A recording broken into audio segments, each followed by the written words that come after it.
Yeah, we're going on a bizarre adventure. Oh, yeah. My motherfucking computer is barely holding on. Barely holding on. Barely. Welcome to the motherfucking News Underground, folks. I am Abandoned Nihilism. Started a little too early there. Sorry, had to take care of a couple things. Welcome to the show, folks. And yeah, the theme of today's show is the villains are winning. There's no doubt in my mind. There's no doubt about it. The villains are winning. The bad guys are winning. You know, we got some good news with Trump and Harris and, you know. But, I don't have a lot of good news today. We'll just say that. Huh? We'll just say that. Want to give a big shout out to Rebel Phoenix, Zeo Duke, Chem Goblin, Davey, Zeo Duke, #1 in the chat. Thank you for being here. It's the OGs in the chat that make this stream worth coming to. So you guys are essential, and thank you for coming in, even if it's just for a few minutes. I do appreciate it. Thank you.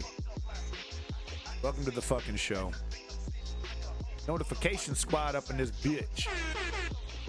But no, this is the #1 news stream on Twitch, and because it's the #1 news stream on Twitch, it's also the #1 news chat on Twitch. You see, it just makes perfect sense. I'm a background chatter, usually playing computer games. It's all good. It's all good in the hood. You're probably going to want a distraction from what I'm going to be reporting on today. I don't even know where to start. Let's start off slow. Let's start off with something easy. No, that's kind of a funny joke. No, I didn't mean to time that. We're not going to do Gaza first. No. We're doing UK news first. But I have so much Gaza horror, I don't even know what to say. Except, you know, if I were to start speaking in the way that I'm feeling, let's turn this down a bit. If I start speaking in the way that I'm feeling, I would start sounding like Pinhead when talking about Gaza. The horrors. The horrors. Come and see, you know, come and see the fucking horrors. I'll show you wonderful sights. Look forward to that.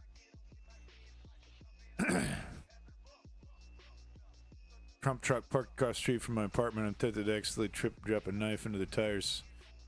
Speaking from personal experience, it's actually quite difficult to pop a tire with a knife, and if you were successful, you might hurt yourself because you might experience a violent explosion of the tire. And you might get some shrapnel in your extremities. Just speaking from personal experience, you might want to try a different technique. All right, let's get the fucking going. Let's get this shit going. 7 minutes? Jesus Christ, I've wasted enough time. Yeah, I have so much news, it's actually ridiculous. So let's just get to it. Try a grenade. Okay. Calm down. That's actually against TOS, Chem Goblin. So come on. Put a /S in there if you're going to be talking about that shit, for Jesus Christ. Oh, there we go. Hey, confetti grenade. Woo! Just like clowns. Clowns.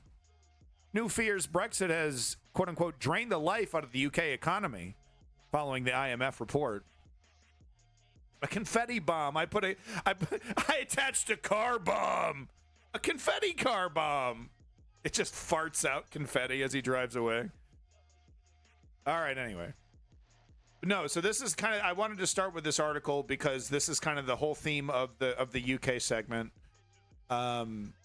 Brexit. Hey, you know, it's so funny, right? It's like when you see one of these, you know, studies about, men.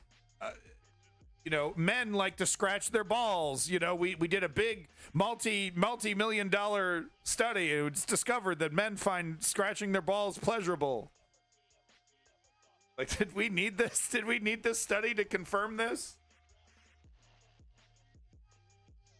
The IMF are very liberal. Okay. Not much of a fan of social programs. So the theme of today is, hey, go figure, Brexit is bad. Brexit was a complete nightmare. Brexit is not a good thing. The other theme is, Keir, what the hell is going on? He's turning into a little fucking dictator, man. What the fuck is going on with Keir? Now, I'm exaggerating, but this is turning into a fiasco very quickly. So let's get into it. I don't have time to read the fucking article from The Independent. I just wanted to start off with this topic. Hey, Brexit, can we talk about it yet? You know, the election's over, right? The strategic maneuvering is over, right?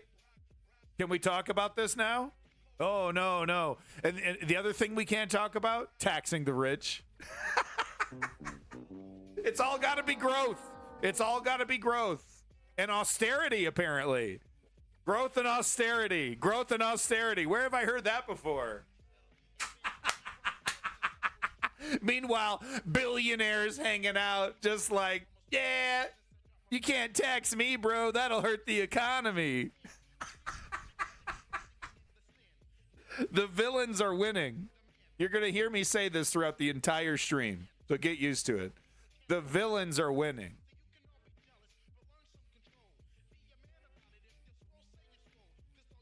Zeoduke, Zeoduke seems to have a counter. Seems to be agreeing with I guess the Tories and the Labour Party here, that the economy is actually growing, because there's compounding views. Some, Zeoduke over here saying, the growth is exponential. Others are saying the growth is actually the lowest in the, compared to the, the rest of the Western democracies. It's pretty much flatlined, but no more or worse than Europe. So that's the conservative estimate, Zeoduke. But we're gonna get into it. We're gonna hear a lot about this. So let's not waste any more time. Let's get into it. Wanted to start off with this one here from 6 days ago, but this is kind of the start of this. And don't worry, I got a lot of stuff coming from the last couple days, couple hours. Okay, so we're just gonna kind of start not exactly at the beginning, but closer to the beginning, 6 days ago here. So let's take a look at this Channel 4 report on here and start there. On the road to beautiful Pegua. Did you see that? Look at that motherfucking cherry. Ooh, yeah. Is that a Pegua? Yeah. You can see the logo. I think that's Pegua, right? I like those. Nice looking. On the road. Budget Jaguars, right? Okay. Can we stop? Can we get to the video, jackass? On the road to Labour's election victory last month, the message "things will get worse" was, hardly surprisingly, not a slogan you heard much. A month and a half in, it's now all about grim warnings. Hunker down, says the government. There are harsh choices to be made. It's back to school and politics. Fair enough, Zeoduke. You're definitely more, close to this than I am, so I respect your opinions on this. So let's, god damn, fucking wow! Let's stay on topic.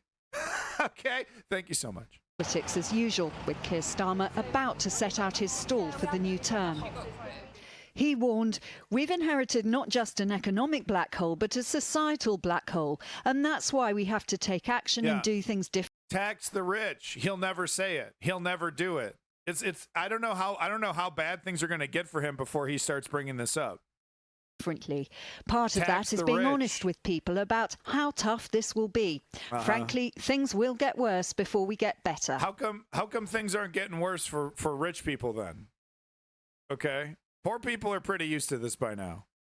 But how come rich people are sitting pretty? Trickle down economics? I mean, what's the excuse? Oh, they're going to leave?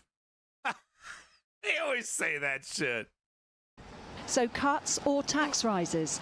People here in Chelsea and Fulham in London, a newly Labour constituency, have glimpsed what's coming down the line, especially when it comes to the end of help for fuel costs for around 10 million pensioners. Let's get serious. Of course I enjoyed the fuel allowance. Very handy, you know, but if that's what we've got to do, unfortunately, it's what's going to happen. You don't run a government the way you run your household. They can plan over plenty of years. They could give people money now and recover it in the future. Then there's money there. If they want it to be there, they will find it. It's just not fair, really, is it? And they did promise that they wouldn't cut it, so that's the poor show. I'm a pensioner. They're cutting my money. They promised, huh? Stone Cold promised that they wouldn't do it. Oh, man. Oh, man. The honeymoon is over, dog. Why? So 50 days in and the government's theme continues. They say that they inherited an economic situation far worse than they expected.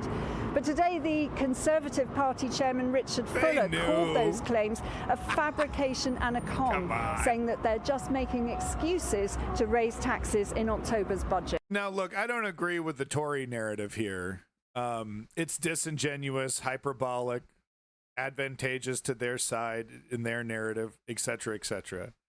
But and look, I agree with the Labour Party's strategy of not getting too much into the weeds, not talking too much about it, avoiding the T word, right? It's just smart politics. But now we're feigning ignorance. Oh, we had no idea. Oh. Come on. I mean, come on with this. Not so, says the government, claiming they're doing what's needed. People voted for change. We've already begun on change, but we've got to work through some of these difficult issues first, and we've got to be candid with the country about the challenges that we're facing. I mean, so they're breaking direct promises made in the pre-election manifesto. I mean, is that true?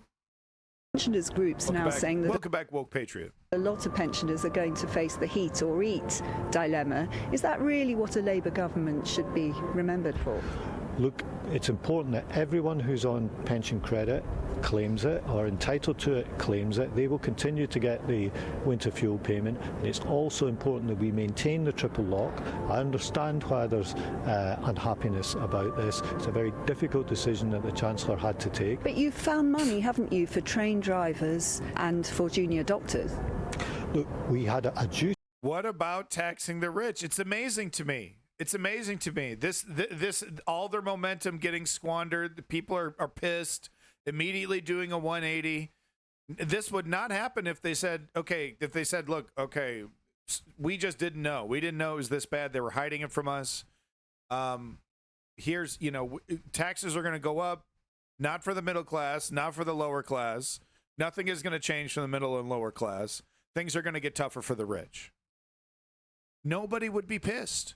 Nobody would be pissed. And if they go, oh, how dare you, they would go, well, the reason why we're targeting the rich here is that the rich control the Tory party, and we I'm sorry, this is distracting noises. The rich control the Tory party, and the basically through the Tory party, the rich have influenced British government for the last 14 years. And, we need to reverse the damage that they've done, and we need to go after them. Keir, that's off the table. It's seemingly off the table for Keir, and I'm really not seeing the real discussion here. Maybe I'm missing it. Maybe I'm just not that educated, and I'm just not an egghead. But for me, the X factor here, the important factor here is, you know, these incredibly rich individuals that continue to enrich themselves, you know, making things greedflation on top of actual inflation.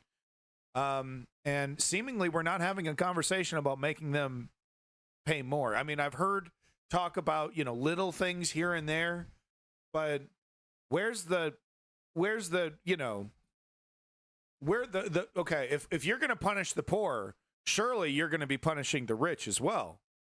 Duty to settle these industrial disputes, because there's a cost to them continuing as well as a cost to settling them, and it's important to get the country back to work and to get the economy moving again, and that's in everyone's interests.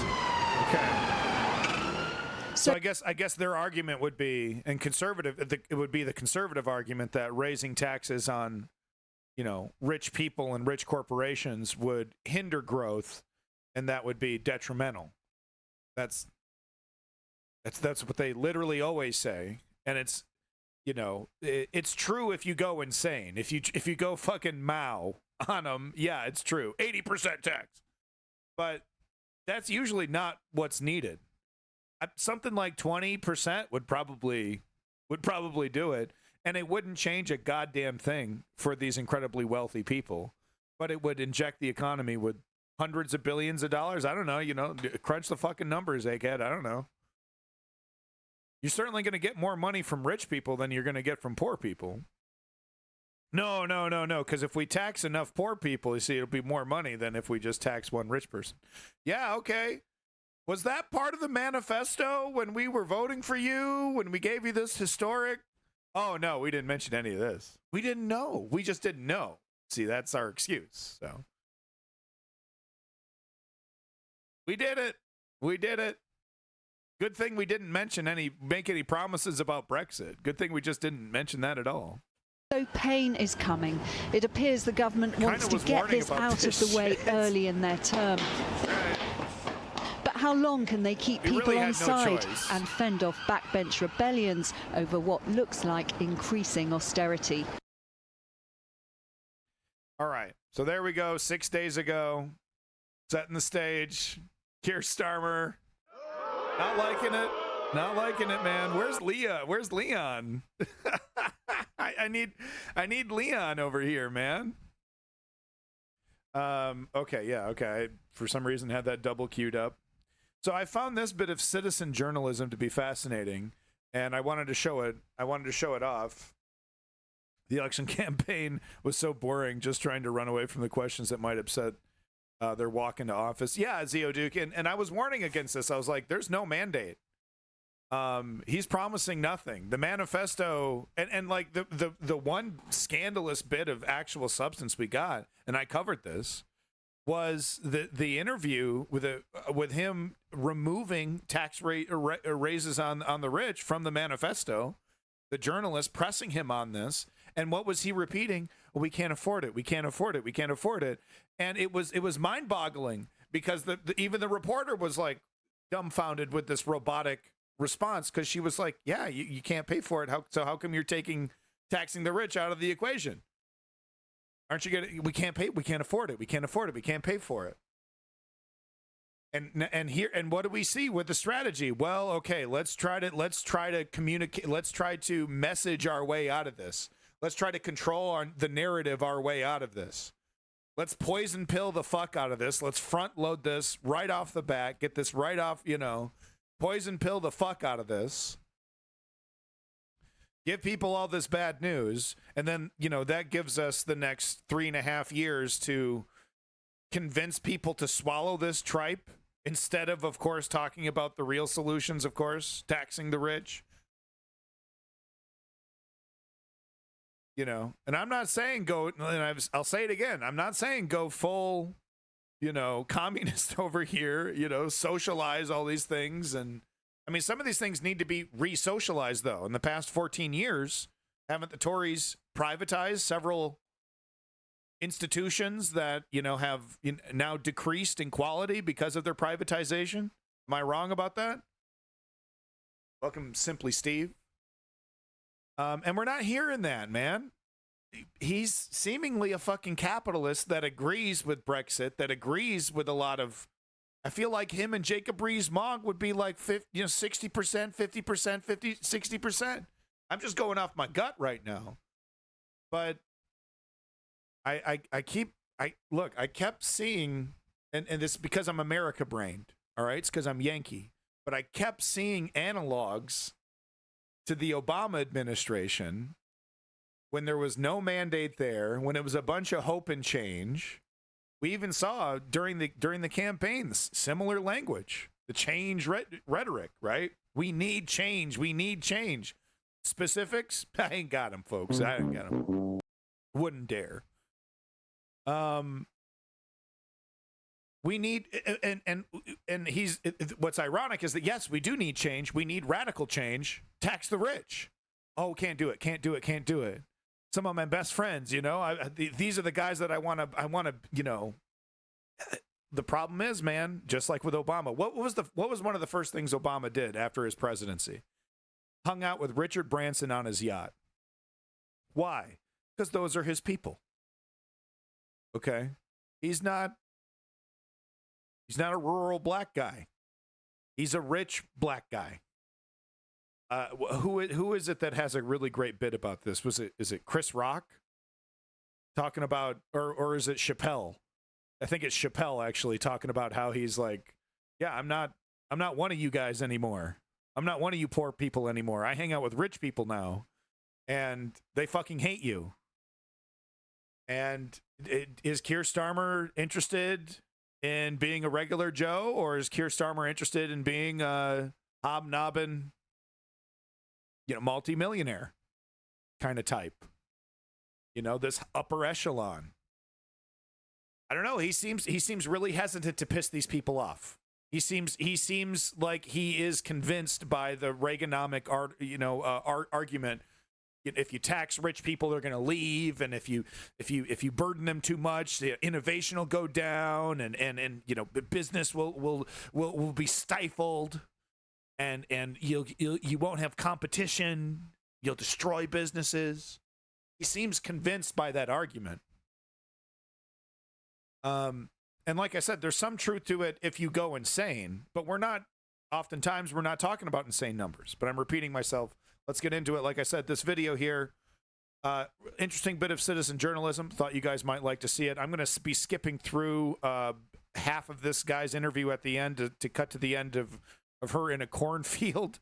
It's like I said, it's interesting citizen journalism. I think it's really great to see this. This woman's name is Liz Webster, and it looks like she's big on British farming. So maybe she's a conservative.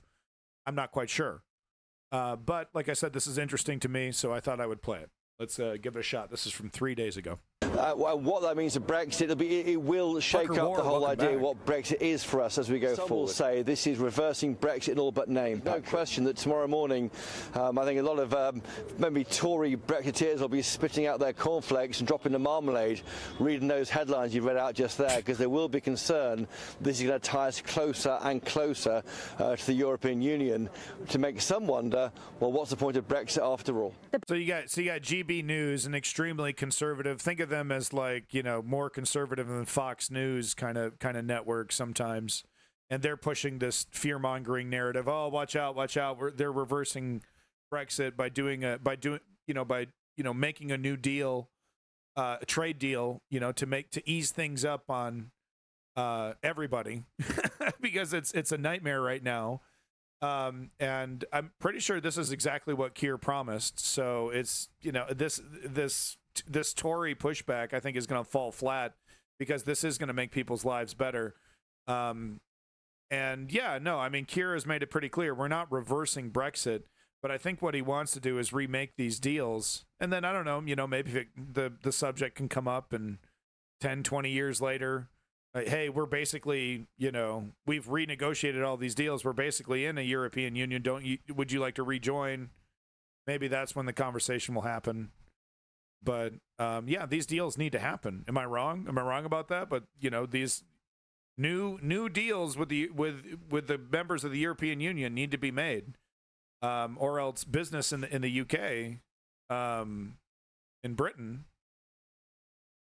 going to go Kaputski. It's going to continue to, not Kaputski, but it's going to continue to suffer hindrances on its growth, right? To the European Union, to make some wonder, well, what's the point of Brexit after all? The Brexiteers are panicking that Keir Starmer is going to un-Brexit Britain because he is in Berlin with Olaf Scholz talking about repairing relations. But what has become apparent is that Britain itself is caught in a time warp and that in 2016 the Brexit vote ensured that we actually didn't notice what anyone else was doing. Well, it's a very interesting point, actually, because it reflects something of an outdated view of the EU, that European cooperation essentially means dealing with Berlin and Paris. And that's a view that is somewhat entrenched in London, but it's not actually kept pace with reality. The Brexiteers all think that Germany controls the EU. So we hear that. We hear this quite a bit from Jacob Rees-Mogg and the other Nigel Farage there. We hear this narrative quite a bit, which is, you don't want another country to dictate your rules and your laws, and they're hyperbolic about it, and they're insistent on the protectionism. They think somehow this is going to make economies better by adding more layers, adding more walls, in between commerce, and it's like it's actually anti-capitalist, and it's like, guys, drop it. They're. It's interesting that there are rich people that want that are still backing these guys, because it's really anti-business what they're advocating for, tariffs and walls and partitions. Like, no, open it up, free some of that trade, baby. Welcome to Berlin. The Brandenburg Gate is behind me. Sir Keir Starmer is staying here. He's our Prime Minister. He meets with Olaf Scholz tomorrow. The idea here is to 6 months to work out a deal, a treaty with Germany, covering all sorts of areas to boost trade, deepen defence, security, increase action on. Might undo Brexit, and then what'll happen? What? Your economy will start fixing, repairing. Businesses will be, back to, trading, people will be, visiting and vacationing. Money's going to get spent. Oh no, someone stop it. Immigrants. Be scared of the immigrants.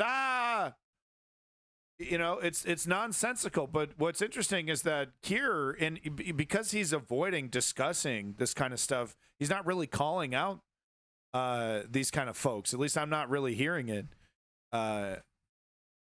But to be fair, maybe I'm not paying attention to every PMQ. I'm not watching every single one. So maybe he is, nailing these motherfuckers every time he's talking in front of that briefcase.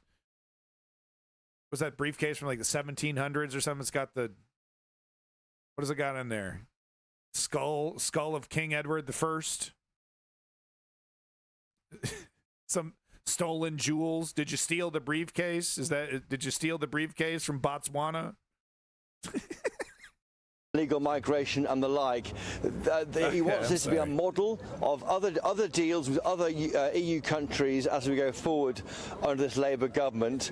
The PM thinks privately that it's not reversing Brexit, that other treaties are done all the time. We've been trading with our friends and neighbours on the continent for hundreds of years, and here's a case of strengthening those bonds. Well, as you've said, have a lot of Brexiteers spitting out their cornflakes and being very, very worried about it, and it's talking about a recalibration of our relationship with the European Union. That's a great point. And it covers, seemingly, quite a lot of ground. It says here there'll be increased collaboration on market access, critical science, innovation and tech, clean energy, trade across the North Sea, supply chain resilience, energy security, and green transition, education, biodiversity, and the environment. That is a full waterfront of most key areas. Oh my God, it's over. It's over. Brexit is over.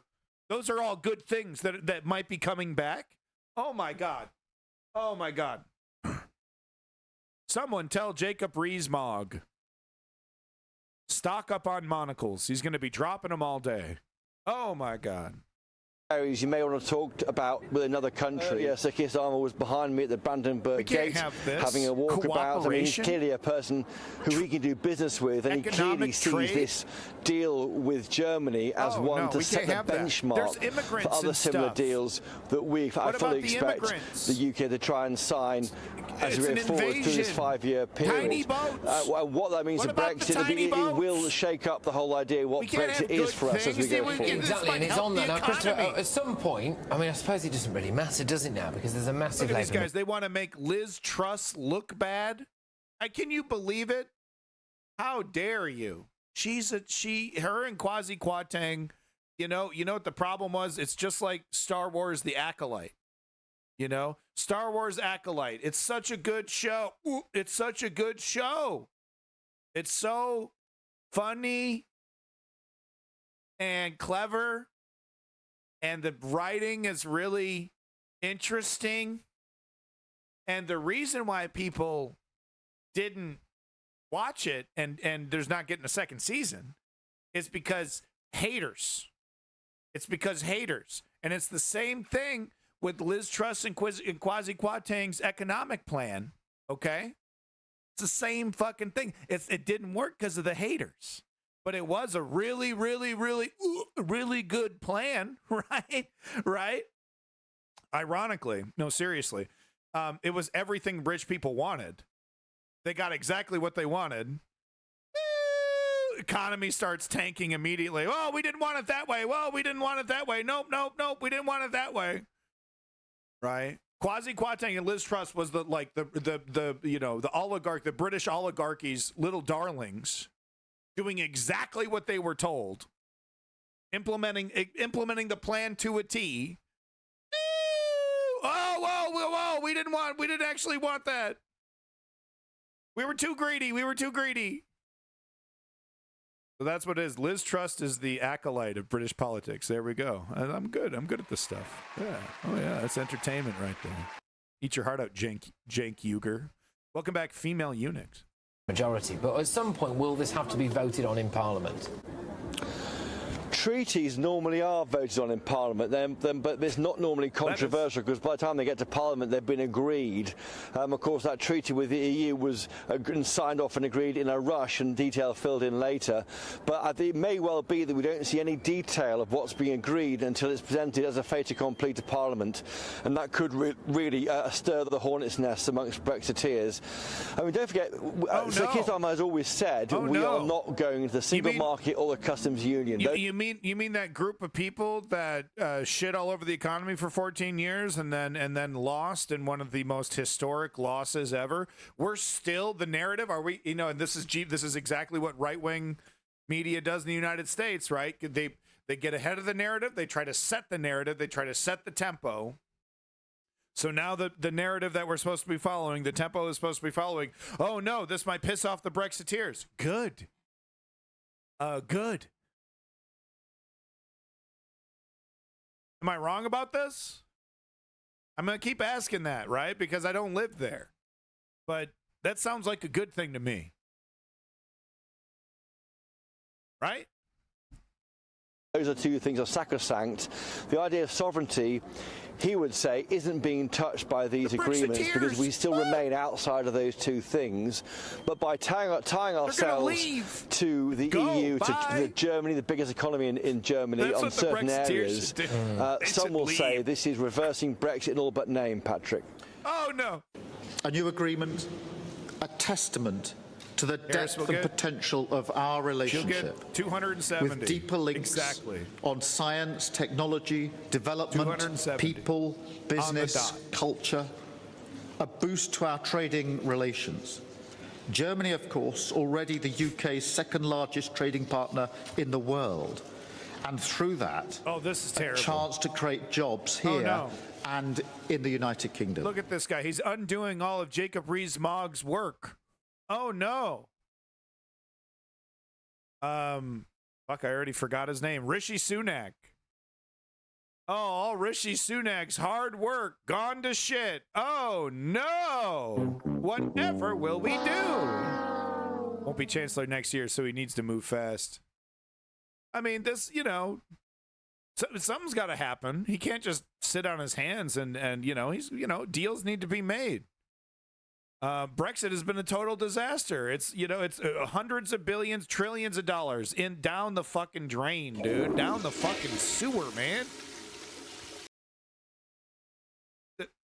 Economic sanctions on your own country for no good goddamn reason because of immigrants and tiny boats and hatred and Boris Johnson's ego and,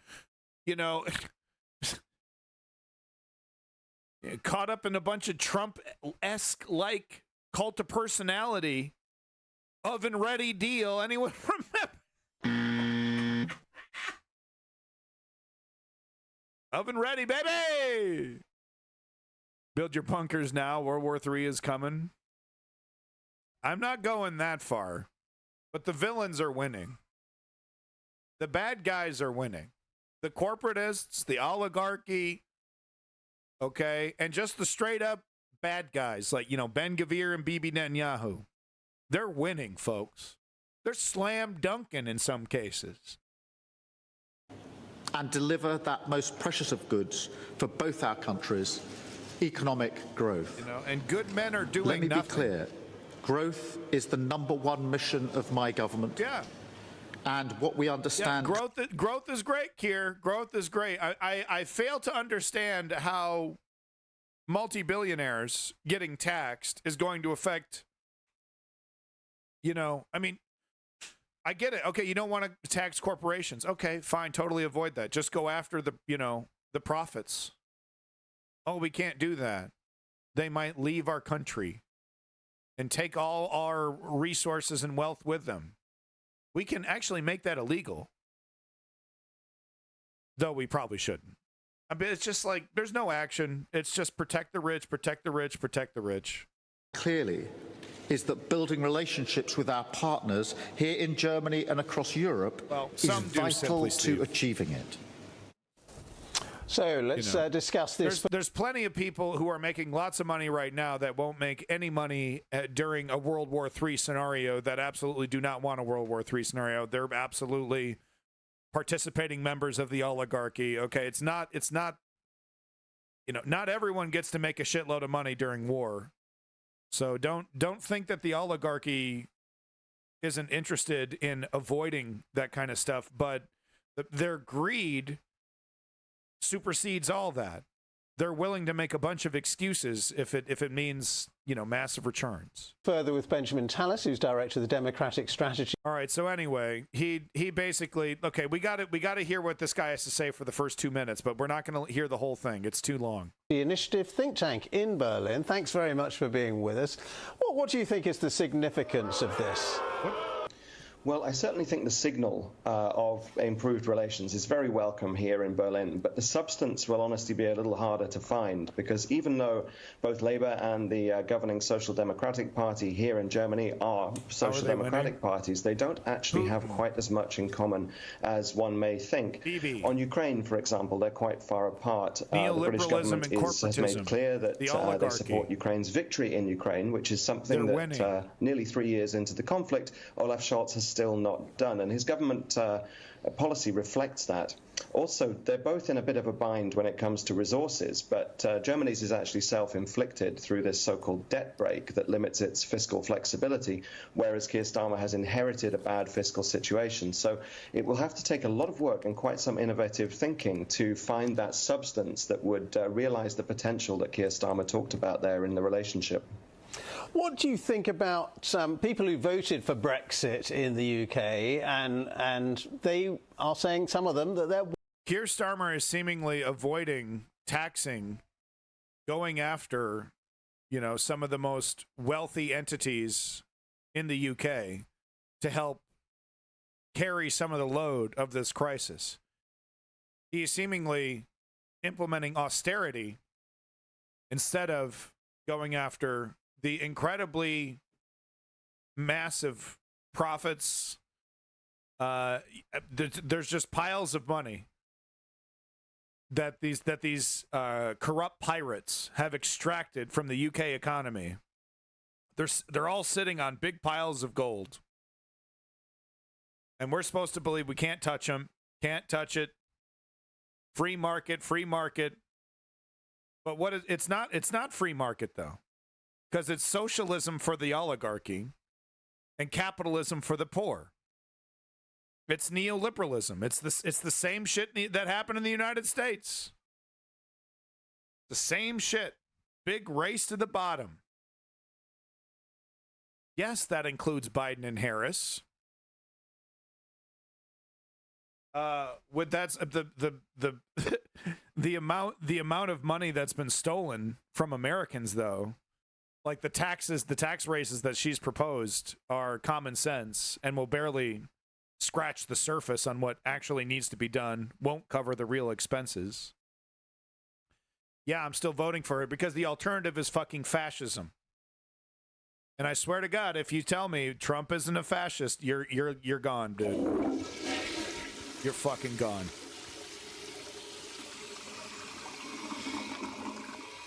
Trump is objectively the American definition of fascism. MAGA is the American definition of fascism. It is fascism wearing a cape, wearing the flag as a cape, and carrying a Bible, just as predicted. So don't you dare start with your fucking gaslighting. What is a fascist nonsense? Just leave before I ban you. Oh, what do you mean Trump's a fascist, right? That was your next fucking question because you're a fucking robot, probably.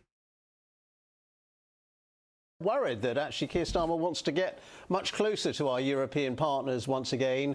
Real chance is not even a human being. Forge new relationships with Europe when they voted to sever those relationships. Yeah, nothing will fundamentally change. That's Back Joe's in the Brexit that's time what Joe warp said. again. All that matters right. is the people that voted to leave in June 2016.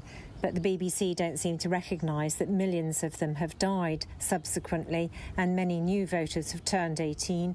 Not only that, the vote itself was not a majority. It was merely 27% of the population.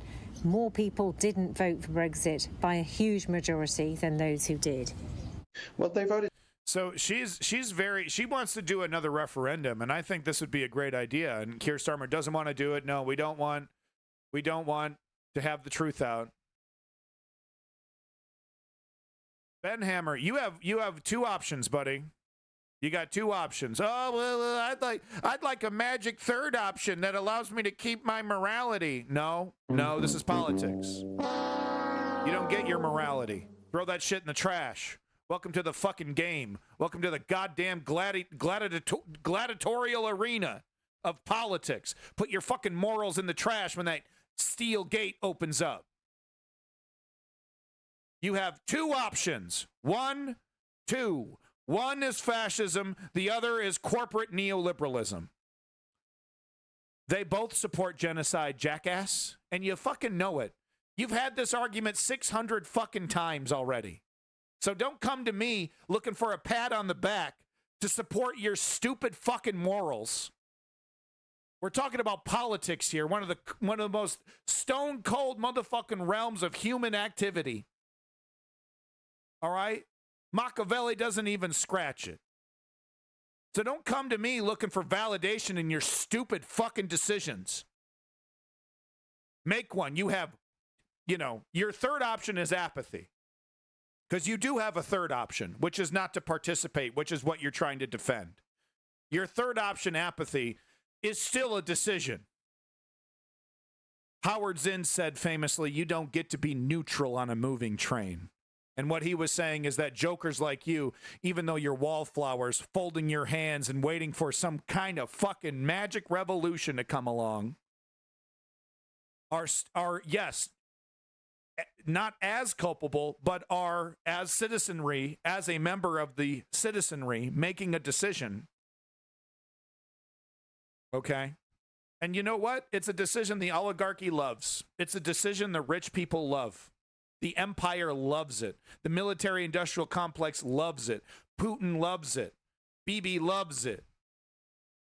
When people become politically disengaged and make some pithy excuse as to why. Suck it. Suck it up. This is politics. Suck it up. We don't make change being little bitches. That's not how we make change in politics. You make change in politics by winning.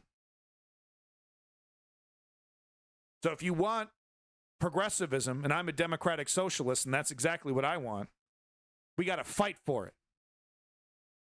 Not beg for it. We got to fight for it, and there's a big difference. There's a big fucking difference. So, Ben Hammer, I'm a huge proponent. I get shit on this. I get shit on, Welcome Back Strategy member. I get shit on social media about this all the time.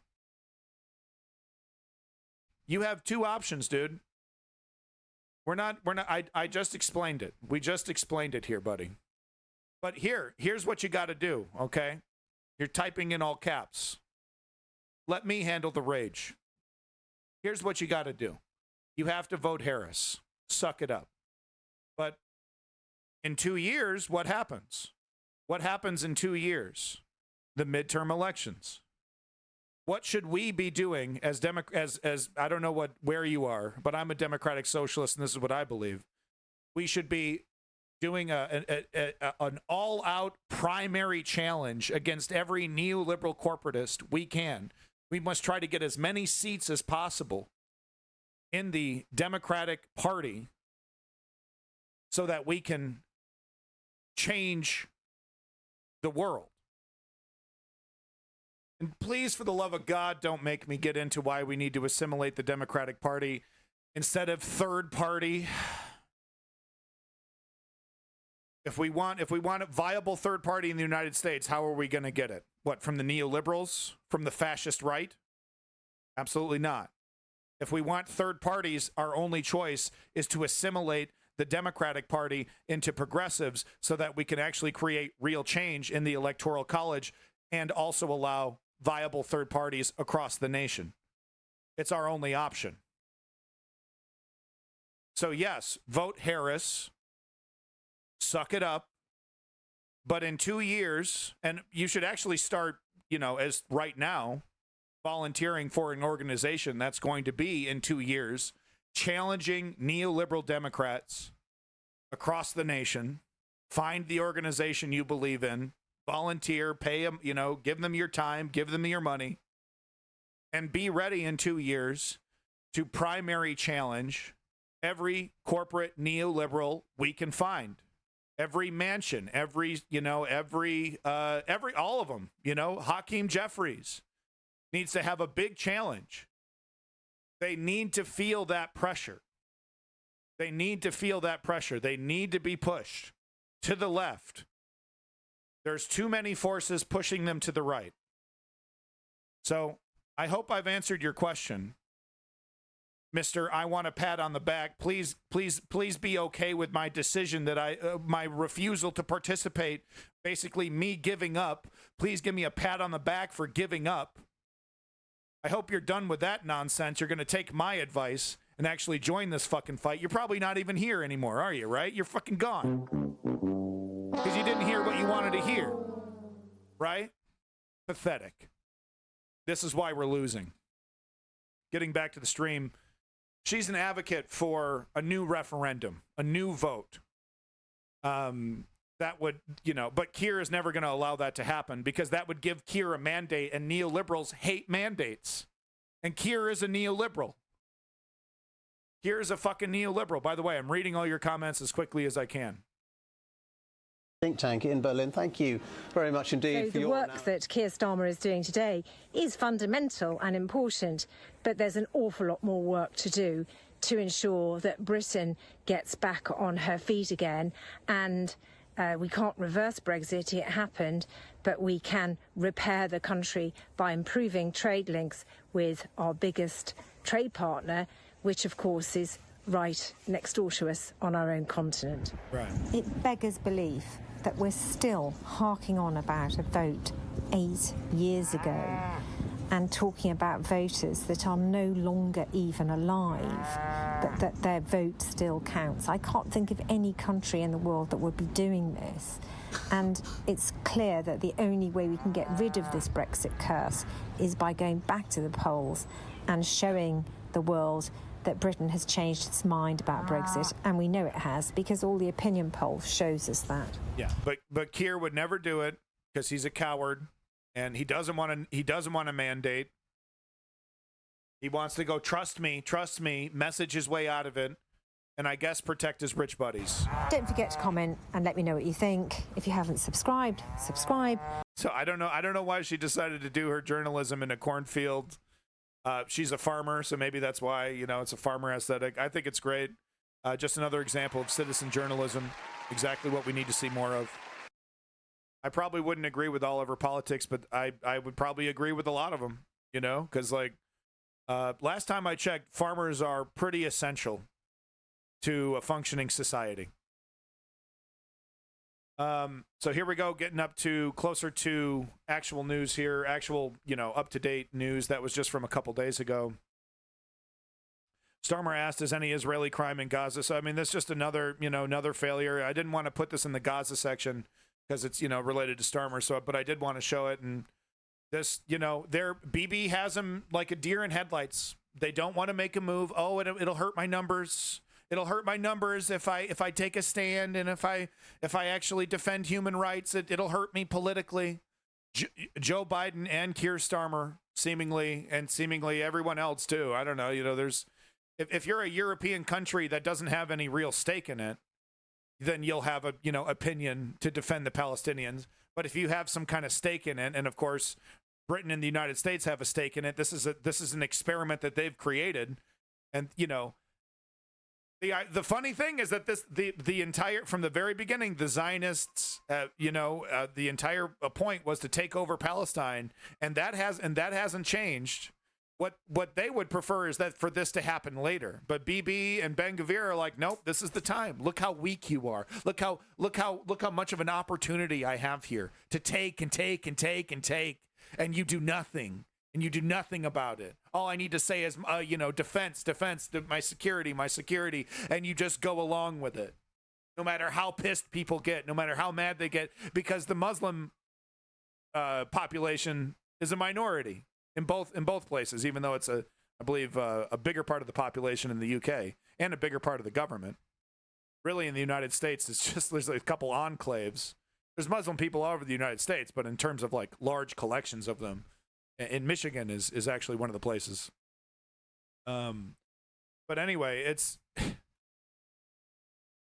like I said before, this is an experiment. This is the logical conclusion to what has begun there. This was started by, of course, this was Britain, a British colony, and they're like, oh, this is ours. Here you go. Oh, there's some indigenous people. Just push them out of the way, take their stuff. The usual stuff. Push them out of the way and brutalize them, and everyone will forget about it in 50 years, and that's how it works. That's how it's worked for us, and there'll be no repercussions. So it goes all the way back to the 40s, right? And these jokers that they're just going to let it happen because it's really about politics. It's not about human beings. And let me tell you something: the Gaza section that I have will break your heart. Scenes right out of the motherfucking Bible, dude. Tens of thousands of Palestinians shuffling single file line through the rubble of their home. And it's just and the UK and the United States on motherfucking autopilot, dog. A fucking pain machine, a suffering machine. And they're just shoveling coal into it, and they just don't know what to do, and they're cowards, and they're not leaders, they're neoliberals. They just want to put a little Band-Aid on it, fix the messaging, and then maybe it magically goes away. But it's not. Okay, I have so much evidence to show you, but one example that really cemented it for me is that they've started Israel, who knows, the Israeli army, but they've started to distribute American M16s to random kids and random groups of roaming maniacs that are within Gaza. Not exactly Hamas, some other, just a bunch of wild ass teenagers, but they're distributing web to create more chaos, to create the you know, to make it untenable to be there. It's really happening. It's really, really, really fucking happening in Gaza. It really is. Here's Keir on autopilot, fucking Android serial number KIER to explain to us how stupid we are, right? To give a shit. Hostage ceasefire hostage with Hamas. So we're still assuming that Hamas is going to come back as the fucking de facto government of the rubble patch.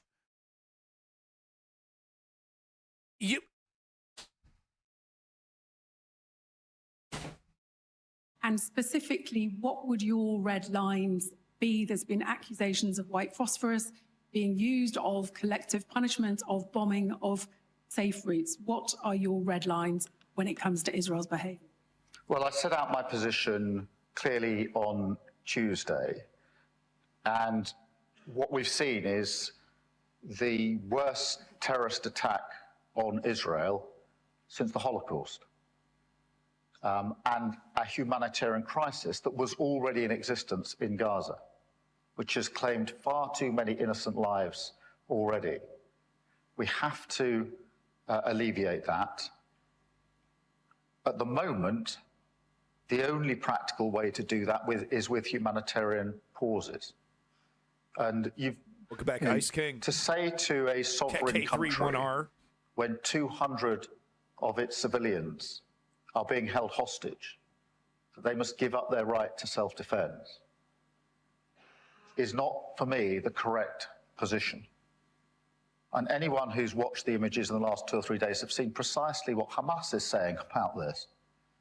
So what we have to do is concentrate on the need, concentrate on those innocent individuals who are caught in this, the children, the young people, the civilians in Gaza, those in Israel who's subject still to being subject to attacks through rockets.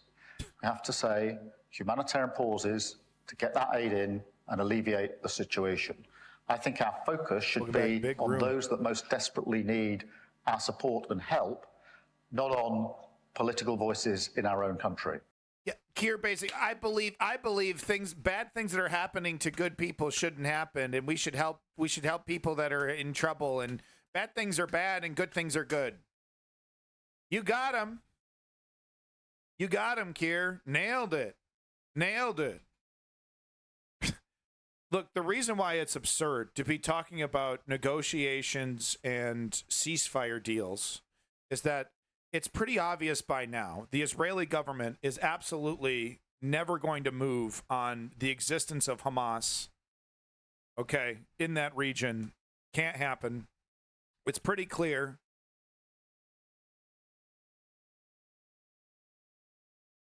Ben Hammer, I've made all the points I need to make. Once again, if you're looking for back rubs and cookies for your stupid decision to not participate when you're needed the most, when you're needed the fucking most, I'm done with you. You're on ignore mode. Don't make me fucking ban you. Okay, I've lost my train of thought because of asshole.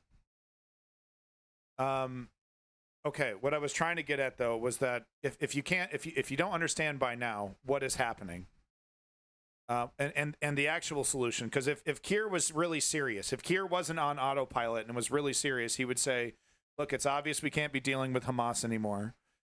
It's what we need is a technocratic government. We need to work with the Palestinian Authority in the West Bank. We need to work with them, bring them in. We need to work with Jordan. We need to work with Egypt to help and assist with rebuilding. But he's not talking about any of that, right? Because he's a coward. He's a coward. He's not talking about real solutions because that doesn't vibe well with the Palestinian or with the Israeli with the anti-Semitic with the Israeli narrative. But we can't have that. We can't have that. It's classic neoliberalism to me because they don't know how to react to things. They don't know how to react to things. They want to message their way around it. They would just prefer things kind of solve themselves. They don't want to take stands. I mean, this guy, the way he's talking, it was like 6 months ago that the stuff that he was talking about was maybe relevant. But it's Hamas is not shouldn't be part of the conversation. Ceasefire with Hamas, negotiating with Hamas.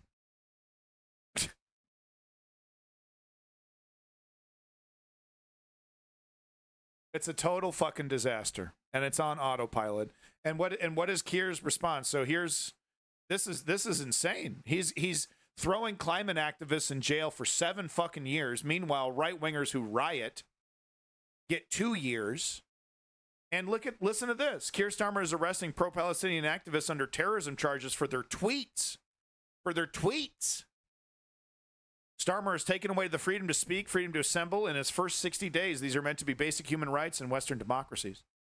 So look, there is a difference between, I'm going to, at this time, at this place, I'm going to go put a fucking bomb and blow it up in Roblox, right? And, example.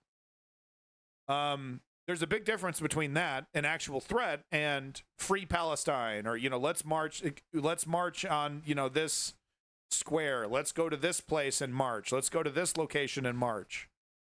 That is not inciting violence, inciting riots.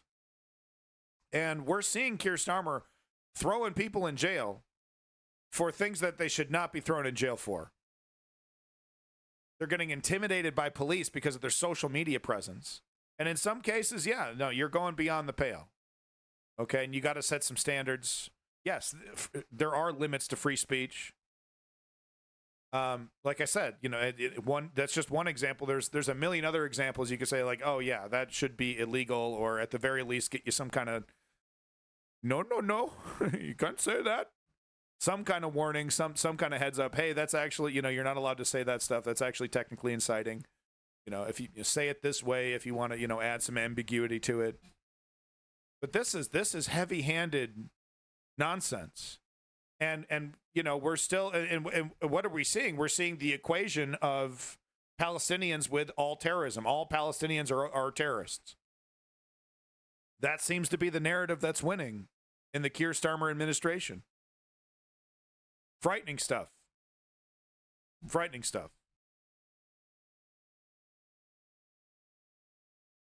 I found this comment to be very interesting and amazing. I hope you agree, but I've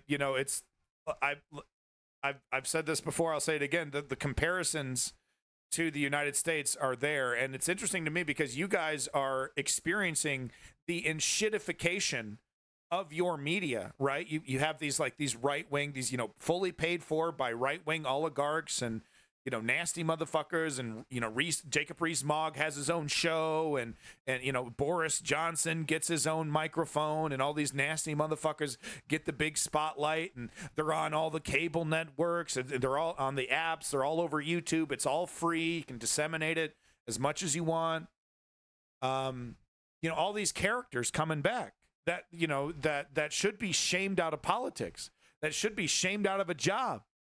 A lot of these characters quit in shame, or have had, multiple scandals that should have, shown them the door to politics, but they keep coming back because they're useful. They're useful to the oligarchy. These narratives are useful. And if they can convince people that, it's the deep state, they're exaggerating, and it's not as bad as the liberals make it sound. It's just an attack against me, and it's an attack against our culture and our beliefs. You can convince them to do that. Okay, yeah, they'll eat shit. They'll keep eating shit. And this woman is remarking on this trend that's happening across UK politics, and it happened over here. I remember seeing Donald Rumsfeld back on TV, George Bush being interviewed by Ellen. Now wait a minute. Wait a minute. Like these people that, Dick Cheney on Good Morning America, Meet the Press, right? Wait a minute. These guys that shouldn't be on, it should be, it's set in stone. Okay.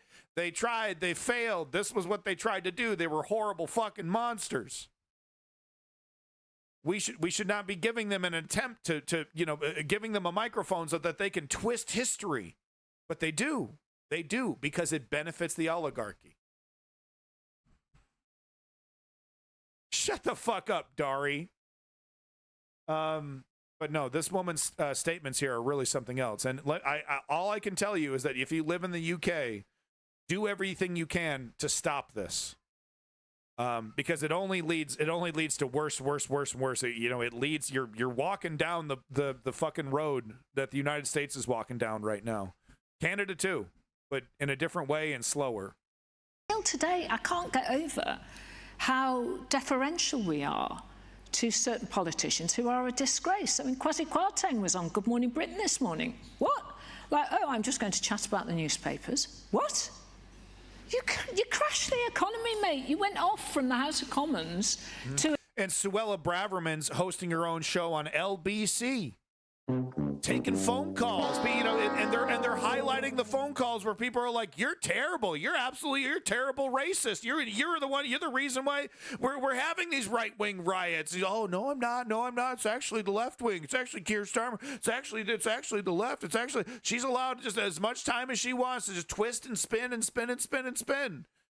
It's ridiculous. You know, a drinks party with billionaires and didn't give us stuff.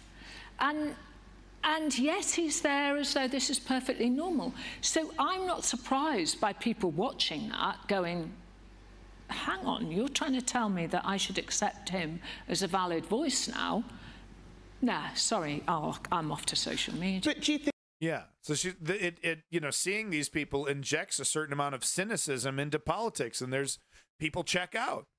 They check out. Yeah, people generally have pretty good BS detectors. You know, they're not going to dig into every little detail like we do. They're not going to, they're not going to try to find the truth. But they're like, oh yeah, we're being lied to. These jackass. He just the arson that burned down the building. Now he's on TV as some kind of expert, right? God, who is the politician that is constantly being interviewed on MSNBC? It'll come to me, but they're constantly Claire McCaskill. Anytime they want to talk about like electioneering and strategy, they go to Claire McCaskill, who's retired now. She fucking lost. Let's go to a loser. Does sports commentary do that? Do they bring up an MVP? Oh, well, here's Barry Jackson. He has actually the league's worst record. In this sport that we are announcing right now, baseball. He actually a terrible career, flamed out, absolutely terrible. So we're gonna get him up here on stage and ask him, hey, what do you think about the guys on the field and how they're playing the game? Well, I mean, these guys are clearly much better than me in every single way. But I'm gonna sit up here and give them advice on how to play the game. So let me just go ahead and do that and embarrass myself for the next 45 seconds, and then you can cut to somebody else. So that would be ridiculous, right? Oh, he's a loser. He sucks. Let's ask him how to play baseball. He sucks at it. So why do they do that on MSNBC? Oh, here's another loser from the Democratic Party. Let's ask her what's going on. One thing I will say, it's a good thing. It's amazing, actually. We haven't seen it. Kristen Sinema. Back, over on MSNBC or something. She's the perfect candidate. Canadian business. Okay, yeah. So this is the last clip. Then we're moving on to what are we moving on to? Oh, Lordy. Let's do it. We're going to move on to Gaza next. I'm going to try to blast through it as quickly as I can, but it will be a 2-hour segment. It will be a super fat, obese 2-hour segment. But this is the last clip I wanted to show you. This is a fascinating thing, and I never heard of this idea, this concept, and really, I think it's amazing. I think this would benefit society greatly, and it would benefit capitalism greatly. So listen to this idea about taxation for young people. Tell me if you don't think this is a kind of a neat one. Let's hit refresh here. Roger L. Martin, very good Canadian business guy, believed that instead of having a tax-free allowance every year, it should be weighted to the front of your life. So the first 100,000 or the first 200,000 Canadian dollars you earn in your life is tax-free, after which you start paying tax on everything. Not per year. Not per year. So if you got a job at Goldman Sachs, you'd have one bonanza year where you earn 200,000 tax-free, and then you start paying tax. Yeah. If you're earning 40,000 Canadian dollars a year, you get 5 years of tax-free earnings to effectively allow you to accumulate wealth early, which is when you need it. The entire tax system seems to be gerontophile. Okay. So he says like gerontophile. So they had to put the definition on there. Gerontophilia, sex attraction towards old persons. So anybody you see running around going MILF and GILF, they're a gerontophile. I'm 58 and I get my financial advisor going, well, if you move this thing, you can put some money into your pension, get the tax back, and then you can take it out again. Well, that sounds great. But I said, where were all these tax breaks when I was 35, had 2 kids, and I kind of needed the money? Okay. It is absurd. Roger.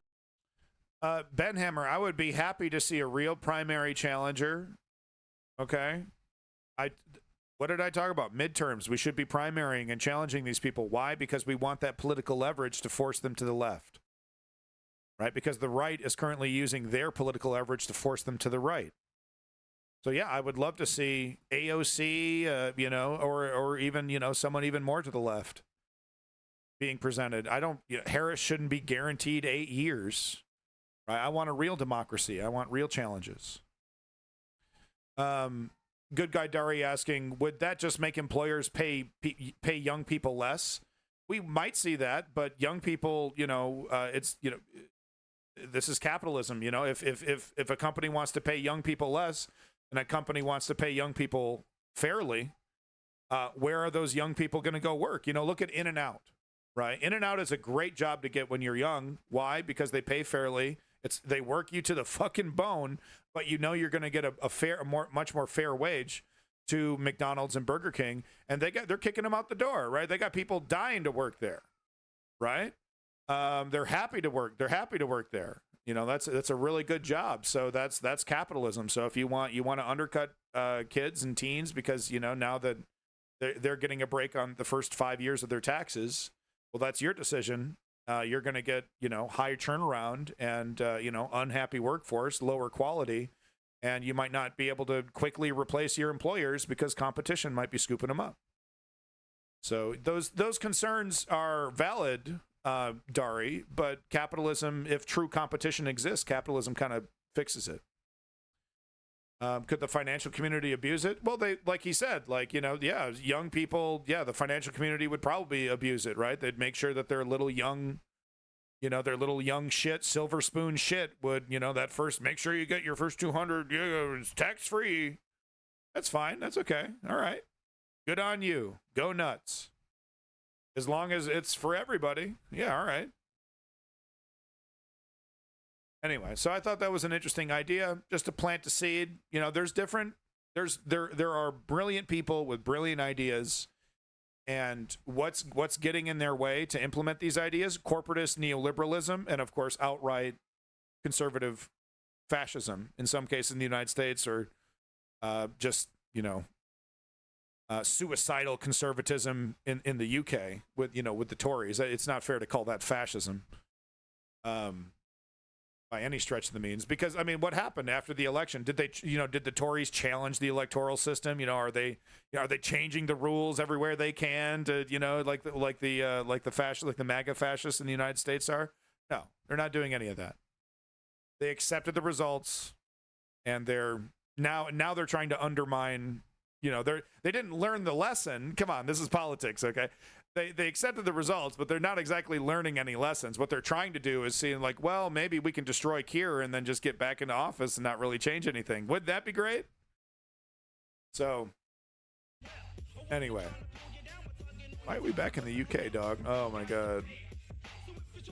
I don't wanna.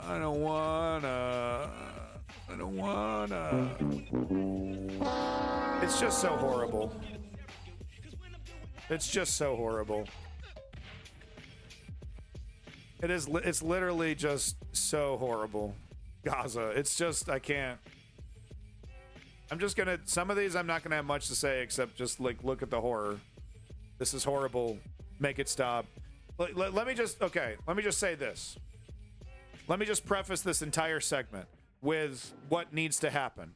Okay, I'm gonna keep this real tight. Okay, because I'm like the only guy who actually has a who's like not afraid to talk about real solutions here. Okay, we have Bibi Netanyahu, Ben-Gvir, and the Israeli government, and quite frankly, a plurality of the Israeli people. I understand it's not all Israelis that agree with what's happening. There is a minority in Israel that believes in Palestinian human rights, but a majority in Israel does not believe in Palestinian human rights. They are intractable. Okay? For a grand majority of them, it's a decision between, do we ship them all off to Egypt or Jordan or somewhere else? Do we just, exile them and make them someone else's problem? Or do we kill them all? That's really the debate that's happening between this intractable, this unmovable object right now in Israel. So that's a fact. The other fact that we have, the United States and the West have too much backing behind it. This is an experiment that they started. This is the logical conclusion of it. They had to have known this was coming. They don't want to stop it. They just want it to happen later so it doesn't hurt them politically. They would prefer it to not happen later, but they seemingly, I don't understand it. I don't get it. I would drop this shit immediately. I would drop this shit like a wet fucking diaper immediately if I was in charge. Like, AIPAC, the political lobby, all the people that support, politically in the United States, I get that. I would take that hit, but I'd be like, this is completely untenable. This is uncontrollable. We need to drop it. But that's not what they're doing. They're backing this up. They're backing it up to the hilt, to the end. There doesn't seem to be an end to how much they'll back it up. Okay? Seemingly might even go to war. United States, at the least, seemingly might go to fucking war if Israel drags it into it. So that's a fact. So we got the immovable object in Israel. We got the ego, the geopolitical reality that the United States and the UK are not going to let this go. So that's a fact. And then we have Hamas and Palestine, and the Palestinian Authority, as well as all the other legitimate resistance groups that aren't associated with Hamas, that are just there to resist occupation.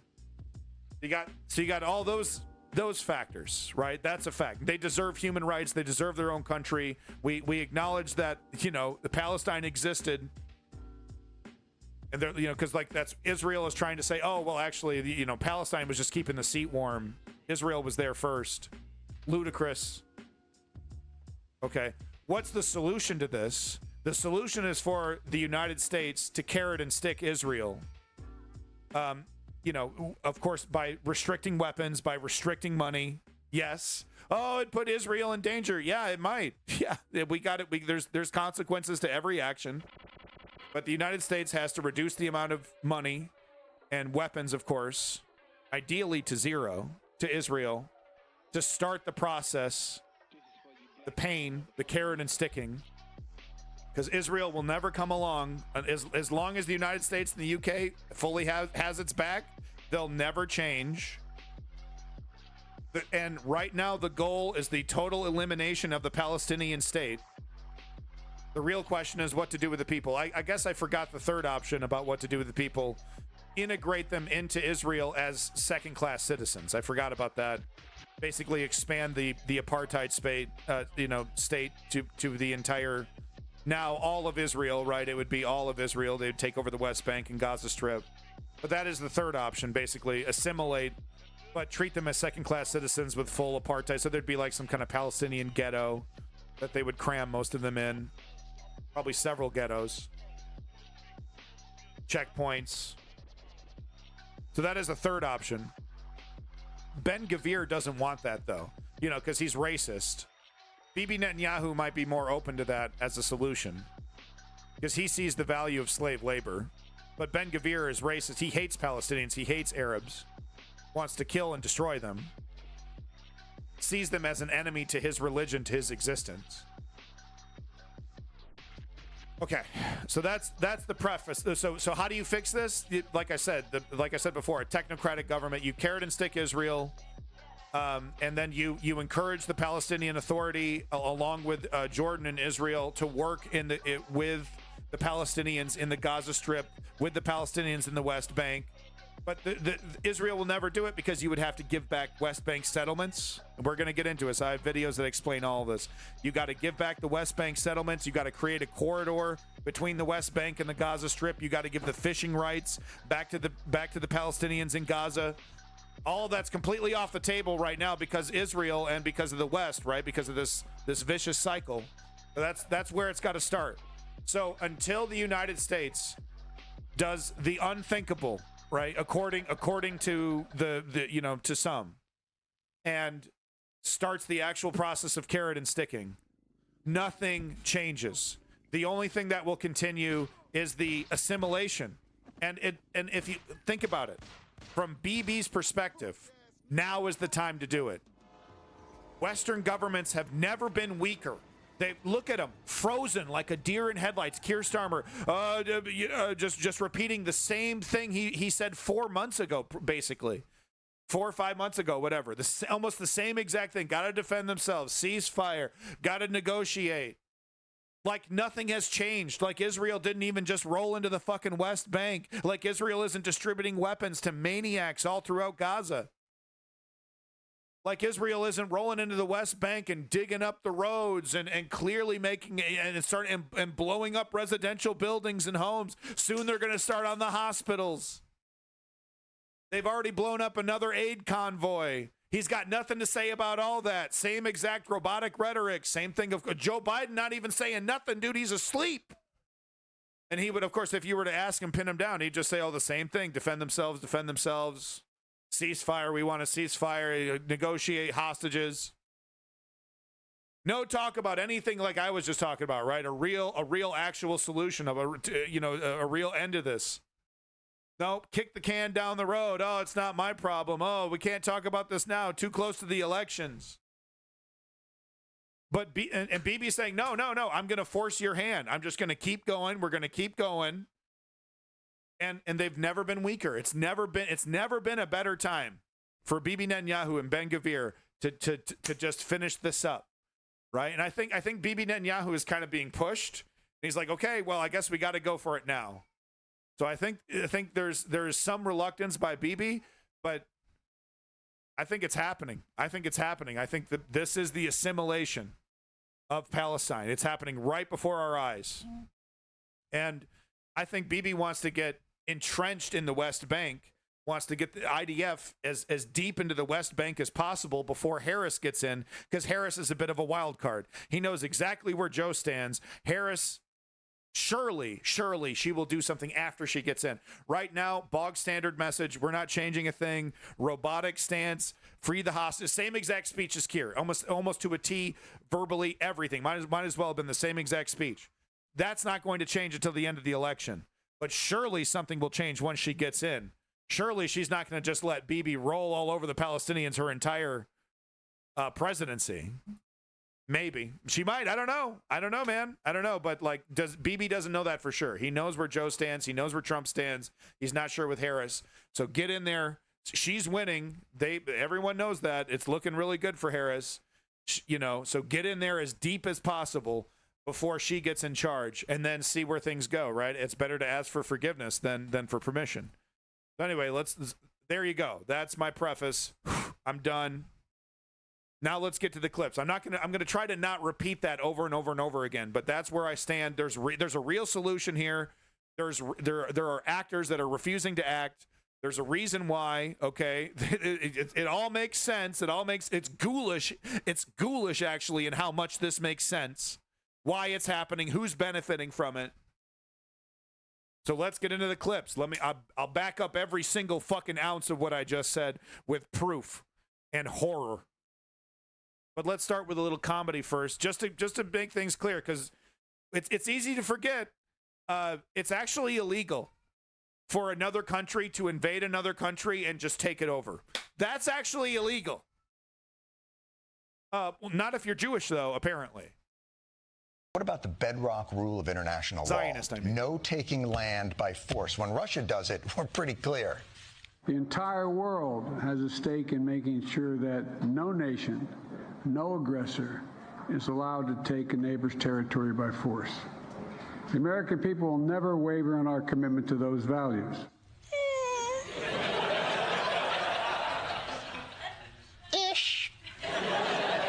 See, this is where Israel's actions get interesting. Because you might say Israel's war is different than Ukraine's. Israel's responding to an attack and a hostage crisis. But in the midst of that, they pulled a little something in the West Bank on March 22nd that might be notable. As the US Secretary of State Antony Blinken made his latest visit to Israel, the Israeli government announced that it was declaring state land, nearly 2,000 acres of land, in the occupied West Bank. That's not even Gaza, that's the West Bank. So you can't say it has anything to do with defending yourself. He's spit. It's Bibi spitting directly in the face of the United States administration, saying, you can't tell us what to do. Sure, go back to your press and say you had a productive conversation. It's a power move. It's a power move. They're convincing us otherwise. They're not convincing us of anything. You know, the Israeli government has used actions as a signal to settlers and other people about what the real intentions are. Oftentimes saying totally contradictory things. The settlements are illegal and, they should stop, while distributing weapons to settlers, et cetera, et cetera, et cetera. The settlers know to look at the Israeli government's actions in terms of what they can get away with, what they can do. Occupied West Bank. That's not even Gaza, that's the West Bank. So you can't say it has anything to do with defending yourself against Hamas. Let's see if America upholds its rule against taking land. I haven't seen the specifics of this, but I don't even know what you're talking about. Anyone taking steps that makes things more difficult, more challenging this time, it's something that we have a problem with. You don't know about it. They did it the day you visited. Oh, he doesn't know that. Why do we tiptoe around on eggshells? They slap America in the face, and our response is, well, if anyone slapped us in the face, it'd be concerning, that's for sure. Yeah. Just want to start off with that the actions of Israel is illegal, by any definition of international law. It's 100% rock solid what's happening here. There's no justification. October 7th does not justify this. And yes, October 7th was a heinous crime, incredibly counterproductive, and exactly what Bibi Netanyahu and Ben Gvir wanted. Exactly. Like they ordered it on Uber. So I wanted to start with this. I have a couple examples of Zionists in Western democracies. And I just wanted to show you how incompatible this ideology is with, Western culture, Western society.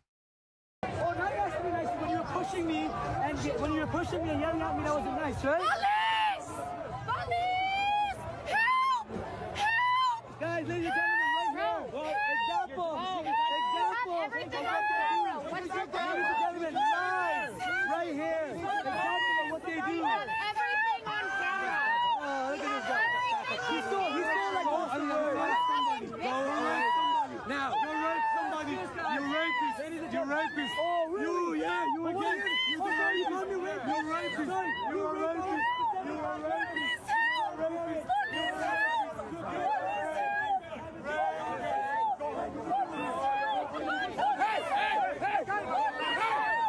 Stop it! This is the third time he's attacked. Let's go back. Let's go back. For your safety, let's go back. For your safety, let's go back. And they respond.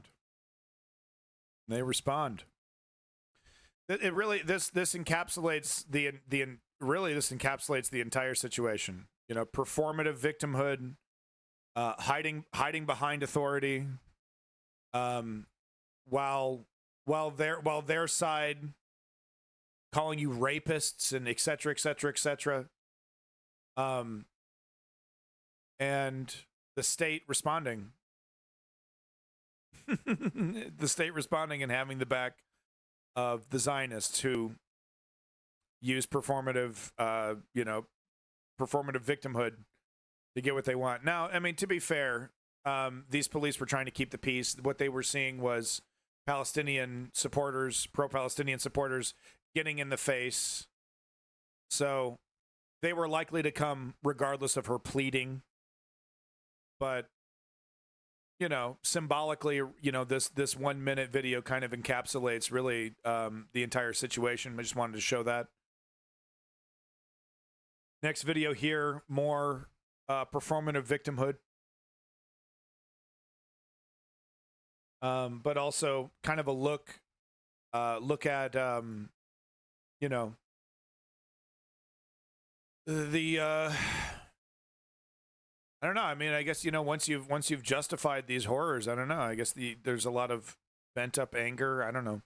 I think this woman has problems outside of her Zionism. Release the Israeli hostages! Release the Israeli hostages!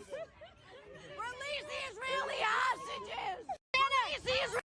So she keeps screaming and you know, implying, you know, release the Israeli hostages. Of course, you know, I guess she's just going to ignore the reality that the Israeli government had an opportunity to have all the hostages released just a couple days or weeks after the initial terrorist attack. We're going to ignore that. We're going to ignore the fact that a lot of these hostages are dead because of the actions of Israel. You would say, oh, well, human shields, human shields. And she would say, well, you know, we'll stop killing kids as soon as you give up the hostages. Why is she assuming? I'm sure she would say, you know, Hamas are monsters. So why is she assuming that Hamas cares about dead kids? It's a strategy that doesn't work. You know, from Hamas's perspective, and this is disgusting and it's true, this is how horrible Hamas is. From their perspective, they think dead kids is a good thing because it benefits. It's good PR. It's bad, you know. It's good PR. It's bad PR for Israel, so it's good PR for them.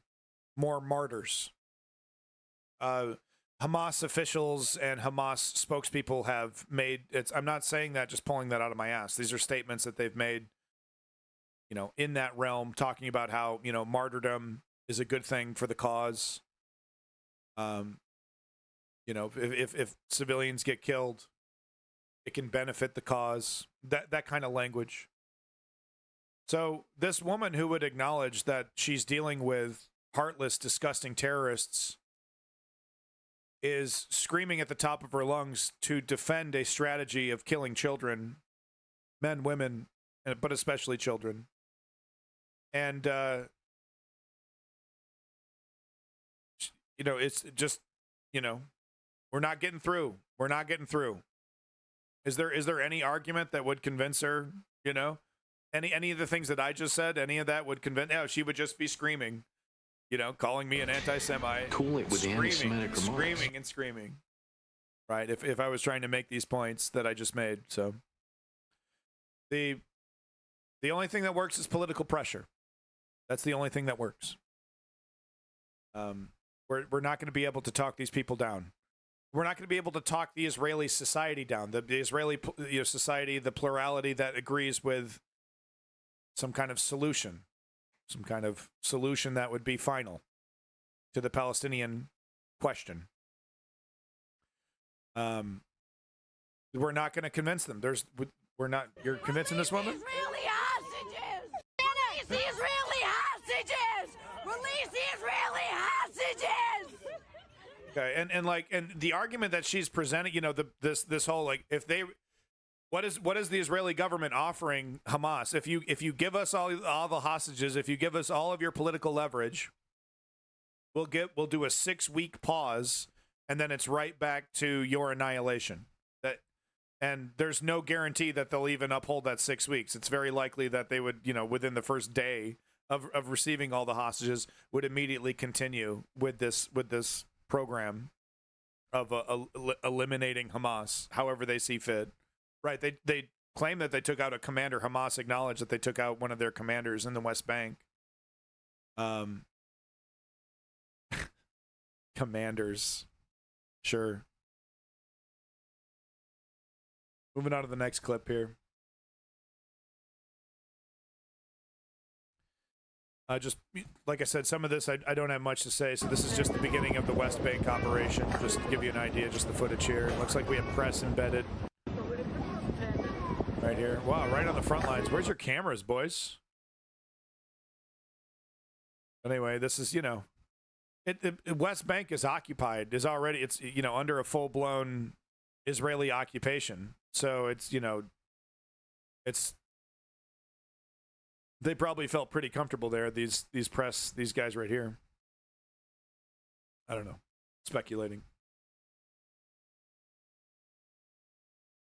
It's happening, man. This is the assimilation. So, you know, during the UK segment, I showed some citizen journalism. I thought I would show some more citizen journalism. It's good to see, you know, Gen Z getting in on this. So I thought I would just give this guy a little shout out. I don't know what his fucking name is, you know, Cutie McSqueaky McGee. I don't know, McChubby Cheeks over here. You just want to pinch him. But he's doing a great job, and I thought I would support what he's doing here. So let's watch. It's a minute and a half. Let's give him credit. Pinch those cheeks. Israel just launched a full-scale military operation on the West Bank, so here's what you need to know. The past week, Israel has been bombing the West Bank in preparation for this invasion that happened last night, where the IDF entered the West Bank and surrounded the city of Jenin, laying siege to it and cutting off access to the hospital to prevent Palestinians from getting medical care. They erected barriers so nobody could get in or out. The IDF is also attacking the city of Tulkarm in the West Bank. And yesterday alone, Israel's airstrikes murdered at least 10 people in the West Bank. Israel's goal with this military operation is to kill all resistance fighters that exist in the West Bank. It's his first mustache. Leave him alone. Have the human right to violently resist against oppression, apartheid, and genocide. Since October 7th, Israel has thrown thousands of Palestinians from the West Bank into camps where they are starved and tortured in the worst possible ways. Since October 7th, I love how he's sourcing every single thing, you know, because there's the haters, right? The bad actors, right? Oh, he's talking shit. He doesn't know what he's talking about. Literally referencing, you know, I wish he would, you know, give us the article, give us the actual source, but he's pulling it directly out of articles, whatnot. But it would be nice to get like, okay, what is this article actually from? You know, which one is this from? Maybe we had it earlier in the video, but love it. You know, fully sourced. He knows what he's talking about. The UN has documented over 1,100 settler attacks on the West Bank, and in conjunction with almost nightly raids by the IDF, hundreds of Palestinians have been murdered in the past months. In other words, the Palestinian resistance is an obstacle to Israel's ultimate goal of settling the West Bank completely with Zionists. Israel's war to destroy the Palestinians and crush the resistance is designed to facilitate the ethnic cleansing. Wow. So the brutal apartheid state can be ignored because they did one good thing, or, you know, one thing that, you know, could maybe seemingly as good. We're just supposed to ignore all the other crimes. You do understand, I'm Sussy McSussface. I'm going to be showing a clip of the IDF soldier who raped a Palestinian prisoner on camera. They totally admit that is actually what happens. You do understand, we're talking about an entity that is trying to normalize in society the raping of Palestinian prisoners. That's happening right now. Are you ready to defend this? Is what I'm trying to ask you. Are you really ready to defend this? Because, you know, I hope you're along for the ride, man, because you're about to see some incredible crimes against humanity. Undeniable, incredible crimes against humanity. You might want to shut the fuck up before you start whatabouting this disgusting tyranny. Okay, that's actually, what is that? That's xenophobic. It's actually against TOS to compare all Islam to rapists. That's what you're doing, right? Mr. Dildo. You're comparing all of Islam to rapists. And dispossession That's of what you're Palestinian saying, Mr. land. Dildo? I'll keep you guys updated on this, and if you wanted to help out Palestinians, there's a ton of links in my bio where you can do that. And if you think more people should hear about this, feel free to repost, copy the link, or send this to a friend. Thank you. Do you understand it's anti-Semitic to compare Zionism to Judaism? the Zionists that run the Israeli government does not represent all of Judaism. You do understand that, Dildo? Israel, it's true. Israel actually doesn't represent all of Judaism. No. Cool it with the anti-Semitic remarks.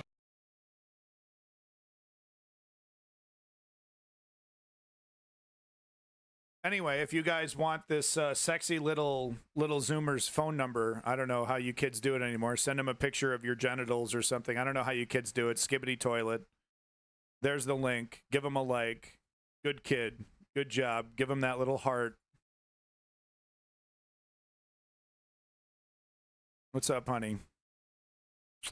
Pinch those cheeks. All right, let's keep the pain train going, boys. It's all justified. It's all justified, guys. It's all justified.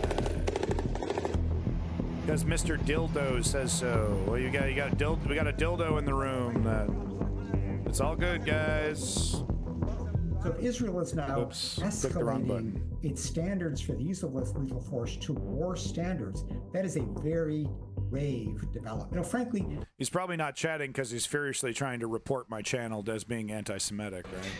Cool it with the anti-Semitic remarks. That's the usual game. Weaponize the reporting system against anybody who's telling the truth against Israel. Yeah. The dream of the far-right ministers in Netanyahu's government is to, solve the problem of the West Bank. Yeah, no, escalating is the proper term for what the Bibi Netanyahu government is doing. They just invaded the West Bank. Escalating? I mean, come on. They do this all the time. They haven't done it in like what, 2 decades? I think it was 20 years ago was the last time they've done something with so many troops. Escalating. Okay, all right, a little hyperbolic. Okay. Solve the problem of the apartheid regime that Israel is maintaining there by just getting rid of the Palestinians. Now that would be, a massive war. Carl Toes, welcome back. It's just a little incursion into the West Bank. They're just ripping up the roads and blowing up residential buildings. Hey, but they got a commander. We usually distract them by getting them to play. Cool. We let them watch TV and turn up the volume so they don't listen to the sounds of explosives and shooting. This is our home. We have nowhere else to go.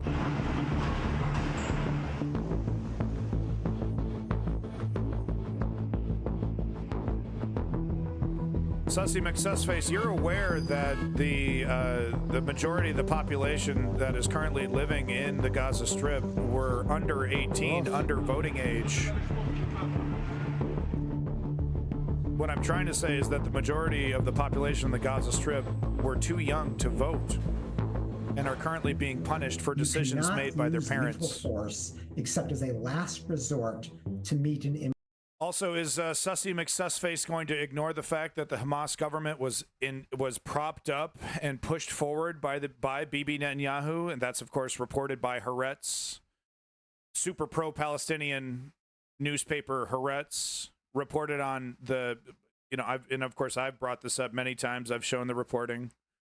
Bibi Netanyahu literally creating Hamas in the Gaza Strip. We're going to ignore all that too, right? And just Hamas our way through this through this cavalcade of horrors, right? That's what we're going to try to do, Sussy. Well, these people shouldn't have voted for Hamas. They didn't vote for Hamas. 20 years ago, they were under 18.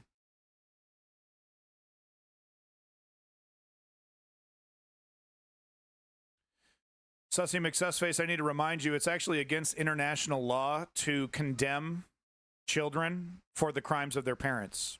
It's actually against international, it's a war crime. It's called collective punishment. It's actually illegal. No amount of pithy but Hamas whataboutism is going to change that reality. But you clearly don't give a shit about anything. You clearly are a nihilist who is going to defend Israel to the absolute hilt. I'm done allowing you to interrupt the stream. I think I've made my point.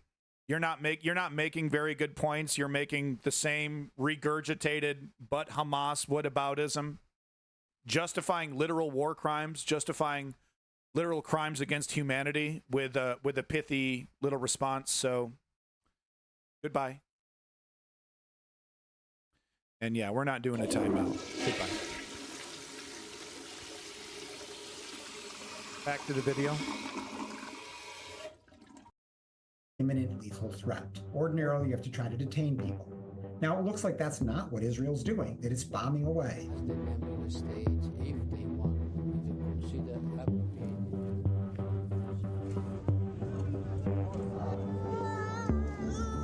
But Hamas.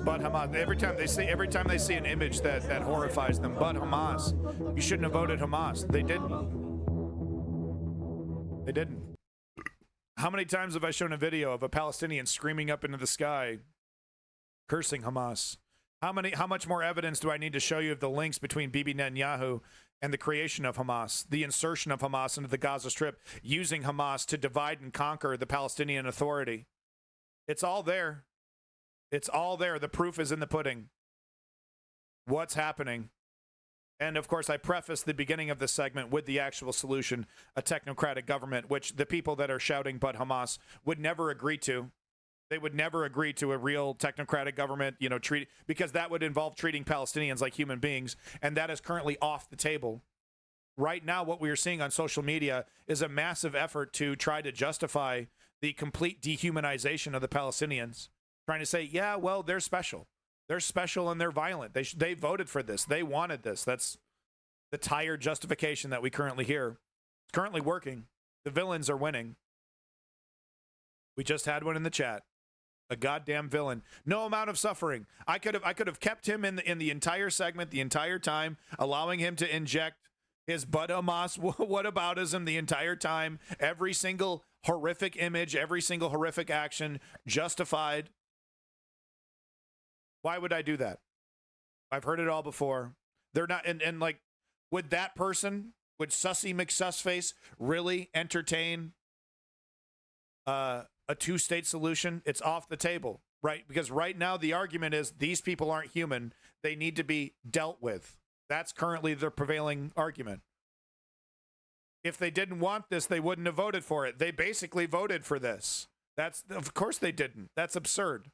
But that is currently what is happening. Exactly, Ice King. This is from a protest, I don't know where, but I thought this was really great.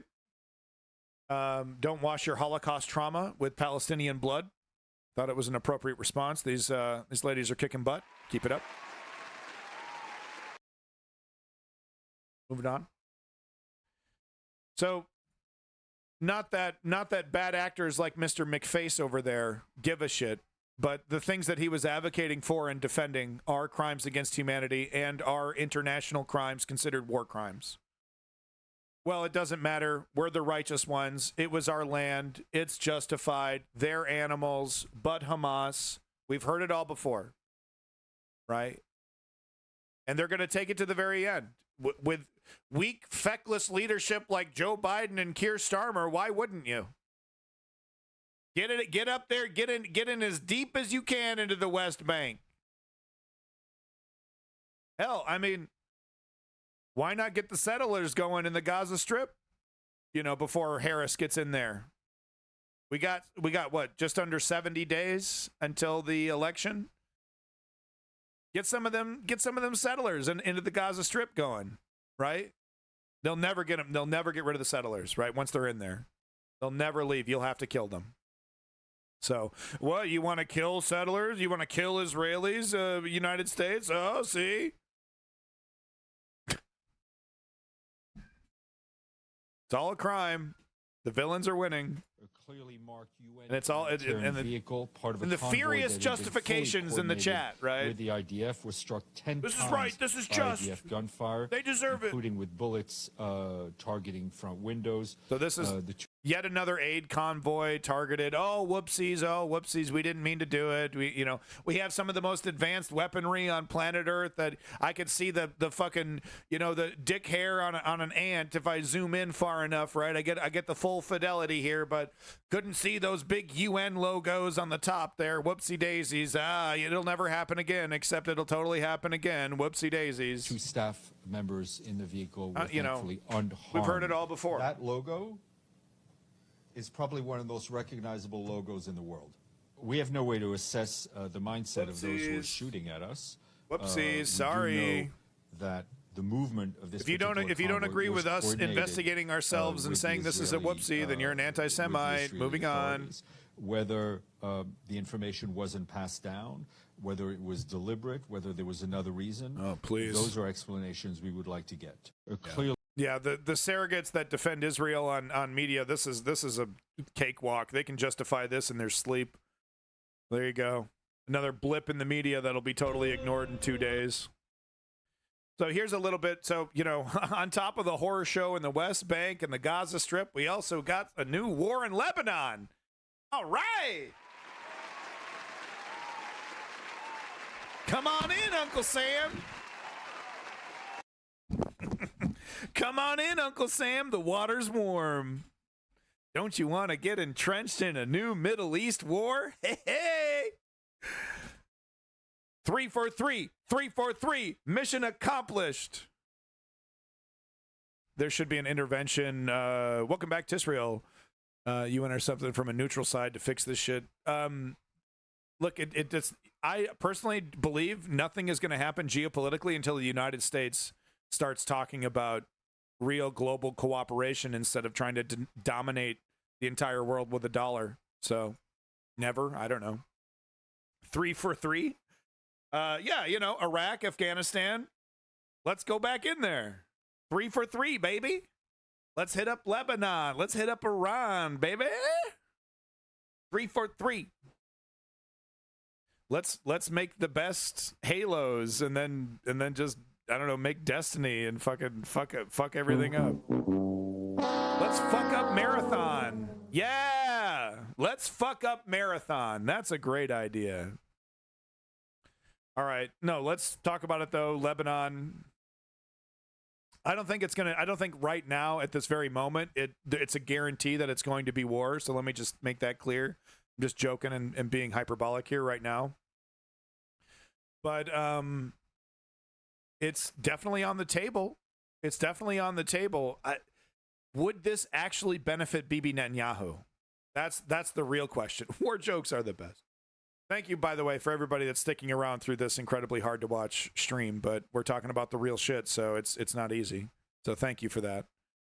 So right now it's closer to on the table than it was, several months ago. But my question is does this actually benefit Bibi? Because it's only going to really happen if it benefits Bibi, I don't think anyone else wants it. I don't think that these Middle Eastern countries want it. People dying isn't hard to watch nowadays. It's just normal. We have to remember what we're fighting for.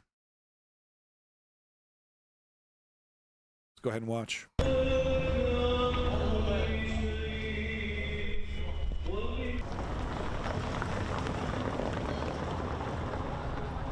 Guessing Gonzo is 100% correct.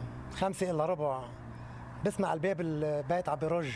هيدا قالوا بالعادة يرج وقت يكون في هواء. مع انه ما في هواء هلا والرج ذاتها مستمره. انا قلت اكيد في قصف قمت وعطيت دعينتي صرت اسمع القصف ومستمر لوقت مع الاسف انه لبنان عم بيتعرض لحرب ما قالوا فيها. Yeah, kind of.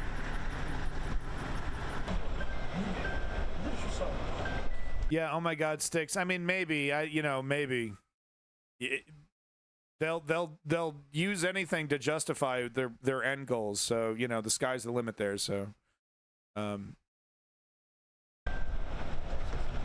أنا بطلب إنه من كل الدول إنه يتدخلوا لحتى يحلوا هالموضوع بالمنطقة بالشرق الأوسط كله خصوصي بين لبنان وفلسطين نرتاح عاد لأنه الحرب حرام صار له 11 شهر كثير هالقد الناس كلها تعبت وفي كثير شيء مش مقبول Yeah.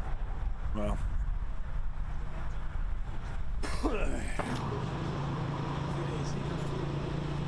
We need real leadership, you know, and we need real leadership in the United States. Why is this here? How accurate is the peasant scene? Why? This is funny. I gotta watch this later.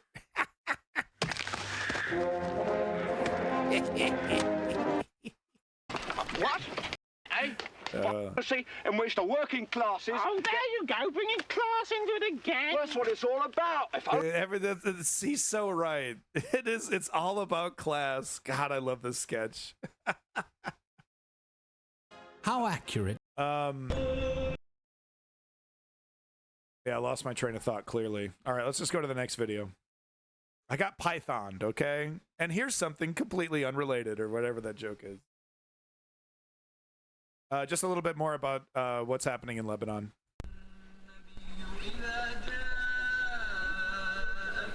Going through Idaho. I will be reporting on Elon Musk in Brazil.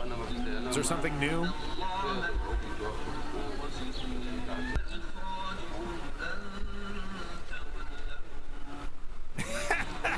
Rock's fist. The lady in the lake. What? The lady in the lake? بتصور بعد 5 دقايق. كيف بتصورهم بعد دقيقتين؟ Oh, I see. Oh, I don't know that reference. Just real. Sorry. Elon Musk going through Idaho. Need to watch more Python.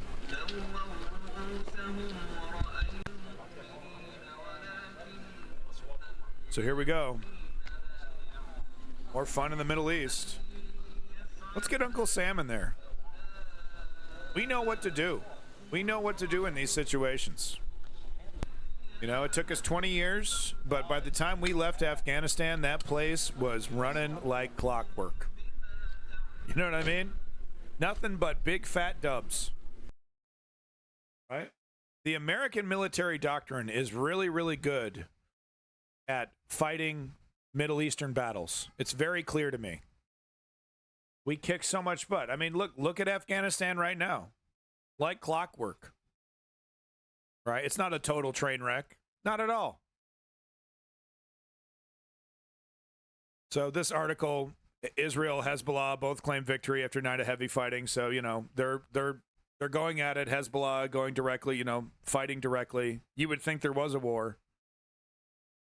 Israel said it hit dozens of targets in Lebanon on Sunday morning local time in a preemptive strike ahead of what Israel and U.S. intelligence said was expected to be a major missile and drone attack on Israel by Hezbollah. I wish they would prove that. You know, give us a little, show us some images. Maybe they did. So why it matters, both Israel and Hezbollah tried to prevent their strikes on Sunday as a major success, tried to present their strikes on Sunday as a major success. Israel said it managed to thwart a large-scale Hezbollah attack with a preemptive strike. Hezbollah claimed its major attack was successful and said it had ended its military operations for the day. And the exchange of blows, which the U.S. and Israeli officials feared could ignite a much larger crisis in the region, appears contained for now, officials said. So that's currently where we're at. Great success. Great success. So that's where we're at right now. Kind of in the same place we were, you know, after the last attack, the rocket barrage that they knew Israel was going to be able to shoot down most of. I don't think a single civilian died during that previous rocket barrage. Am I wrong about that? So this an image, you know, just more images I see, and I just wanted to show you. You know, he makes a great point. You know, every one of these children that it's murdered. Oh, but Hamas, they say so cynically. They didn't have guns. They didn't vote for this. Children are still inherently innocent. Right?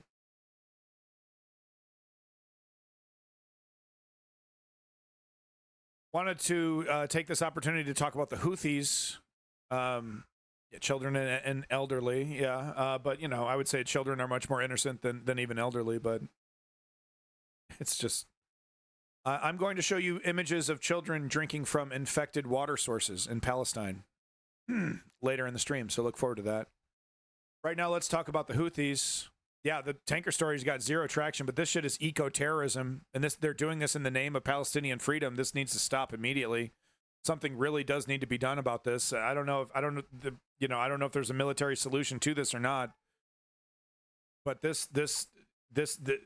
so let me just read the tweet here. Video released by the Houthis seems to show the setting of explosive charges on the deck of the tanker Sunyan off the coast of Yemen in the Red Sea at 150,000 tons.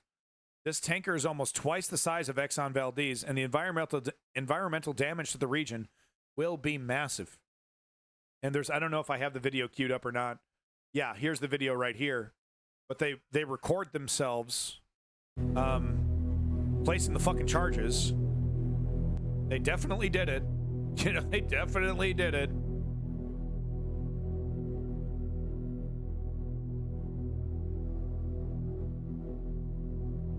And we're supposed to, and it's like,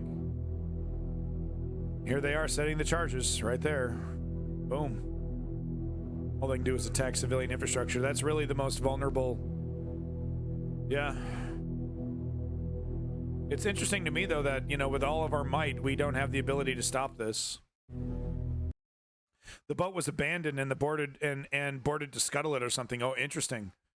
So we do, so that's even more interesting. So this thing was abandoned, left out there. Interesting. Allahu Akbar, al-Maut. Okay, we don't need to hear these assholes and their religious justification. Wow.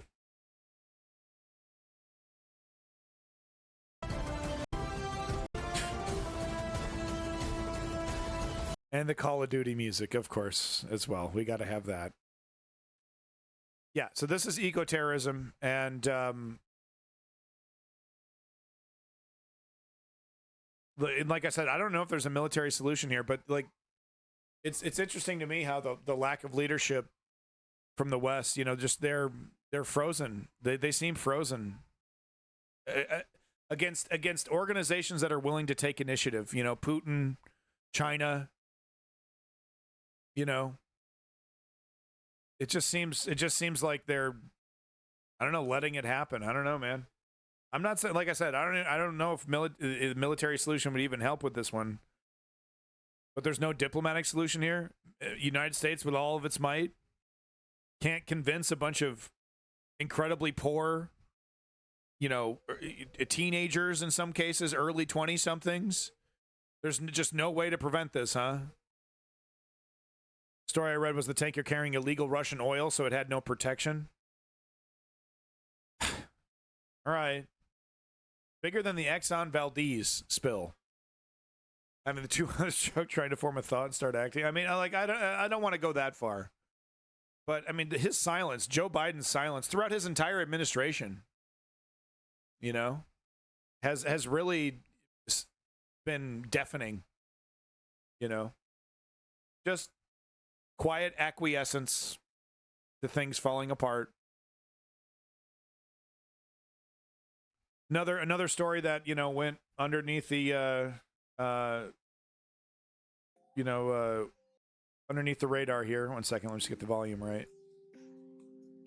But Israel bombed a school that served as a shelter for hundreds of Palestinian families. So I don't know, but Hamas, right? It's all justified. There was one Israeli, one Hamas member in there. Welcome back, Ribbons. Good to see you. Welcome to the horror. I don't know about that, Israel. I don't know. But just, a school filled with children, filled with innocents. Oh, there was a Hamas guy in there. Oh, they fired a rocket from the school. We don't have proof. We have no video. We have no images. Whatever. But this is the video. This is a video of them pulling children out of the rubble. If you want to watch it. But just another horror. What like I said, I've said all that needs to be said about what actually needs to be done here. But I need to show it to you. We're paying for it, right? If you live in the UK, if you live in the United States, there's a lot of other countries that support Israel. We're paying for this. It's coming right out of our pocket. There's the article if you want to watch a dead body getting pulled out of the rubble. Go for it. Have fun. I should mention that there's a ton of footage in the Discord that I don't have queued up because of because it's gory, because it's, you know, it's literally children's body parts. But so here's that rapist that Sussy McSussface, you know, I explained to, you know, was trying to explain to Sussy McSussface that he was defending you know, something pretty horrible. I explained the situation where we have Israeli society normalizing, so that if normalizing the rape of Palestinian soldiers. So this ghoulish criminal was on video. I can't show you the video. It's in the Discord. Just search it up. Type that shit into Google. Come right up. Okay. But this is the IDF soldier who was caught on camera, on a security camera, violently raping a Palestinian prisoner until his death, until he had to go to the hospital, and then he died from internal injuries. That's how badly he was raped. This individual did it. He did it on camera. And in a bizarre stroke, in a bizarre stroke amongst Israeli society, what we have seen is them saying, okay, he might have done it. Okay, he might have done it, but, you know, it's justified. So they're in some cases, they're not even denying that he committed rape because it's on camera. Other Israeli soldiers are holding up their riot shields, right? They pull him like he's like Abu Ghraib, right? He's all like blindfolded. He's got his handcuffs, right? He's Abu Ghraib, right?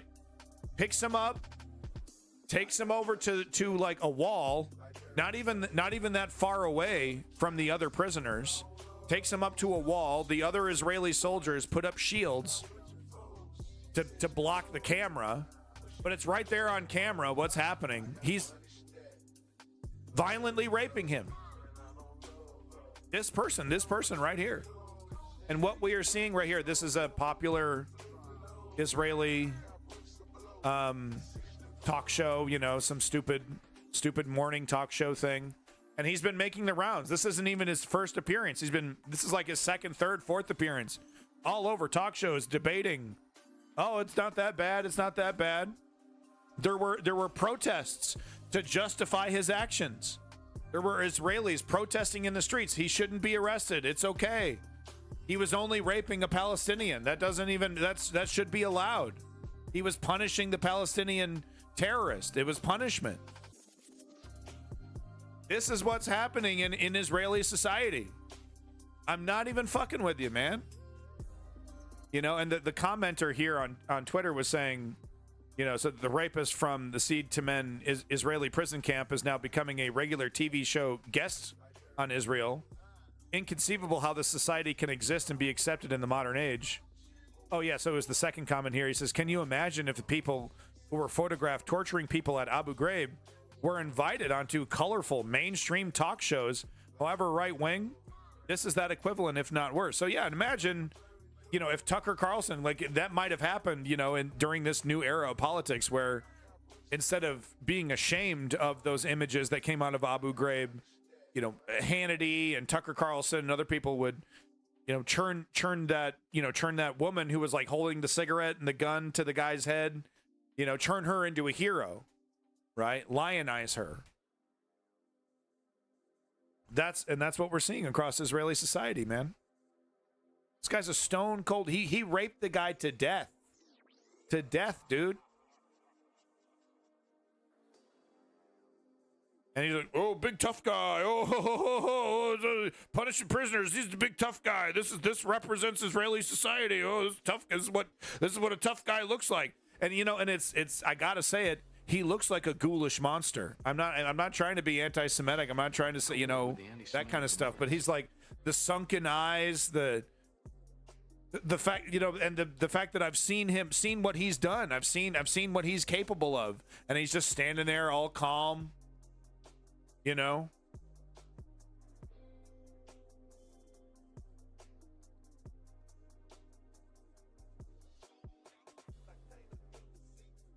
I'm not trying to get, conflated with any kind of anti-Semitic tropes. He looks like bad news. He looks like a bad dude, right? And it certainly has nothing to do with his Jewish features. It's just the aura about him, and I've seen his crimes. I've seen what he does. Welcome back, Boeing stuff with a disgusting comment. Just more video. Don't need much context besides the description. Breaking: Jenin refugee camp is now in a blackout after Israeli occupation bulldozers destroyed electricity transmitters during their ongoing raid. So this is in the West Bank.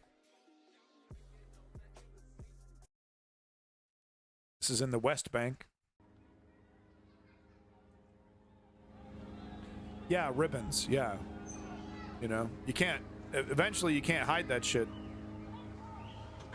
I mean, if someone stuck a gun to my head and told me to, repeat the actions of this man, I would be a complete psychological mess. It'd be like that scene in Seven, with the dildo, right? I would be completely psychologically screwed up if someone forced me to repeat the actions of that guy, and he's just standing there like, it's all good. I'm a hero. Yeah, no, I'm a hero. I was punishing those dirty bastards. I'll do it again too. Would anyone be surprised if he did it again? The guy, he's a fucking micro celebrity within Israel. Oh yeah, I'm the rape guy. You bet, I'm the rape guy. I'm sorry, what did he do? Okay.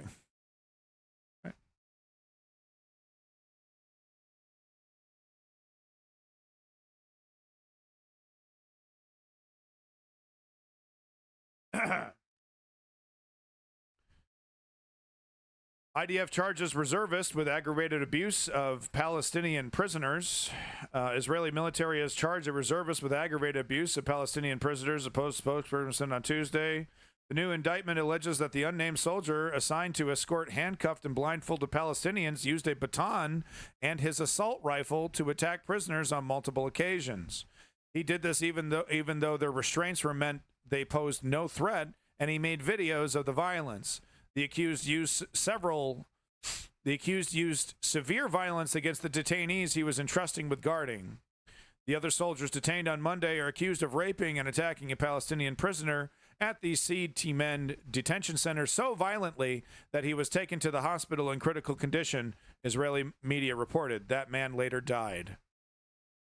His injuries included a ruptured intestine, severe injury to the anus and lungs, and broken ribs, the Israeli daily Haaretz reported. A doctor who treated the man told the paper that when he saw the horrific extent of the injuries, he initially assumed they were caused by other inmates.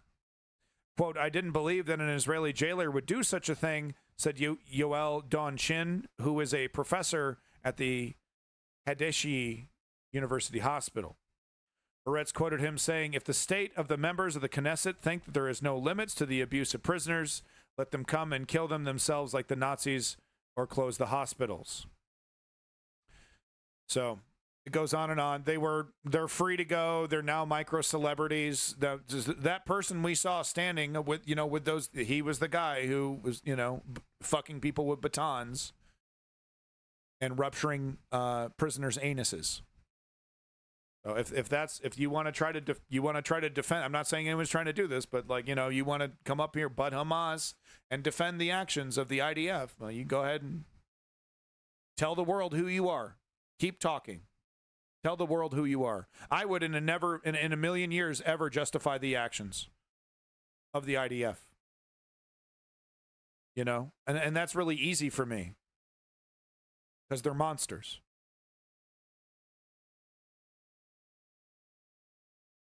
And let me tell you, they're monsters. A dangerous monster doesn't necessarily mean that it's only going to attack people that you don't like. So here we have this dangerous monster called the IDF attacking ultra-Orthodox Jews who don't want to participate in this for one reason or another. Let's be real. A lot of these guys don't believe in the humanity of Palestinians. Some do, though. Some radically do, which is really interesting. There is a sect, there is a vein of ultra-Orthodox Jews who their interpretation of the Torah believes that the Palestinians are human beings and that should be treated as such, that that we're actually you know, that Zionists and Israeli Jews are going against the Torah by treating the Palestinians in the way that they are. So those ultra-Orthodox Jews that live in Israel are very fascinating. But there's also a good chunk of ultra-Orthodox Jews that believe in the complete eradication of the Palestinians. They definitely believe in not fighting, though. They definitely believe in, like, there's a whole system. If you're an ultra, this is crazy. This is completely bananas. There's a whole system within Israel where if you're an ultra-Orthodox Jew that basically goes to college, it's like where they study the Torah. It's not like a real college. They just study one book. They study the Bible, and they sit around debating the fucking Bible, the Torah. They sit around debating the Torah for hours and hours endlessly until death, right? Until fucking death, dude. Okay? And the government pays them to do that. They don't have to go to work, literally, because they're it's insane. Their justification is that, well, our understanding of the Torah helps Israel, makes Israel more powerful when we understand the Torah. It's kind of like an RTS, right? When you send wizards into the tower to do research, and that increases your tech tree. So they're like, well, we got to have wizards in the tower, or else our tech tree won't increase, and then we won't build a statue to Yahweh. You know, we won't have enough tech tree points to build our Yahweh statue. Okay, we got to go back in the Torah. We got to go back in the church or whatever. What do they call it? God damn it! What's the version of their church? But you know what I mean. So it's very interesting what's happening. But the basic gist is that the Israeli government is saying, no, the free ride is over. We're still going to pay for you. We're still going to, you know, allow you to pull money from the Israeli government. But you have to participate you have to fight. You have, you know, because like every member of Israeli society has to be a member of the IDF. They're automatically enrolled. When you turn 18, I think you automatically have to go to like boot camp, right? You get, you know, there's a time in your life where you have to carry around your assault rifle everywhere you go. Literally, you know, there's images of 19-year-old Israeli girls carrying around their assault rifles. So they want to implement that system now for these guys who have been getting a free ride the whole time. So let's watch the video here. They don't like it. They're not a fan. Some of them have made really great careers as techno DJs as well. You're kidding me. He's one of the, like, ultra-Orthodox guy? Really? Wow, I didn't expect that comment. Every Aramaic religion has a concept of holy people that have the right to kill everyone else. Yeah, it's not just Aramaic though, is it?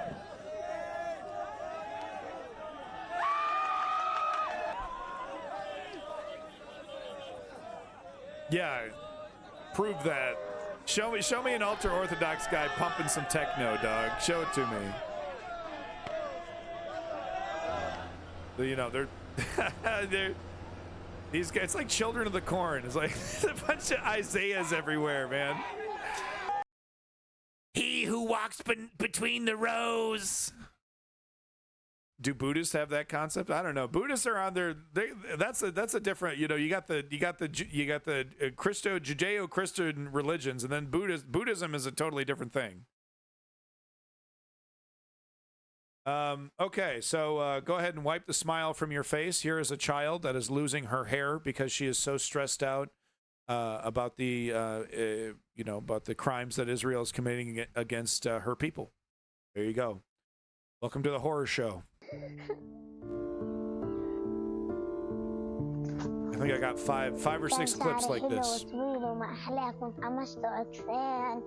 كنت لما اروح على المدرسه عمشته عمشته كثير تمشيطات حلوات لما كنت عمشته والاولى على مدرستي انا كمان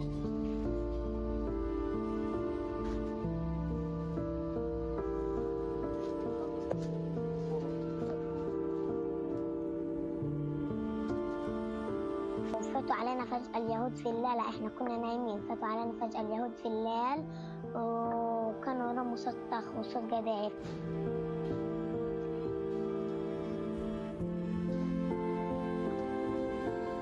كثير رعب يعني القصف جنبك وصدايع خيمتنا وموت قدامك وسعفات اي طفل اي انسان يعني هلع وخوف وفزع طفله 8 سنين يعني ايش بده يصير فيها فيش استقرار فيش هدوء فيش امان فكان السبب هذا الاساسي الخوف والقصف العشوائي هو سبب نزول شعاع السماء. بنتي سما انحرمت يعني حقها كباقي أطفال العالم.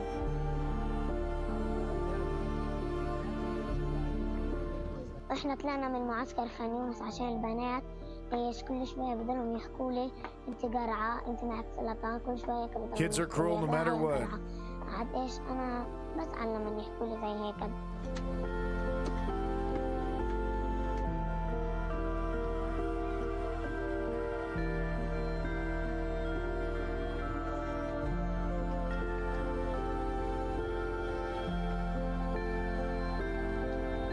أمنيتي إنه يطلع شعري ومشط عكسين، كمان أمنيتي كمان إنه يطلع شعري قبل ما يجي عيد ميلادي، لأنه عيد ميلادي في 5/10 وعمل عكسين، لأنه أنا كنا يجي عيد ميلادي كنت بعمل عكسين وبمشط مشطات حلوة.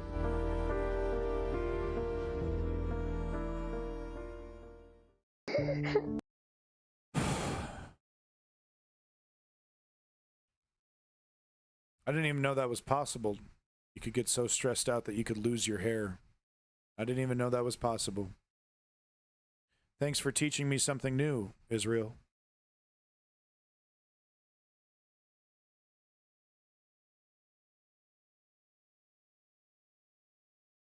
This is a video of 15 members of a Palestinian family were killed in Gaza. Israel is wiping out entire families during quote-unquote ceasefire talks. Guess which story is getting wall-to-wall coverage in the media? Go ahead and tell me. If you're a regular news watcher, go ahead and tell me if you saw this story in your favorite news media of, news source of choice. 15 members of a single family. And this isn't even the biggest we've seen. There was one story we saw a couple months ago, 30 some members, 36, 38 members of a single family. Of course, the racists would say, oh, well, they breed like rabbits. They're like cockroaches. Right. Like Israeli settlers aren't trying to make as many babies as humanly possible. Right. Okay. Doesn't matter. Doesn't matter. The horror continues. Here are children drinking from infected water sources.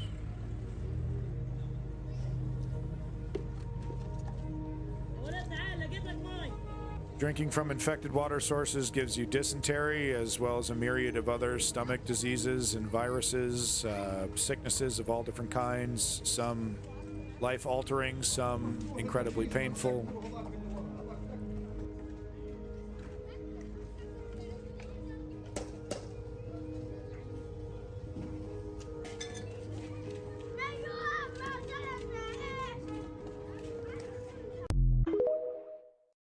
TikTok. Woo, woo. Take the social media. Scroll up. Oh, like. Wow.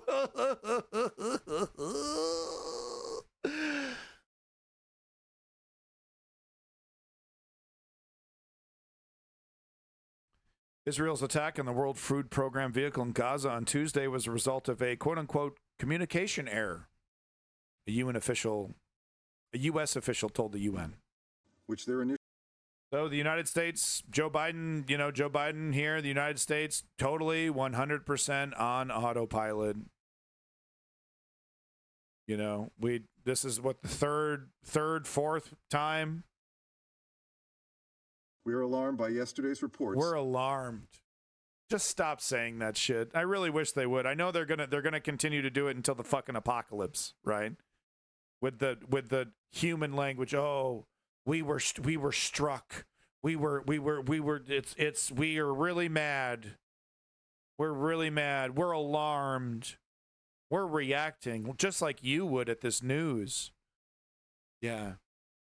We're alarmed by yesterday's reports that the IDF fired repeatedly on a WFP vehicle. Israel has said it is investigating this most recent incident. Oh, well, and let's trust those investigations, right? If you were to ask this guy, well, what's your opinion on this? Well, let's wait for the investigation. No, I don't have I don't even know what's going on. I just landed here. I'm a newborn baby. I just landed here. I don't even know what's going on. Let's wait for the investigation. Let's wait for the investigation before we have an opinion. What they say every time. 6 months down the line, the investigation concludes. Israel finds itself innocent. Will anyone from the U.S. be asked, oh, hey, that thing that you said you were waiting for this, so they just said that they're totally innocent. Well, we respect Israel. We respect their right to defend themselves, and we respect the results of their investigation into their own crimes. So if Israel says that they didn't commit a crime, then we trust that investigation. So moving on, next question. That's how it works. It's disgusting. And they're so used to doing it, that Bibi Netanyahu knows that he can take advantage of this automatic response. And I think to me, it's like there has to be a breaking point. Like, we've already started to see, the Israeli narrative of any criticism of Israel is considered anti-Semitism. So we've seen that kind of snap and fracture a bit. But this, the knee-jerk support, like, there has to be that, that moment. And, I guess it depends on what happens with the refugees and whatnot, but there has to be this moment where it's just like they have to admit what's going on. Are they really going to take this to the very end? Hundreds of thousands of refugees pouring into Egypt or Jordan, and they're still going to be saying this fucking, oh, well, we're waiting for the investigation to cease, and then we'll have an opinion on that. Are they really going to be doing this shit to the very end? Which their initial review has said was a result of a communication error between IDF units.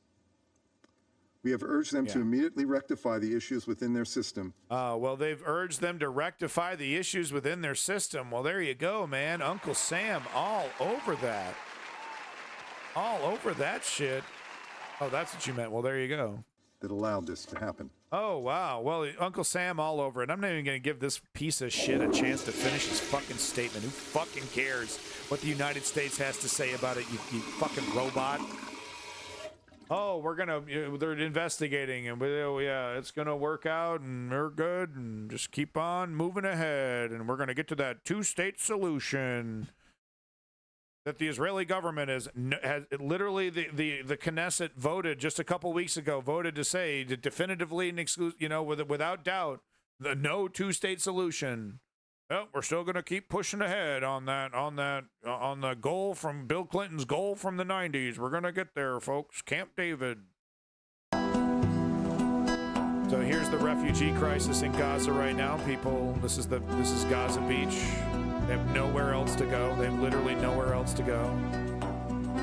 It's only a matter of time before Israel starts striking locations here. Oh, Hamas is hiding amongst this, and maybe it's true, maybe it isn't. Who knows? But this is the Jon Stewart joked about this. Jon Stewart and I joked about this. I made the joke, and then I realized that Jon Stewart made the joke previous. I didn't even see it. Maybe I subconsciously stole it from him. But it was like, where are you going to go? Where are they going to go? You going to push them into the ocean? It's like they're just standing in the ocean. Okay, we're here. We're in the ocean. Yep, stay there. You're not allowed to come back. That's your new home. Ankle deep, right? Ankle deep in the water, carrying a baby. Yep. You're not allowed to come back. Just stay there. And they're getting close to that. They're getting close to that. Just push them and just do what you want to do. You don't think Ben Gvir looks at this image and he goes, how come we can't just push him in there? How come? How come, BB? Come on. Be reasonable. That's beachfront condo space. So I do a lot of criticizing of Hassan. We talked about the Houthis earlier. He did some very embarrassing interview with a Houthi terrorist. Tried to rizz him up. It was all Zoomer about it. Made references to One Piece because he was a pirate.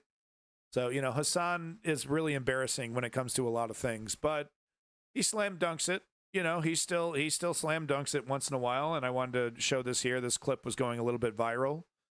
And it was relevant to what we're talking about, so I thought I would show it. So thank you, Hassan.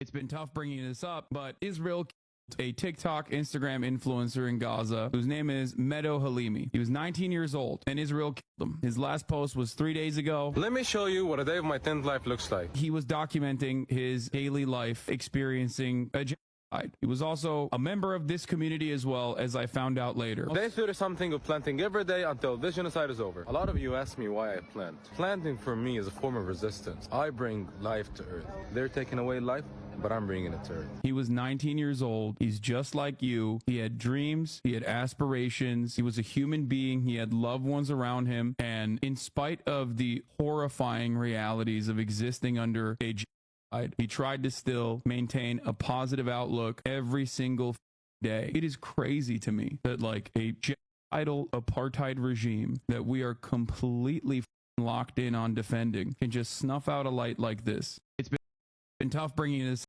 Yeah, and that's such a good point, because you know, we're totally locked in. There's no escaping it, and this is, you know, we need to primary the neoliberal Democrats if we. This is another thing that, you know, they're never going to move on. They're cowards. They just want the problem to go away. That's how bad it is. That's how bad it is with the situation with Joe Biden, and because of their failure to lead.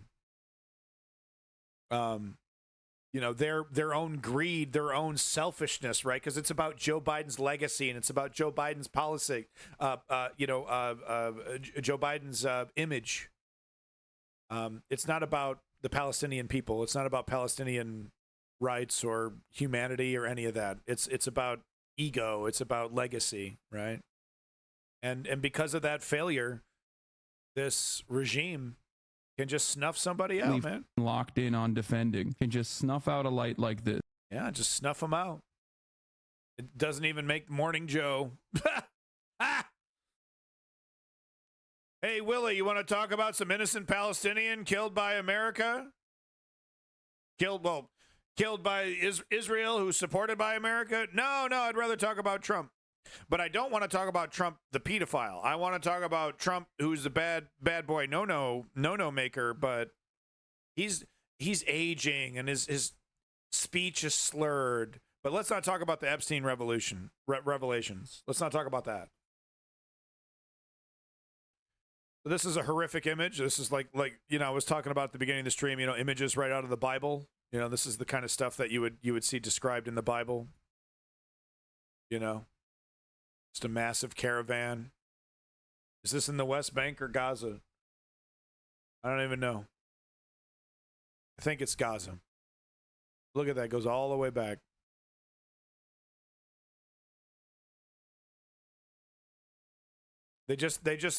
Israel just shuffles them from one place to the next, and it seems to be an intentional strategy of making it seem like there's no safe place to go. They're actually, you know, don't trust us. You know, we're intentionally lying to you. We want you to believe that there's no safe place, that, you know, no matter where we point to you, no matter where we point this group of gaggle of people, you'll never find security, you'll never find safety. If you build a hospital, we'll bomb it. And it's intentional. It's intentional. You want it. You want this group ready to extract. Because this is about removing them. But they want to do it. They want to do it in a way that would placate the West. That's what they want. They want to do it in a way where it's like, they can't just start loading these people into big buses with the Israeli flag on it. Can't have IDF soldiers just rounding these people up. No, we can't do it that way. But what if we made the situation so bad it forced them to just do it on their own? It's like, well, it's not all our fault. You know, these people, they're following their own leaders. They're doing what they want. You know, and the Western media would happily ignore the situation that Israel put them in. We'll ignore all that, and we'll just focus on, oh, this autonomous group of people are moving into Jordan or moving into Egypt, and they're just doing it on their own. It's a refugee crisis.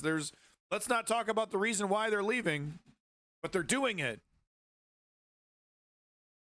I think that's kind of the direction they want to go in, because they don't want to, you know, like I said, they don't want to stamp the Israeli flag on this. And this kind of feels like the first stage of that.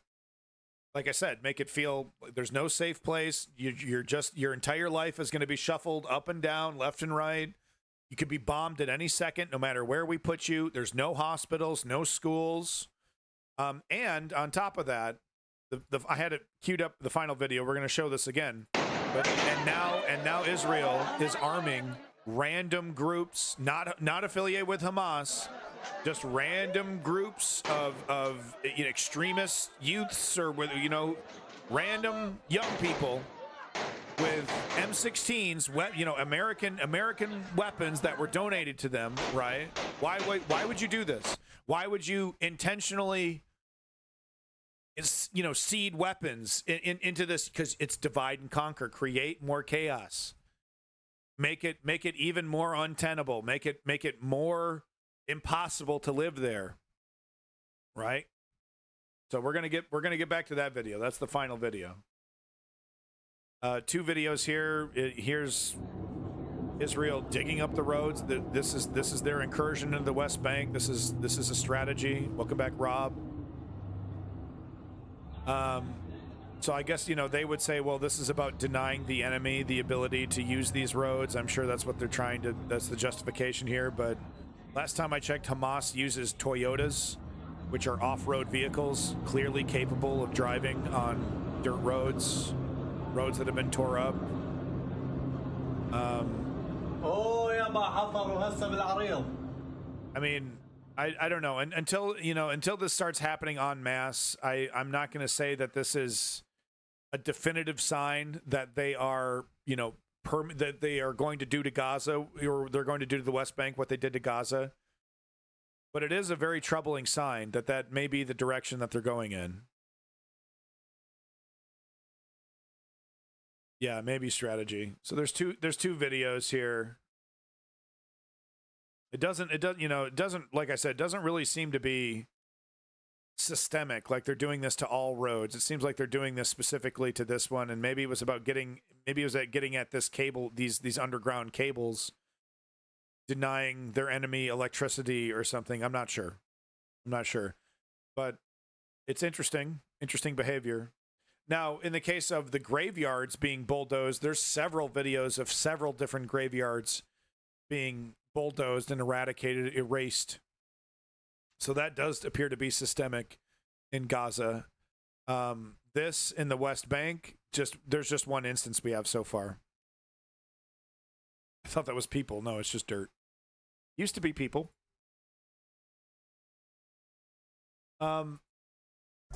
This person making a very good point on Twitter, and I wanted to agree with him that, you know, the BBC describes Israeli war crimes to enforce its apartheid rule over Palestinians, recently ruled illegal by the World Court, not that that matters, right, as counterterrorism. And we see this across, you know, Western media. Anything Israel does against the Palestinians, it's counterterrorism. The BBC's normalization of Israeli crimes against humanity is near complete. So all they, you know, and it's like, well, Hamas acknowledged they got a commander. They got a Hamas commander. See, it was a terrorist operation. Okay, take their word for it. Hamas acknowledging it. How many times have we seen Israel do stuff like this? Kill a bunch of people, say, we got a terrorist, we got a bad guy. They provide no proof, no body. Hamas doesn't make any statements. So they just, you know, Israel just gets to do whatever it wants, kill as many people as it wants, just like the United States in the Middle East. Oh, look at the terrorists. We killed a bunch of terrorists. Do you know Obama's definition of a terrorism? Do you know Obama's definition of a terrorist was when he was dropping drones? This is real. I think it was 19-year-old, or was it a 16-year-old? Might have been 16-year-old. Any 16-year-old male caught, amongst the dead was automatically considered a terrorist just for being there and dead and a male and over 16. That's what insurgents, I think they would use insurgents. And that's what they would tell the media. Oh, yeah, another drone strike. Oh, we got 20 insurgents. We got 20 insurgents today. So you killed 20 16-year-old or older people. That's literally all the information we have. Yep. Did they have guns? Is there previous statements that they made on social media? Anything? No, we don't have any of that. All we know is that they were male, roughly around the age of 16 or older, and they were in the air and they were killed by us.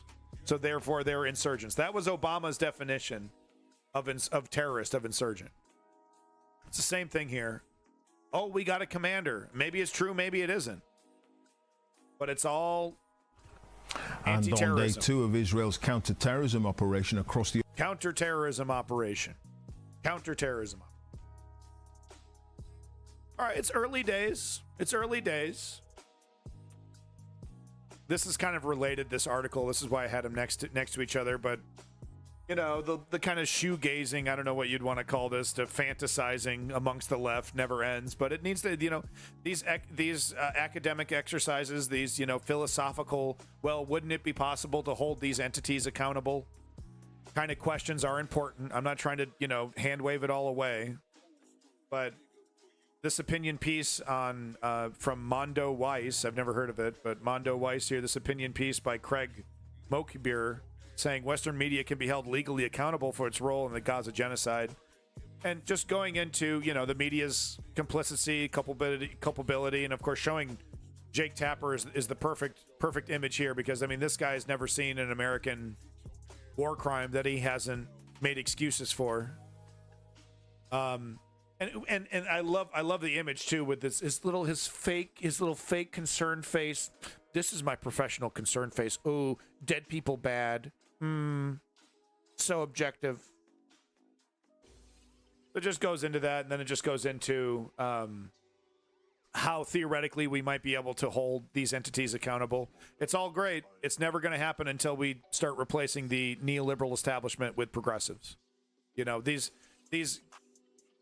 they're considered radical reforms, but, you know, from our perspective, they're not radical. They're essential, right? Reforming the Electoral College, making the economy more equitable for all Americans, you know, holding back the power of the oligarchy, holding back the power of the military-industrial complex. None of these things happen with the current neoliberal establishment. Never. Hey, you can put you're a gay man on your driver's license until the cow comes home. That's great. We're still going to let Jeff Bezos completely fucking rake you over the coals. We're still going to let grocery store monopolies totally screw you over, right? Hey, we've heard some good words from Kamala. Let's see what the policy looks like, huh? We're just going to forget Build Back Better, and we're just going to forget the Voting Rights Act and all those wonderful promises Joe Biden made us? And we're supposed to pretend that Kamala Harris is somehow going to, she's one of the good neoliberals? So it goes back to what I was talking about earlier. If we want any of this to change, if we want the media landscape to change, if we want media organizations to be held accountable for covering stories or not covering stories, or covering partially a story that benefits a narrative, that benefits the owners of CNN, you know, the multi-billion-dollar right-wingers that own these media companies, you know, if we ever want to see real accountability, we have to assimilate the neoliberal establishment. We can depend on the right wing to be fascistic, to be authoritarian. 100%. We're not down with that shit. We can depend on them to be monsters. We cannot depend on the neoliberal establishment to just magically get the fucking memo that they need to try being leftists instead of careening to the right. We have to suck it up and aggressively assimilate this establishment if we're ever going to see, you know, fun little fantasies like holding them accountable possible. That's why I talk about it. I try to find the X factors. I try to find to simplify all the noise, to filter out all the noise, and find the things that we should be focusing on. And that's why I'm constantly harping on the assimilation of the neoliberal establishment, because it's our only fucking hope. Oh, what? Is Hakeem Jeffries going to get a wild hair up his ass and start talking about electoral college reform to allow third parties to be more viable in the United States? Are you smoking meth? Never going to happen. With a gun to his head and a red hot poker, you know, positioned directly underneath his seat. Never would happen in a million years would Hakeem Jeffries even entertain the idea of electoral college reform to make third parties more viable. He needs to be replaced. He needs to get out of the way if we care about leftist progressive reform in the United States. It's just a fucking fact. So, like I said, this is good stuff. Keep theorizing, keep what-ifing. That's fine. But let's not forget, you know, what we need to do if we ever want to accomplish any of this shit. You know, stop acquiescing to these, you know, wine-drinking MSNBC, Hillary Clinton-obsessed idiots. Who, oh, you could depend on us. Honey, we're the adults in the room, honey. Right? Biggest fucking, you know, glass of wine you've ever seen in your life, right? All right, anyway, back to the segment here. Enough diatribing. You've seen it before. We'll see it again until they're actually held accountable. But here's the IDF intentionally blocking a ambulance from getting to a victim and that victim dying, bleeding out because the ambulance couldn't get there. They've done this so many times. I don't know how many videos I need to show of them blocking ambulances, but there's dozens. I mean, there's dozens. If you really wanted to dig into it. But they just, you know, oh, well, Hamas could be in there. Terrorists could be in there. You know, it's a military operation. You know, you got to let us do it. You got to let us do it. It's intentional. It's about making a point, right? It's about revenge. So, more evidence. So the settlers are of course feeling very emboldened, and why shouldn't they? Why shouldn't they be? They're on the cusp of their great, their great masterpiece being, happening right in front of their eyes. The government, quietly acquiescing to their actions. So here's what it's like living as a Palestinian in a territory that the settlers want to take over right now. This is what it looks like. This is what it feels like to be a Palestinian under Israeli rule. So these are settlers that are approaching a Palestinian area. Next time someone touches him, my cows. Why your cows came here? Why cows? Because this is my land. But this is my house. I was given it by God. Shame. It's my land. It's my land. It's my land. It was given to me by God. Hey, shut the fuck up. This is my house. Not your house. This is okay. That's your house. Okay, you no, crazy witch to go to fuck to the house. Let's go. Where? Let's go right now. Show what you want. So he wants desperately for this man to strike him. And in any kind of way, touch him in any kind of way, push him even gently, even like breathe on him in the wrong way. And that will fully justify him and his people to literally beat this man with a baseball bat, maybe, do whatever, it depends. Sometimes it just goes, it's a little scuffle, and then the cops show up and then everything calms down. Other times it's full blown murder. What you can depend on though, is the law having the back of the aggressor here, the settler, consistently, 99% of the time, the Israeli, Justice Department, the justice system will have the back of this man. And he knows it. Man. Dance with me. Wants to dance. I'm not touch me. You look sweet. Touch me. Be aggressive with me. Sweet. You look so fresh. He's talking to his wife now. I would be happy to sit with you in a jail someday. I would be happy. Sdet Teman. So Sdet Teman, I believe, is the current the justification that they're using for raping Palestinians in jail. It's another religious justification for their actions. Rape in the name of God, as they say. And he's got a big fucking smile on his face saying it. Right? And it'd be one thing, because like every society has their extremists, every society, and like America shouldn't be, you shouldn't think of America as simply like the most extreme racist people from the South, right? So but the problem is that this man does represent the Ben Gvir faction, the number 2 in government, by the way, but the essential faction that Bibi Netanyahu needs to hold his constituent, to hold his power in the Knesset. They believe what this man is saying. So it's gone well beyond just some random extremist talking shit. This man is represented in government. In fact, his party is the number 2 entity in Israeli government right now. Understand what I mean? And then kissing noises, threats. So how would you deal with that, right? Some guy walks up, I'm going to take your house. I'm going to rape your wife. I'm going to do it in the name of God. Kissy noises. And you touch this guy. You touch him, you're dead. You're screwed. And sometimes I've shown footage of this. They'll just walk into your house, start knocking shit off the shelves, harassing your family, scaring your kids, pointing guns in your kids, right in your kid's face, kicking the whole family outside. They ransack the house. Police do nothing. They'll just stand there. They'll just watch. Far-right Israeli minister Itamar Ben-Gvir sparked outrage by saying he would build a synagogue on the Al-Aqsa compound. So the Al-Aqsa mosque was destroyed. It was around for hundreds of years, a big deal to the Muslims, a big religious thing, and it's been destroyed. And now Ben-Gvir is saying he wants to build a synagogue directly on top of the space. Number 2 in government. Number 2 in government. Kill them all. Destroy their buildings. Erase their identity. Overwrite their identity.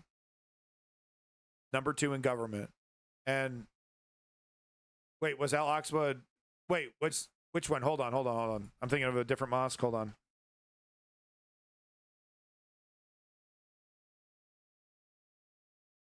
It was like 300 years or something. 200, no, 300. Different mosque.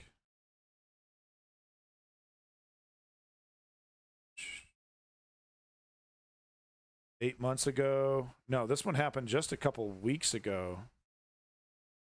Yeah, maybe I'm wrong here. It was just a couple weeks ago. Is it this one, the Grand Mosque? No. Maybe I'm getting my timeline screwed up. No. Hold on.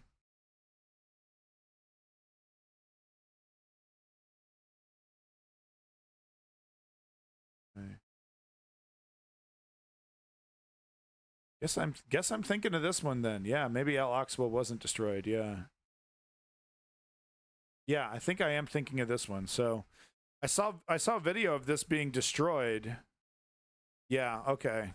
No, I am getting this confused. Thank you for that.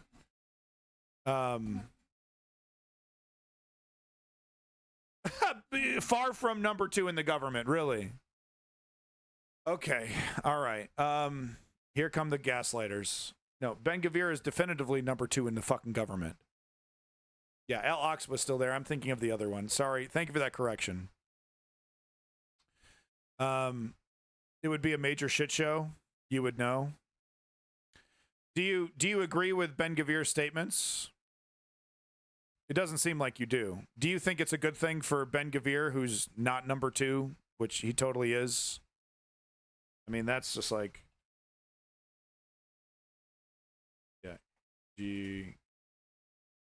Everyone says that. I'm not even... I'm just repeating what other people are saying.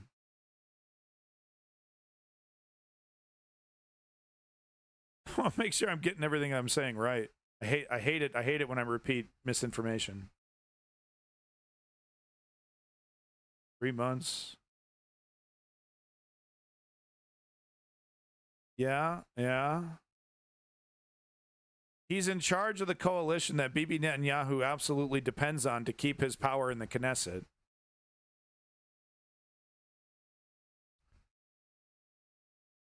All right. Well, thank you for disagreeing with him.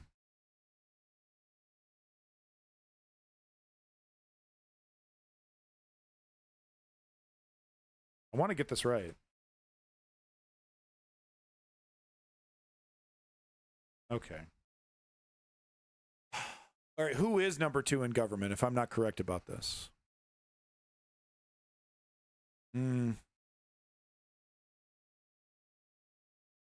All right.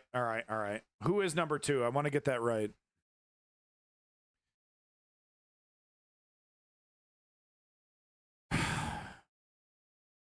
Anyone else in the coalition? Well, he runs the coalition. He's the head of that party. All right, so here's more images I have of Israeli settlers. Vice president. Yeah, there isn't a vice president. I knew that. I've heard him described as number 2 in the government, and until I am corrected otherwise, I'm going to continue to do so. And right there in the distance, I got to say, I've seen several videos from this fella, and I got to give him credit. He's an incredibly brave fella here. It doesn't look like he has much of a fight in him, but you have to have, brass balls to be doing what he's doing, filming settlers, going right up to where the action is and filming it right there. He's doing this to in the defense of Palestinians. So I got to say, this kid is incredibly brave, and I'm very proud of him. And right there in the distance are the settlers who 2 hours ago opened a water pipe belonging to the Palestinian village in order to waste the water and increase the costs. So we called the police, who arrived fashionably late, chatted with the settlers for a bit, and then told us that they are not plumbers and therefore they can do nothing. Bibi Netanyahu definitely doesn't like Ben-Gvir challenging his power, but that doesn't mean he doesn't agree with a lot of his points. The fact of the matter is, though, is that the reason why we're not seeing Palestinians rounded up or summarily executed is because Ben-Gvir is not in charge, and it's because Bibi Netanyahu is in charge. He's trying to find a way to keep the West happy while also getting what he wants. He also seems interested, though, in taking the Gaza Strip. I think Bibi Netanyahu wants his cake and eat it too. I don't think he's given back the Gaza Strip, but he doesn't want to do it in the way that Ben-Gvir wants to do it. He wants to do it in the way that Bibi thinks will keep everyone happy and placated. And keep him in power, of course. Nothing about this. So we came up to close the water pipe ourselves, and then more and more settlers arrived, being so annoying that even the army for a second started complaining about them. But the settlers still opened the water pipe, wasted a bunch of water belonging to the Palestinians, and faced zero repercussions for it. So isn't that cute? They tunnel a pipe into the Palestinian water source, try to open it up, try to intentionally waste water to get the Palestinians to leave. It never ends. It never ends. The cops standing around. Look at Mr. Tough Guy. Oh, I'm not a plumber. I'm not a plumber.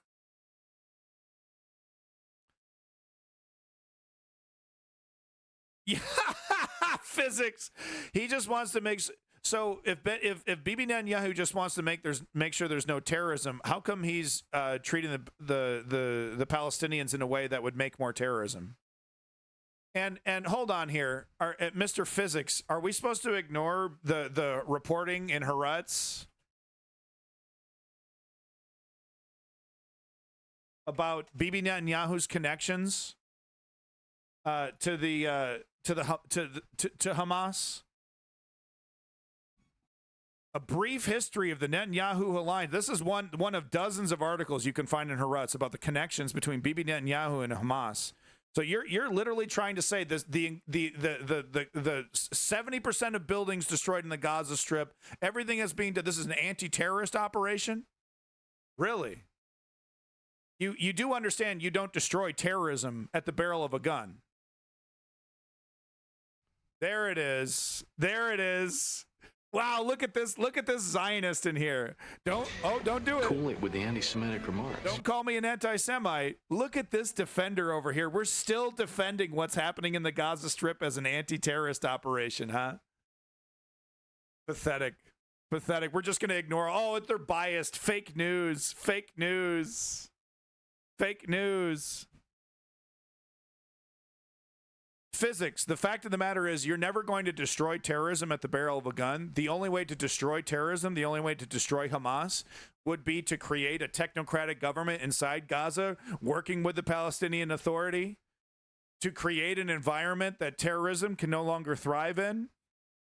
But you're defending Bibi Netanyahu and his strategy to create total chaos in the Gaza Strip. There's no plan. There's no plan to rebuild Gaza. If their infrastructure is gone, it doesn't matter that a few people are pissed off. They can't do anything about it. Are you a few people? Are you talking about the 2 million plus people in the Gaza Strip? What are you even talking about? It's pathetic, man. Real news source. All the connection between Bibi Netanyahu and Hamas all over the internet. Not just Haaretz, by the way. Haaretz reporting on this. Not just Haaretz, but Haaretz all over this story. Fake news. They're biased. Bibi's still trying to do an anti-terrorist operation. Terrorism infrastructure destroyed. Right. So when America did its anti-terrorist operation in the Middle East, that totally failed. Was that their big failure? Is that they didn't destroy 70+% of the buildings in Iraq and Afghanistan? Are they lying? Can you point out one of the lies? It's isn't it cute? They're saying something you don't like. You just hand wave away the entire source. You don't have to say specifically about what they specifically got wrong, right? You're not going to get into specifics. Just don't believe anything from them, right? Oh, they're like Fox News. They're all over this story. There's so many connections between Bibi Netanyahu and Hamas.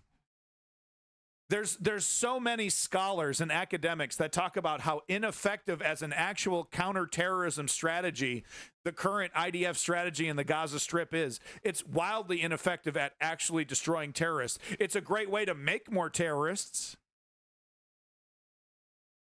But no, we can't do a technocratic government. We can't talk about rebuilding the Gaza Strip.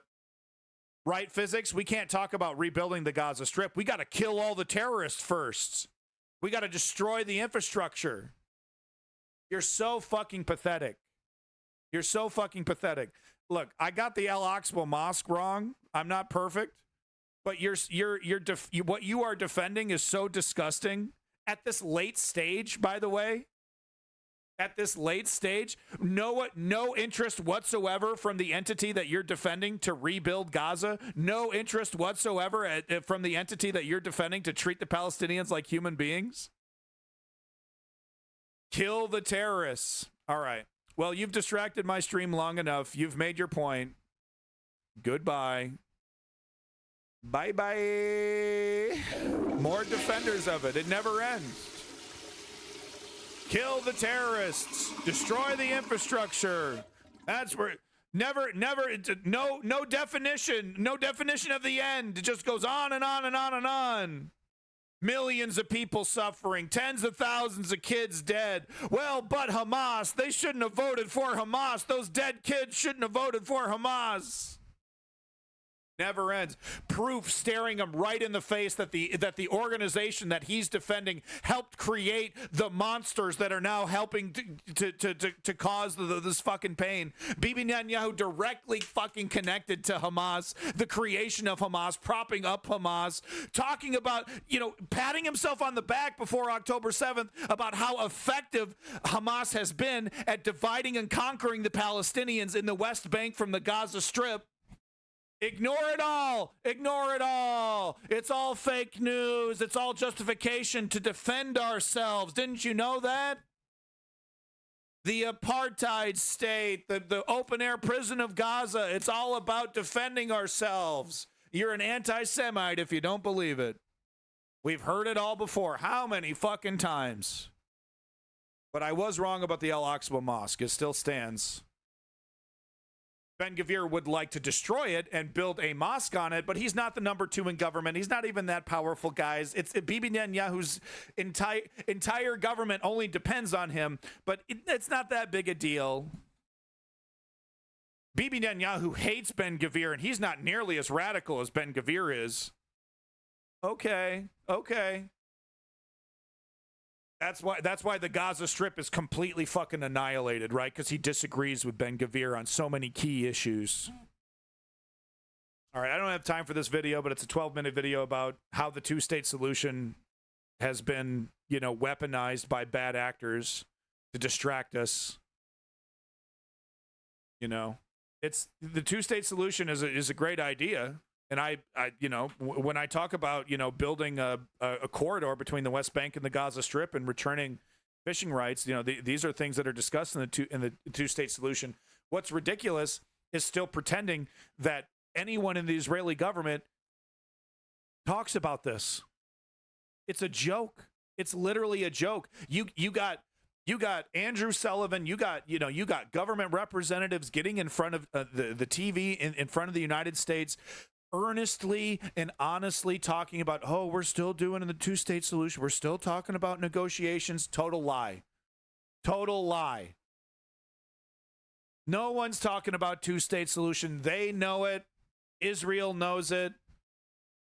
Right? So anytime you see an entity saying, oh, well, we're working on negotiations so we can get back to a two-state solution, they're lying to you. They know the state of the situation. Because anybody who actually understands the state of the situation will say, the two-state solution is currently not a realistic solution because the Israeli government is not interested in entertaining it, and we're not going to get to a two-state solution when one of the most important elements is literally laughing in our face when we bring it up. We're so far away from a two-state solution, it's laughable.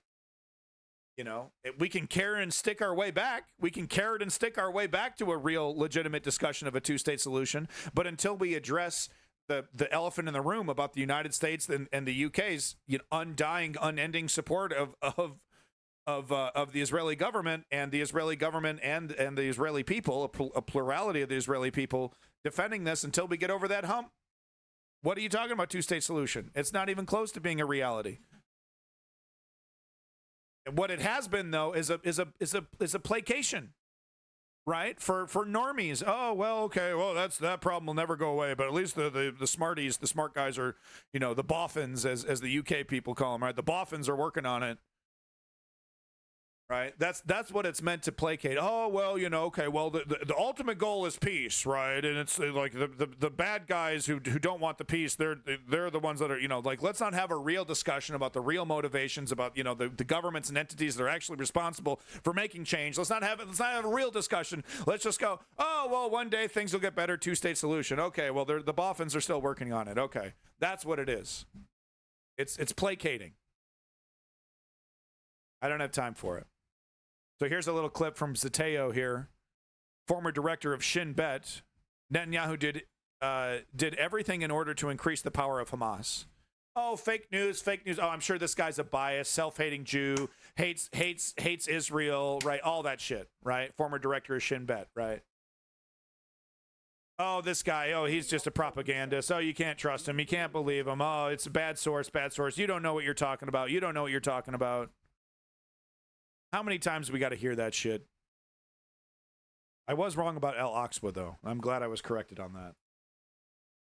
Pre-October the 7th, do you believe Netanyahu I'm sorry, the media player is so terrible. Propping up Hamas in Gaza as a way of dividing Palestinians and preventing a two-state solution? His policy, and he didn't hide it, he's totally against a reality in which there is a Palestinian state alongside Israel. He said it. His policy, the way he explained it, is divide and control to make sure that Palestinians will not have a unified government. And the only way to do it was to do everything in order to maintain Hamas in power. So it's not a secret. Yes, this was his former policy. He did everything in order to increase the power of Hamas and to make sure that Abu Mazen and the Palestinian Authority will not be able to create a unified government. He was patting himself on the back before October 7th. Look how well I've divided the Palestinian people. Like I've created this this incredibly hardline entity that even the Palestinian Authority has to say, we don't want to associate with these guys. We disagree with them. And Hamas will never let go. They'll never let go. They, of course, they refuse, elections, but they want to go full Taliban, right? They want to, the women, enslaved women, and everything going through their theocratic lens. They're not incompetent. They had 20 years to form some kind of government, but they didn't. They were too concerned with, getting ready for their big war, their big intifada with Israel. Yeah, sticks, right? I just fucking banned. I don't even have time.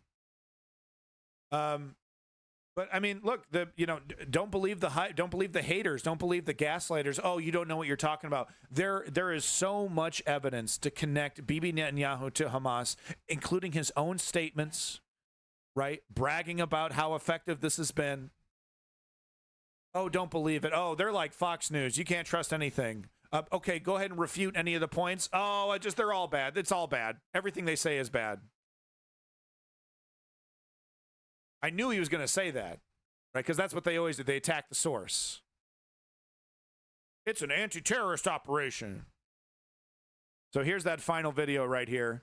Israel is arming criminal gangs in Gaza with U.S.-made assault rifles to sow chaos and societal collapse. So maybe this is fake news. Hey, this is X. Maybe this is a video taken out of context. Maybe it's a birthday. You can't fake these weapons. These are like M16s. Those kids in Deir al-Balah were armed with M16s that can only enter Gaza through Israel. They're openly firing their M16s without any fear of Israeli troops 800 meters away. So something's up with this, right? That's a great point. What are you doing? Scoped up M16. I couldn't afford that weapon, dude. This is like a $3,000 weapon, man, with a fucking, $1,000 attachment. I couldn't afford this weapon. How did this kid afford it?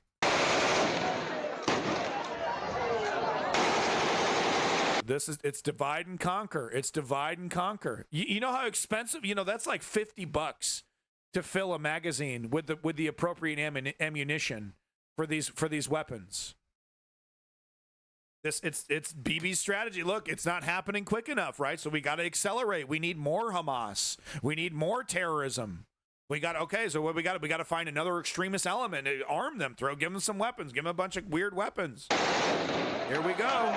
Bunch of ideological young people who don't know what the hell's going on, been raised in an open air prison with an oppressor their entire life. They don't know what the fuck's going on. And now they got top grade military weaponry. This is how Bibi Netanyahu does it, man. And there's no signs of stopping. There's no signs of stopping. What there are signs of acceleration. That's what I'm talking about. It's like, no, it's not foot off the gas. It's not, okay, think about it. It's like, no, take advantage of the situation while we have it. We don't know what Harris is going to do. We know where Trump stands. We know where Joe stands. Keir Starmer, a deer in headlights, doesn't know what to do. Too afraid of his own fucking shadow to act. Now's the time to push, to go as far as possible. Just mix it up more. There's not enough chaos. 800,000 people in a refugee camp, and they're just hanging out by the beach. We gotta need more justification to kill.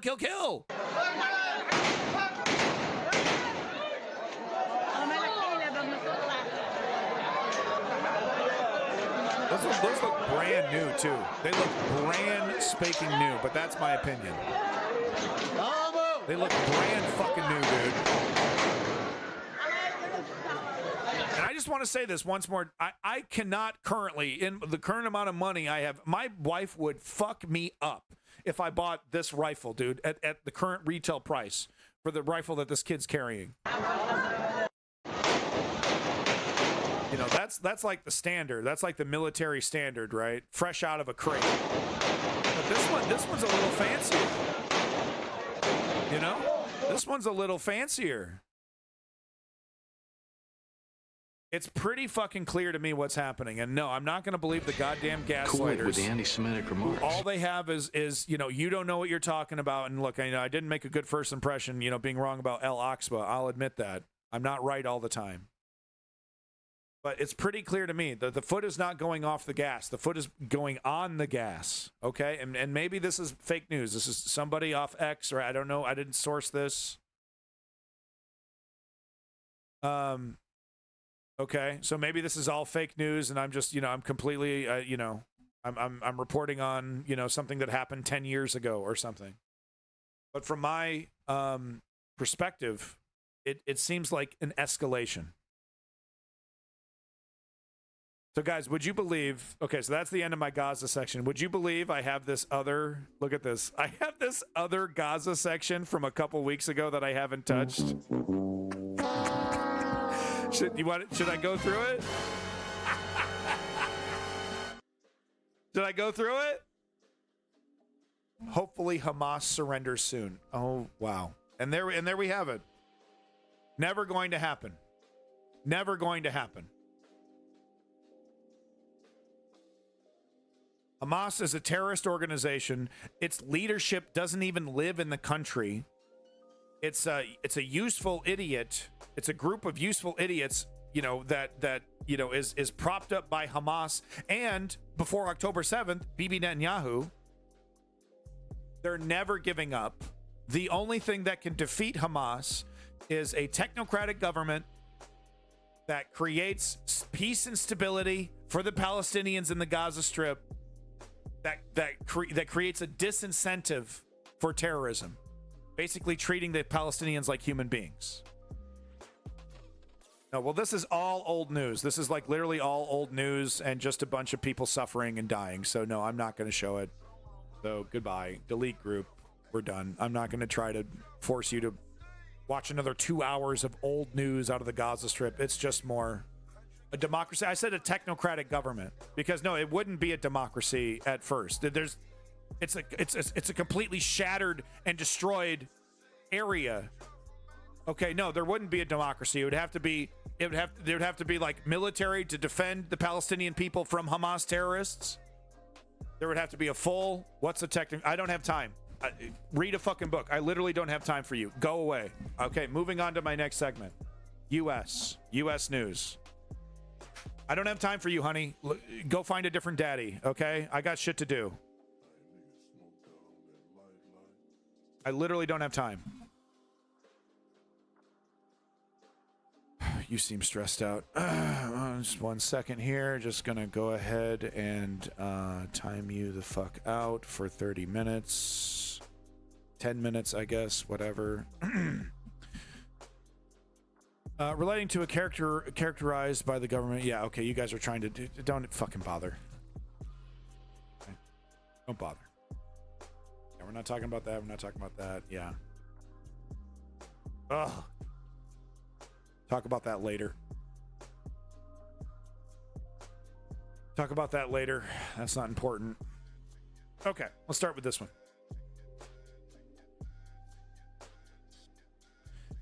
This is, you know, just crazy footage out of the United States. This literally has no connection to anything. I just wanted to show it to you. This psychopath having some kind of emotional issue on a golf course. I don't know. Maybe he lost. I don't know. He lost a game, lost a bet. I don't know what's happening here. But he got in his car and tried to run somebody down. Now, he apparently does hit the guy, but he just nicks him. Just kind of like brushes it off. The guy didn't have to go to the hospital. He's fine. So no one dies here. Just crazy footage, and I thought I'd show it to you. What the fuck? What the fuck?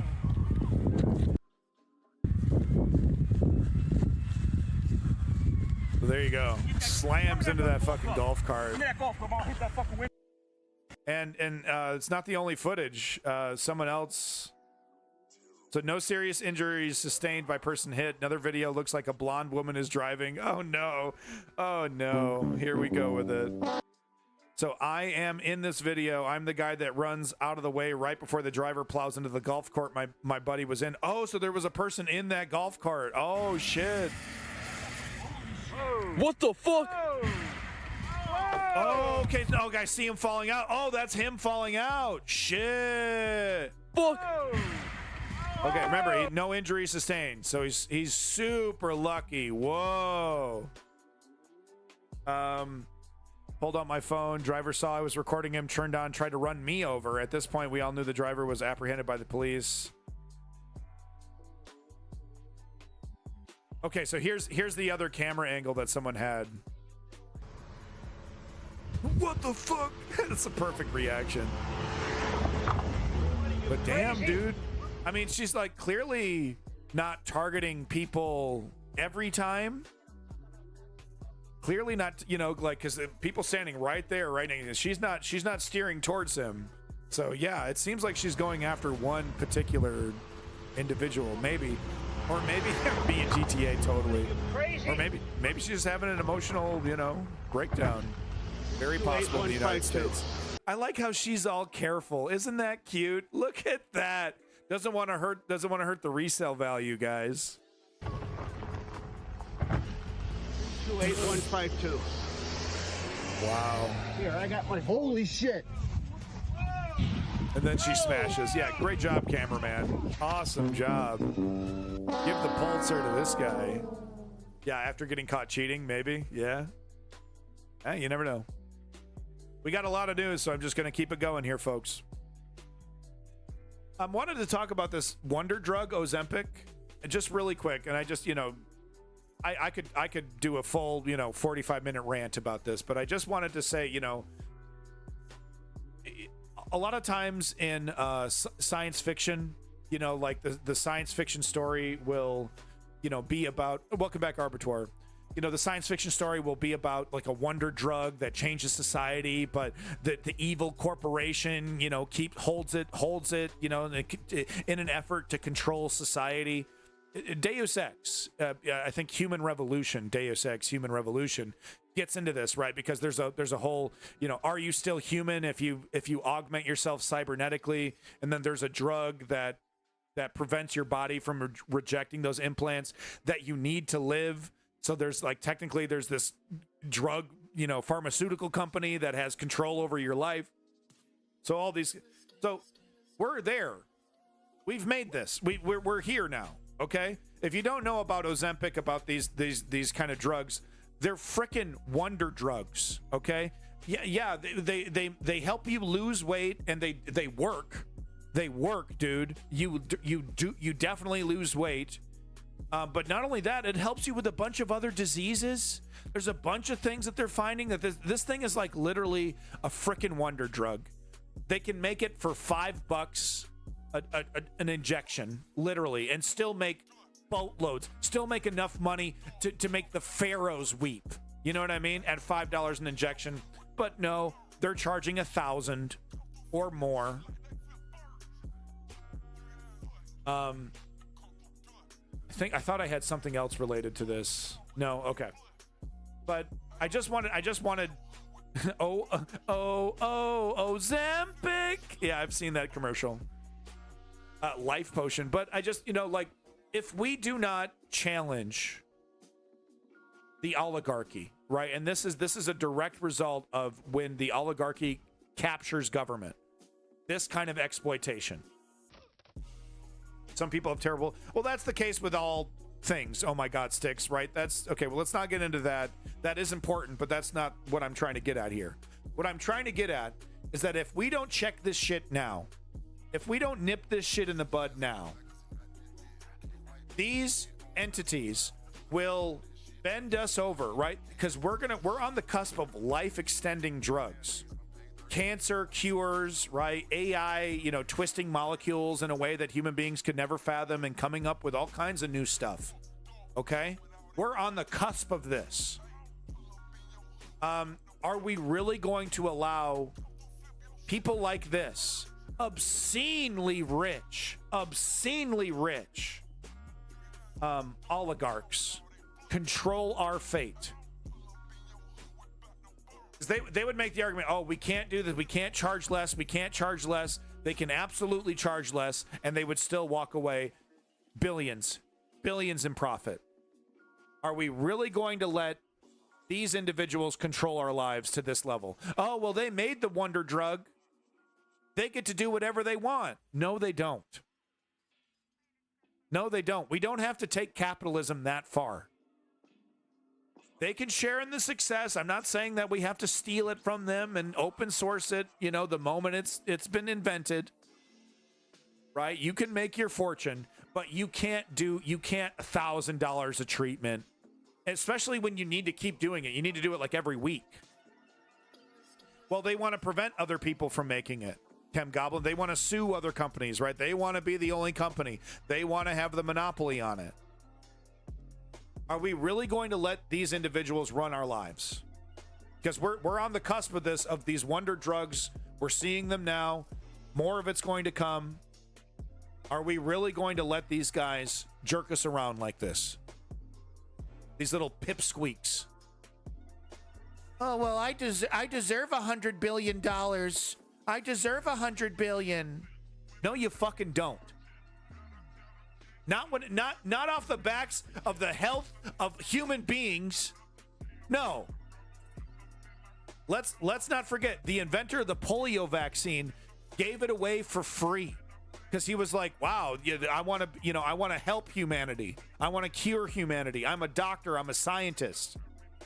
And I'm not even saying you have to be that selfless. Make your fortune. $5, $10 a treatment. $1,000 a treatment. Burn this motherfucker's business down and take that shit. $1,000 a treatment. Hypothetically, it's just like it's a massive escalation. It's an insult to humanity. And this guy thinks, okay, well, I know a bunch of people don't like it, but I have captured their government. I'm an oligarch. I've captured their government. They can't tell me what to do. I really run their government, and they're letting me do it. I'm spitting in their face, and they're letting me do it. So why wouldn't I steal? Why wouldn't I be a robber baron with people this stupid? And that's us. We're the suckers. Are we going to continue to be suckers, or are we going to start regulating these oligarchs? Oh, $1,000. That's market value. That's market rate. Oh, we got to do everything we can to prevent other companies from undercutting us. We need a monopoly, and we got to, extort people, sick people. Speaking of extortion, next story here. Pretty heartbreaking story about. You see this quite a bit, actually, in the United States. It's more common than you'd think. But this woman, working 40 hours, I think 30 hours, I think she says, actually, something like that. Obviously retired, shouldn't be working. She should be, she should be getting some kind of government paycheck that's, paying for her to have some kind of, humane life, She did her duty, right? She should just, be able to retire. Even if she didn't, even if, the government should be able to provide her with some kind of meager retirement. Yeah, it's not the Ritz. But, I don't want old people in my country dying in the fucking gutter because they can't stand to run a register. Right? But this is a common sight in America. This is extremely common, and it's relevant because Kroger is merging with Anderson's, I believe is the name. Multi-$100 billion grocery chains are merging, and what can we expect? Lower prices, better quality? No and no. We can expect lower quality, higher prices, more bullshit. How many fucking they literally made a fucking board game in the fucking Great Depression talking about this shit. Yeah, it was called Monopoly. We're still not learning our lesson though, huh? Yeah. Neoliberal, Merrick Garland's, Justice Department. Yeah, let it happen. Yeah. Wild greedflation. Fucking us over on top of the inflation, right? Just totally screwing us over. Nah, let them merge. Yep. Yeah. That'll lead to lower prices. Good job, Joe. Great job, Merrick Garland. Great job, guys. Just totally killing it. Well, we don't want to ruin the American dream by regulating this $100 billion industry. We don't want to ruin the American dream. It might stifle innovation at the produce section. Can you tell me what your dream is in life? My dream.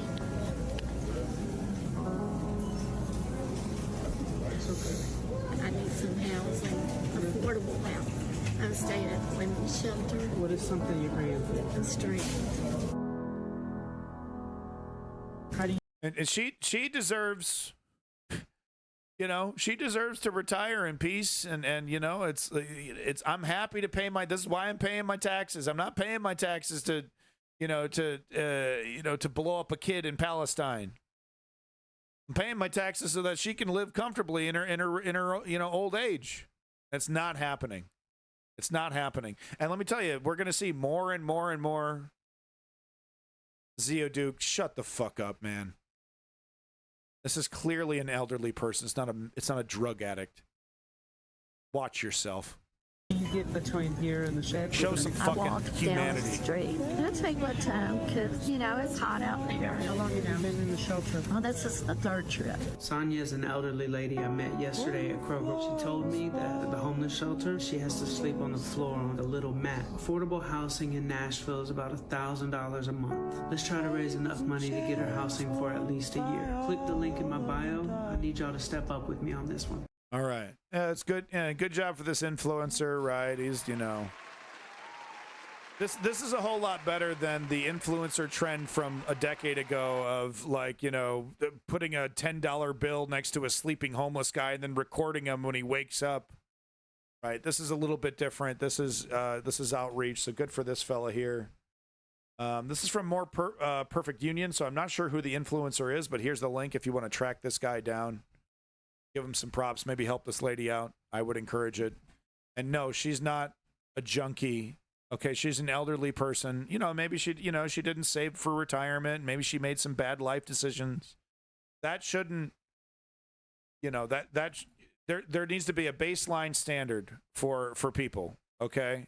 And having a roof over your head and, you know, 3 meals a day is a basic. It doesn't cost much for the American taxpayer to treat old people like human beings. Vector, leave Zeo Duke alone. It's okay. It's all right. Don't start a fucking fight. We got to take it more seriously in the United States. Chicago police knock near 80-year-old woman to the ground with their batons. Don't let her pick up her cane and refuse to help her up. It perfectly captures the truth of the CPD at DNC. So this is a pro-Palestinian protester. I probably should have had this in the Gaza section. Yeah, and Davey, I'm happy to pay that, you know, and I know the bill's going to be high. That's why I'm paying my taxes. I know, Zeo Duke. I know. You're just trying to keep it real. But even if you were right, which you're wrong in this instance, but even if you were right and she was an ex-junkie who wrecked her life on drugs, there should still be that baseline, right? Especially if you're off drugs. If you're no longer taking drugs, then you should definitely be assisted when you're that age. But I digress. Here's another elderly person being abused by the United States. This person was protesting for Palestinian human rights. You tell me if they look like a pro-Hamas supporter. I don't see any Hamas iconography here. It says stand with Palestine, end U.S. aid to Israel. And this is how the United States police treated her. She's an 80-year-old woman.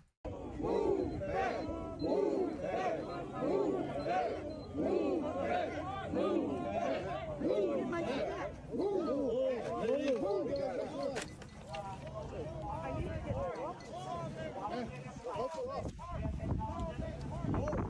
And then they just stand there. They actually, the one of the officers that helped push her down takes the cane and takes it away. It's her walking stick. You want me to get your phone? You okay, ma'am? Are you okay? Do you need help? I need my walking stick. You need your walking stick? Yeah. Can I help you up? I don't have a walking stick. We can help you up. Okay? Can I put this to the side and just help you? She's an 80-year-old woman. And before you make fun, you know, there's this great experiment I saw. There were some young people. If you type into Google some of these keywords, it'll come up. But they were forced to wear a suit that makes you feel like an 80-year-old person. And they were like, oh my God, it's so hard to move your joints. And it's like everything is like slower. And so there's a very real chance that she can't get up. Do you need help getting up? Is there something that she dropped? Hold on. Yeah, I dropped it. Do you mind if I can? Okay, ready? Oh, thank you, sir. Appreciate that. You got it. Yeah. It looks like maybe off camera, the cops gave it back. Okay. So it looks like maybe it might come around the back here because her walking stick magically appears. So it looks like the cops showed a little fucking humanity. Wow. Everyone give it up. Give it up for the stormtroopers. Oh, I guess we can't just stomp this old lady's face in and keep marching. We kind of have to stop. We have no choice. She can't move. Do we kill her? I don't know. What do we do?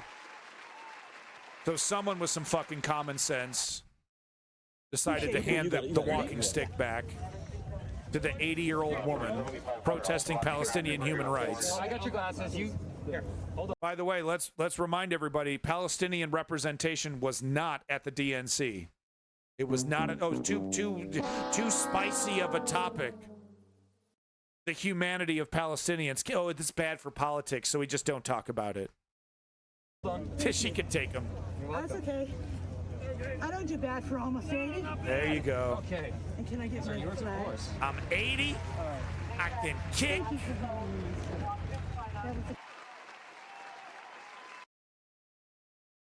There you go. Zero Palestinian representation inside the DNC, but outside the DNC, harassment, kettling. You know, if this woman should have been, you know, chanting for the end of the U.S. government, then maybe the cops would have left her alone, like a J6 protester, right? Right? Maybe a right-wing protester against immigration. You see half the amount of cops, just magically, just half the amount of police presence there. Maybe it's because that half that would normally show up are in the crowd protesting against immigration, right? Every time there's a left-wing protest, just massive police presence, overwhelming. Look at back this. Shit. You heard to move back. Familiar in D.C. and other places. Yeah. Kettling. Pushing people out of the park. 2 arrests made. Right. An elderly lady was pushed to the grass. At this point, what we can say is the police are really just justifying their existence. If they left everyone in the park, everything would be fine. So many thousands right now. Yeah, we can't do that, though. We can't do that. Can't leave them in the... You might occupy the park. Oh, no. Occupy. Oh, remember that? Oh, remember Occupy Wall Street? America almost collectively did something about the incredible financial exploitation happening to Americans every single day. Nip that in the bud.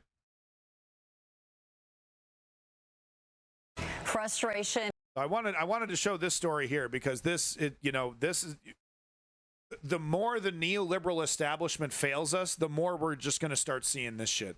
Okay? And also the more we're going to start seeing people throwing their hands up and either, you know, disengaging from politics or voting right wing. Okay? Because the Nancy Pelosi's of the world, the Hakeem Jeffries, the neoliberals, right? So paternalistic. Oh, we know what's right. We're the ones fixing. We know how to fix things. If you don't support us, you're a Republican. If you don't support us, you're just as bad as the fascists. We know what we're doing. Don't believe the progressives. Oh, the socialism. It's so scary. Have I told you how much I love Ronald Reagan? We know how to run government. We're the adults in the room, right? That's what we constantly hear from the neoliberal establishment. But the reality, in some of the places that they have the hardest control, the most control, they're completely dropping the ball. I lived over 10 years of my life in San Francisco. I saw this firsthand. It was like the whole place was frozen in time, right? All kinds of money apparently being spent on homeless issues and all kinds of, promises being made. London Breed saying she's going to do this and that. They get in there and then it's this. The problem just gets worse and worse and worse and worse. And we all know it's going to get way worse under Republicans. We know the problem isn't going to get better under Republicans. But you keep telling us time over, decade after decade after decade, we know how to fix it. We're the adults in the room. Don't believe the lefties and certainly don't believe the righties. But we'll do everything in our power to stop progressive change.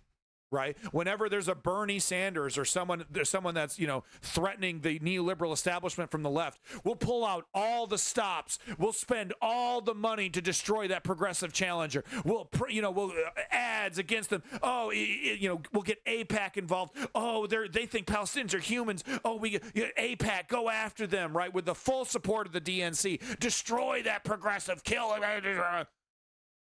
Right? So they do everything they can to destroy a real progressive political alternative. They say, we know how to run the show. And then it's this. It's this.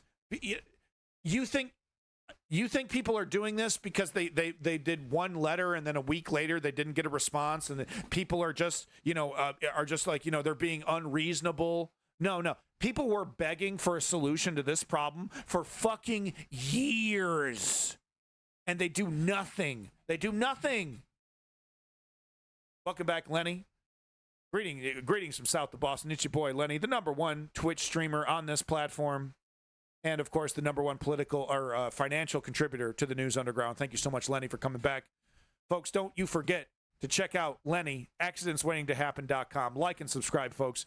You will not be disappointed. Hashtag more Lenny. But this is perfect time for Lenny to come in here because, yeah, he is a consumer rights advocate. That's the focus of his stream. You know, corporations, not, being allowed to hurt people, right, in various ways, lawn darts, think of that kind of stuff. So this is a perfect example of exactly the kind of stuff that Lenny, I don't know if he talks about this kind of stuff directly, but this is definitely in the wheelhouse. So perfect time for Lenny to be here. Let's watch. Frustration in East Oakland. Neighbors taking matters into their own hands, installing street barriers to deter reckless drivers. But tonight, city workers removing those roadblocks.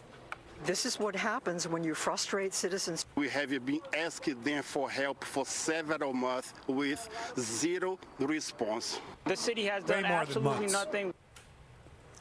A fed-up community demanding action from Oakland City leaders. Good evening, everyone. I'm Heather Holmes. And I'm Mike Meeback. After years of complaining about out-of-control driving, residents taking it upon themselves, placing rock-filled tires out there on the busy streets. New at 10, KTV's Joey Horta, live. Uh-oh. That's a bad sign. Someone with a username with their real name. That's a bad sign. That usually indicates that they're a conservative boomer if they're using their real name on the internet. Tonight in studio, Joey, the city not allowing those tires to stay? Nope, they took them out. City tells us they just found out about these barriers today, and they sent crews out there to remove them, calling them a safety hazard. Frustrated neighbors telling us they plan to replace what was taken down today because they can't rely on the city to solve the problem. Oh, it's a celebrity? Homeowners along this stretch of East 21st Street in Oakland's San Antonio neighborhood are outraged. So the link put in the chat there by Female Eunuchs is a really, really interesting story. I don't have time to show it. I really wish I did. But there are vigilantes that are going across Oakland that are just literally filling potholes, right? Oh, what are these vigilantes doing? Are they mugging people? Are they doing graffiti and ruining? No, they're doing the work that the city should be doing. They're literally filling the potholes, and sometimes because the work isn't up to code or whatever, right? The city will come out and unfix the pothole. They'll unfix the pothole. Yeah, it is illegal. It's totally illegal, and but it's like it's tough though because in the case of there's a reason why these rules exist. And there's, and like you don't want people to just fix things on their own, right? It's not a good thing because this is really dangerous. These tires, people got into a bunch, the story, you'll get all the details here. So it's not a perfect solution, but it's just showing that people are fed up.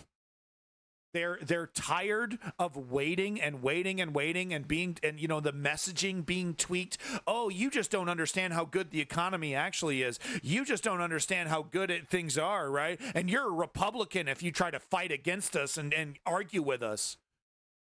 Meanwhile, nothing's getting done. Things seem to be getting worse. Everything's getting more expensive. And these grinning fucking millionaires in fucking expensive suits get in front of the microphone and say, oh, well, the economy's actually doing really, really well. Joe Biden's really kicking ass in the economy. The fuck? It's like, not for me, dog. I don't know. Maybe there's someone else is making some money. I'm not. That's the consensus when it comes to the middle class and below.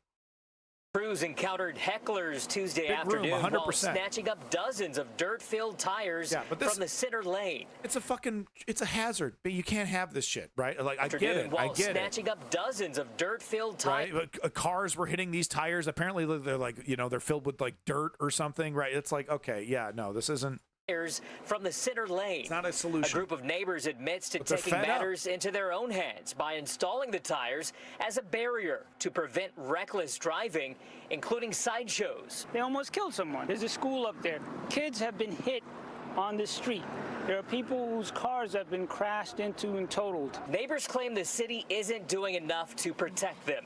Odilson Souza says his 2-year-old son almost got hit by a speeding car on the sidewalk. Please help us. Who else we go call? Superman? Neighbors also made 3 of their own roundabouts, reflective tape included, on nearby 18th Avenue just about 3 months ago. They illegally parked 2 vehicles in the intersection Tuesday to block city crews from taking down a roundabout. Well, we are protesting this. It feels crushing. Yes, we want the city to pay attention to our neighborhood. During our interview, Oakland police drove through the intersection several times without taking action. We are just been so disappointed. What do we expect them to do? What do we want the cops to just start throwing these tires into their car? I mean, taking action? Should they gun some of these people down? I'm not sure. What do we expect the cops to do in this situation? Fucking Fox Local. What are we expecting here? Pointed with the city's inability or unwillingness to respond to clear and present danger. A spokesperson for the city tells us in part, we all want safer streets, but increasing the risk to the public by installing hazards is not the solution. The city will be promptly removing these unauthorized, dangerous installations. So, but where's the statement of like, oh, and we're going to send a crew in 1 week to install. We're going to start the process of having a discussion about a roundabout being installed, because it's a whole process, right? You got to have a debate. You got to have the estimate of the work, and you got to okay, is this feasible? Can we put one here? Can the engineer actually make it happen? And we're going to start that process. No. Silence. Don't do that. That's bad. Are you going to fix the problem? Oh.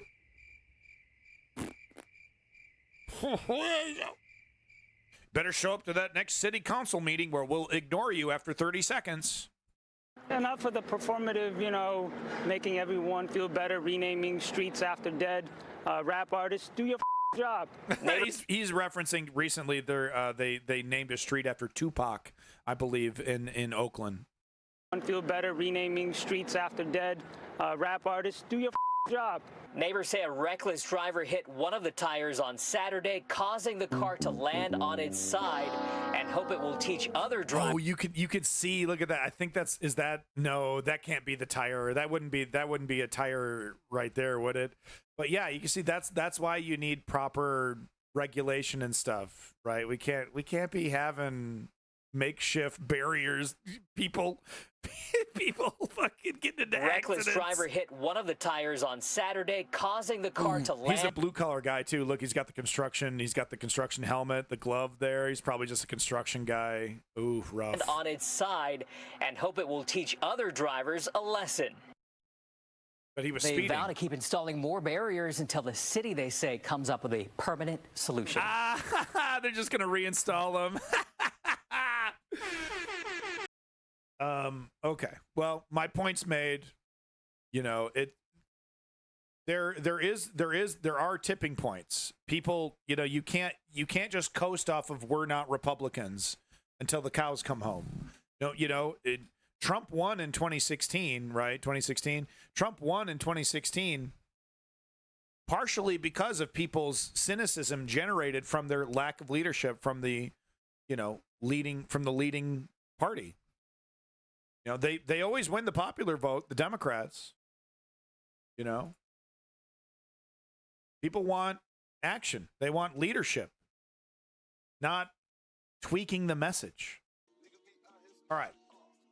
Wanted to talk about this because I believe in growth. I believe in if you say sorry in a heartfelt way, if you really mean it, and there is a difference, you can always tell. But I believe in second chances. So Ronda Rousey ruined her career with a bunch of repeating a bunch of right-wing nonsense. Rightfully, people didn't want to work with her on projects. It was, she got canceled. If you want to say that, it's easy to equate consequences with canceling. Okay, because if I run around the internet like Nick Fuentes, saying I love Hitler as an example, right? Am I being canceled because there are platforms that don't want to host my content? No. It's capitalism. It's like all of a sudden all these guys turn into socialists, right? Oh, a company should have me as a brand risk because they believe in free speech, so they should let me say whatever the hell I want, even if I want to lower the age of consent, and I love Hitler. That's not how it works. So I don't, this whole canceling narrative is what I'm trying to get at. I don't really, most of the time it's consequences. So anyway, Ronda Rousey apologizes for sharing Sandy Hook shooting conspiracy video 11 years ago. Quote, I was ignorant and deserved to be hated and detested. So let's get the full statement here. Because this is the difference between a sincere apology versus one that, I hired a company, they, a group of lawyers got together and, this is what they came up with, and this is what I'm saying. No.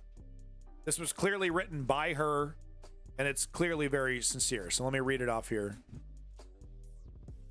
I can't say how many times I've redrafted this apology over the last 11 years, Rousey wrote. How many times I've convinced myself it wasn't the right time or that I'd be causing even more damage by giving it. But 11 years ago, I made the single most regrettable decision of my life. I watched a Sandy Hook conspiracy video and reposted it on Twitter. Probably an InfoWars thing, right? I didn't even believe it. But was so horrified at the truth that I was grasping for an alternative fiction to cling to instead. I quickly realized my mistake and took it down, but the damage was done. So a little cop-out here, saying, I was so horrified at the concept of this, I lost my mind for a minute and I didn't really think about it. And I took it down. I realized my mistake, but it was too late. But she doesn't stop there, right? Because a lot of people would stop there and say, okay, you should give me a break. But no, she says, I deserve I deserve to be punished for this mistake. And that's the difference between, shame and shamelessness. By some miracle, it seemingly slipped under the media's radar. I was never asked about it, so I never spoke of it again, afraid that calling attention to it would have the opposite of the intended effect. It could increase the views of those conspiracy videos and selfishly inform even more people I was ignorant, self-absorbed, and tone-deaf enough to share one in the first place, she added. So that's right there. That's giving you a little bit of truth. It's like, I didn't even want to talk about it. I didn't want to remind people about the conspiracy, and I also didn't want to remind people that I agreed that I retweeted the conspiracy selfishly.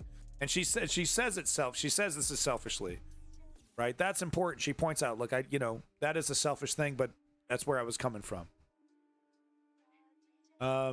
Quote, so here's the final part.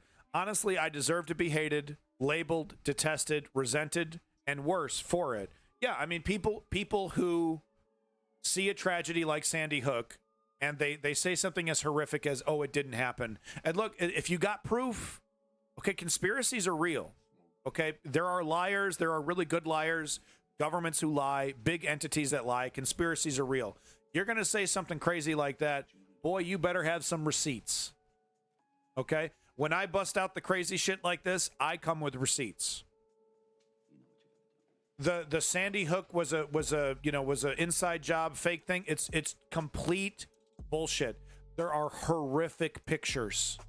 There are innumerable eyewitness statements.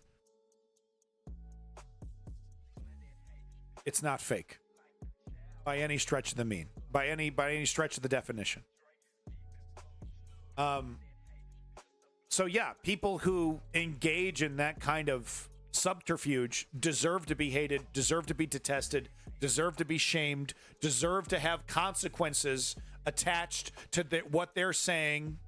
Free speech, you know, free speech is a two-way show, right? You can say whatever the hell you want within the realm of reason.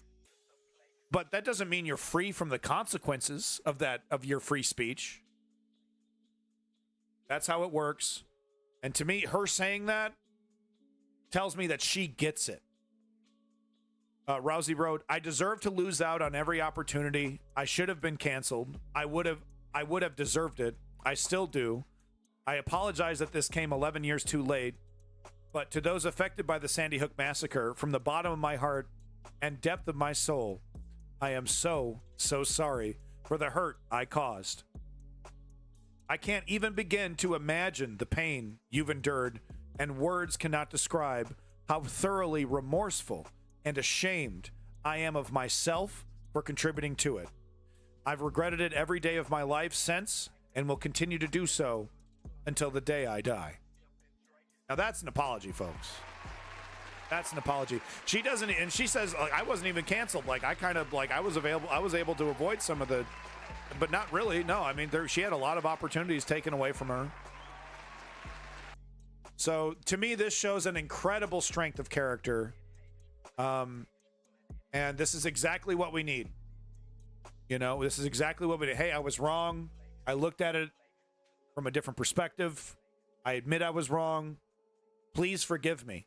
All I can ask is for your forgiveness. I know some people won't give it to me, but I'm asking for it. And quite frankly, this is how we heal. You know, this is how enemies become brothers. This is how we get to world peace. Having humility, right? I was wrong about the Al-Aqsa Mosque. Did I double down on it? Did I, scream? Did I ban that guy because he corrected me? No, I banned him because he was a fucking shill. He was a bootlicker. I didn't ban him, though, because he corrected me, right? We have to have humility. We have to accept fault. We have to accept that we're human. To really have a dialogue, to really have an effective and important, productive dialogue amongst ourselves. So congratulations, Ronda Rousey. You have been officially removed from my shit list. Thank you so much, Ronda Rousey. I'm sure she'll be happy to hear this. I accept your apology, Ronda Rousey. Oh, she's ecstatic. She's crying right now watching this. But no, I think it shows an incredible strength of character, and big props to you. I can't wait to see the next movie. Get this woman back in a movie. Let's go. She's pretty, she's strong, she's humble, eloquent. Let's get her in there. Come on. Put her in, coach. This is probably one of... So this is huge. Nobody's talking about this, and this is huge. This is kind of related to actually some what we've seen with the Boar's Head controversy. I don't have an article posted up, but Boar's Head, the meat company, the sandwich meat company, is embroiled in a massive scandal. Actually, I might actually have something now that I think about it. About this? No? People get shitting on Elon Musk. I have that. Bob Jovi? What the hell is this? Okay, no, I don't know what the hell. I don't know what's going on here anymore. What's going on with this? Okay, never mind. I'm going way off the rails. Anyway, there's a massive scandal in food right now that is being totally ignored. I did a stream on the Listeria. Okay. Rousey came out of the doghouse. She's off the shit list. It's official. She's ecstatic. But no, there's a big scandal. Tapper Jake isn't talking about it, but More Perfect Union is talking about it. It's a 10-minute video here I wanted to show to everybody because this affects our health, right? This is about the food that we eat. This is a very important thing. Upton Sinclair. Do we have to bring Upton Sinclair into this? It's very important stuff. Let's get into it. One of the top 5. All right, let me just close this of the 21st tab century. acting up. And we can't underplay it. This is probably one of the top 5 food scandals of the 21st century. Yes, big room. Trump is responsible for the deregulation that is the direct result of the Boar's Head situation. I forgot to bring that up, but yeah. Trump deregulated the industry. Boar's Head took advantage of that and is poisoning millions. Yes. And we can't underplay it. People need to go to jail. People need to go to jail for this. Hold on. Let's start at the beginning. Oh, okay. Right here, tucked away in a nondescript office building, right across from a doctor's office, lies the heart of what could be one of the most significant conspiracies in American business history. Yeah. It's home to AgriStats, a data company that built a network used by the nation's largest meat companies. And inside that network, America's meat barons share secret data. It's alleged that AgriStats organizes and then launders that information across the industry. So this is happening in every industry, in real estate, groceries, any industry where there's competition.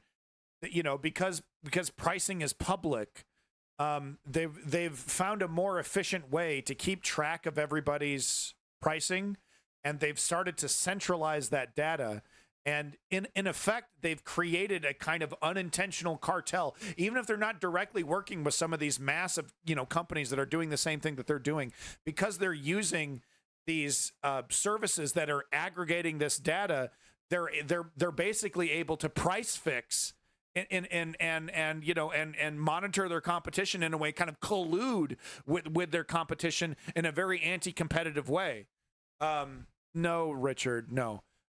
So like I said, this is happening across all the industries, and it's more tricky than your average problem, because we're dealing with public data in a lot of cases. So the regulation needs to be very, very smart and tech savvy in a way to encourage competition, right? So it's of course, so the neoliberals, the average age of your government, of neoliberal government officials, what, 70, 60, 70?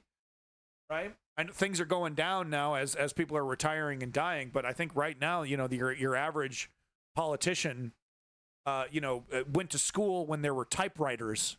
So it's a technological problem that is slow to find a solution right now. And of course, what is the end result? Poor people are getting screwed over. Wouldn't you know it? Big shocker, right? I'm sure you're shocked. Sit down. Have a seat. Companies weaponize it. I'm not dissing typewriters. I'm just saying the people that are making these decisions, they learned last week what an app is. You know what I'm saying? It's like they're just not equipped to handle this kind of advanced problem, this advanced technological problem. Restricting output, manipulating the market, ultimately raising your prices. God, that's disgusting, all Lenny. For profit. I cannot believe that. This video is they about need to go that to jail. Scheme. How something as mundane as data reshaped the American food landscape, siphoning billions from consumers.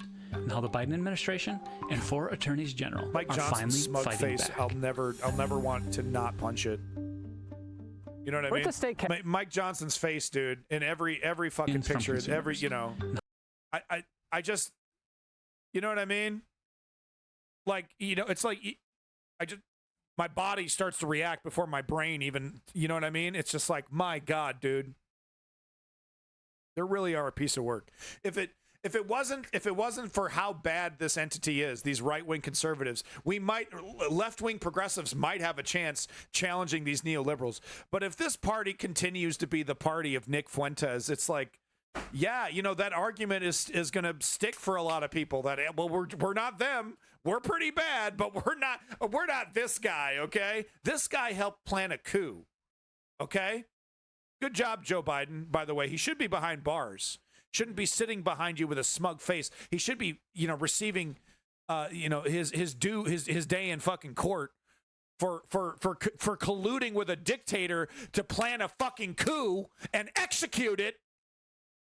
But no, Merrick Garland. Oh, I don't want to appear political. I don't want to appear political by being so fucking political. I ignore political crimes, but I don't want to appear political. Good job, Merrick Garland. Great job, Joe Biden. Yeah, you have an actual fucking seditious criminal right fucking behind you making smug faces, and he sits there a free fucking man. God damn it. Fucking America.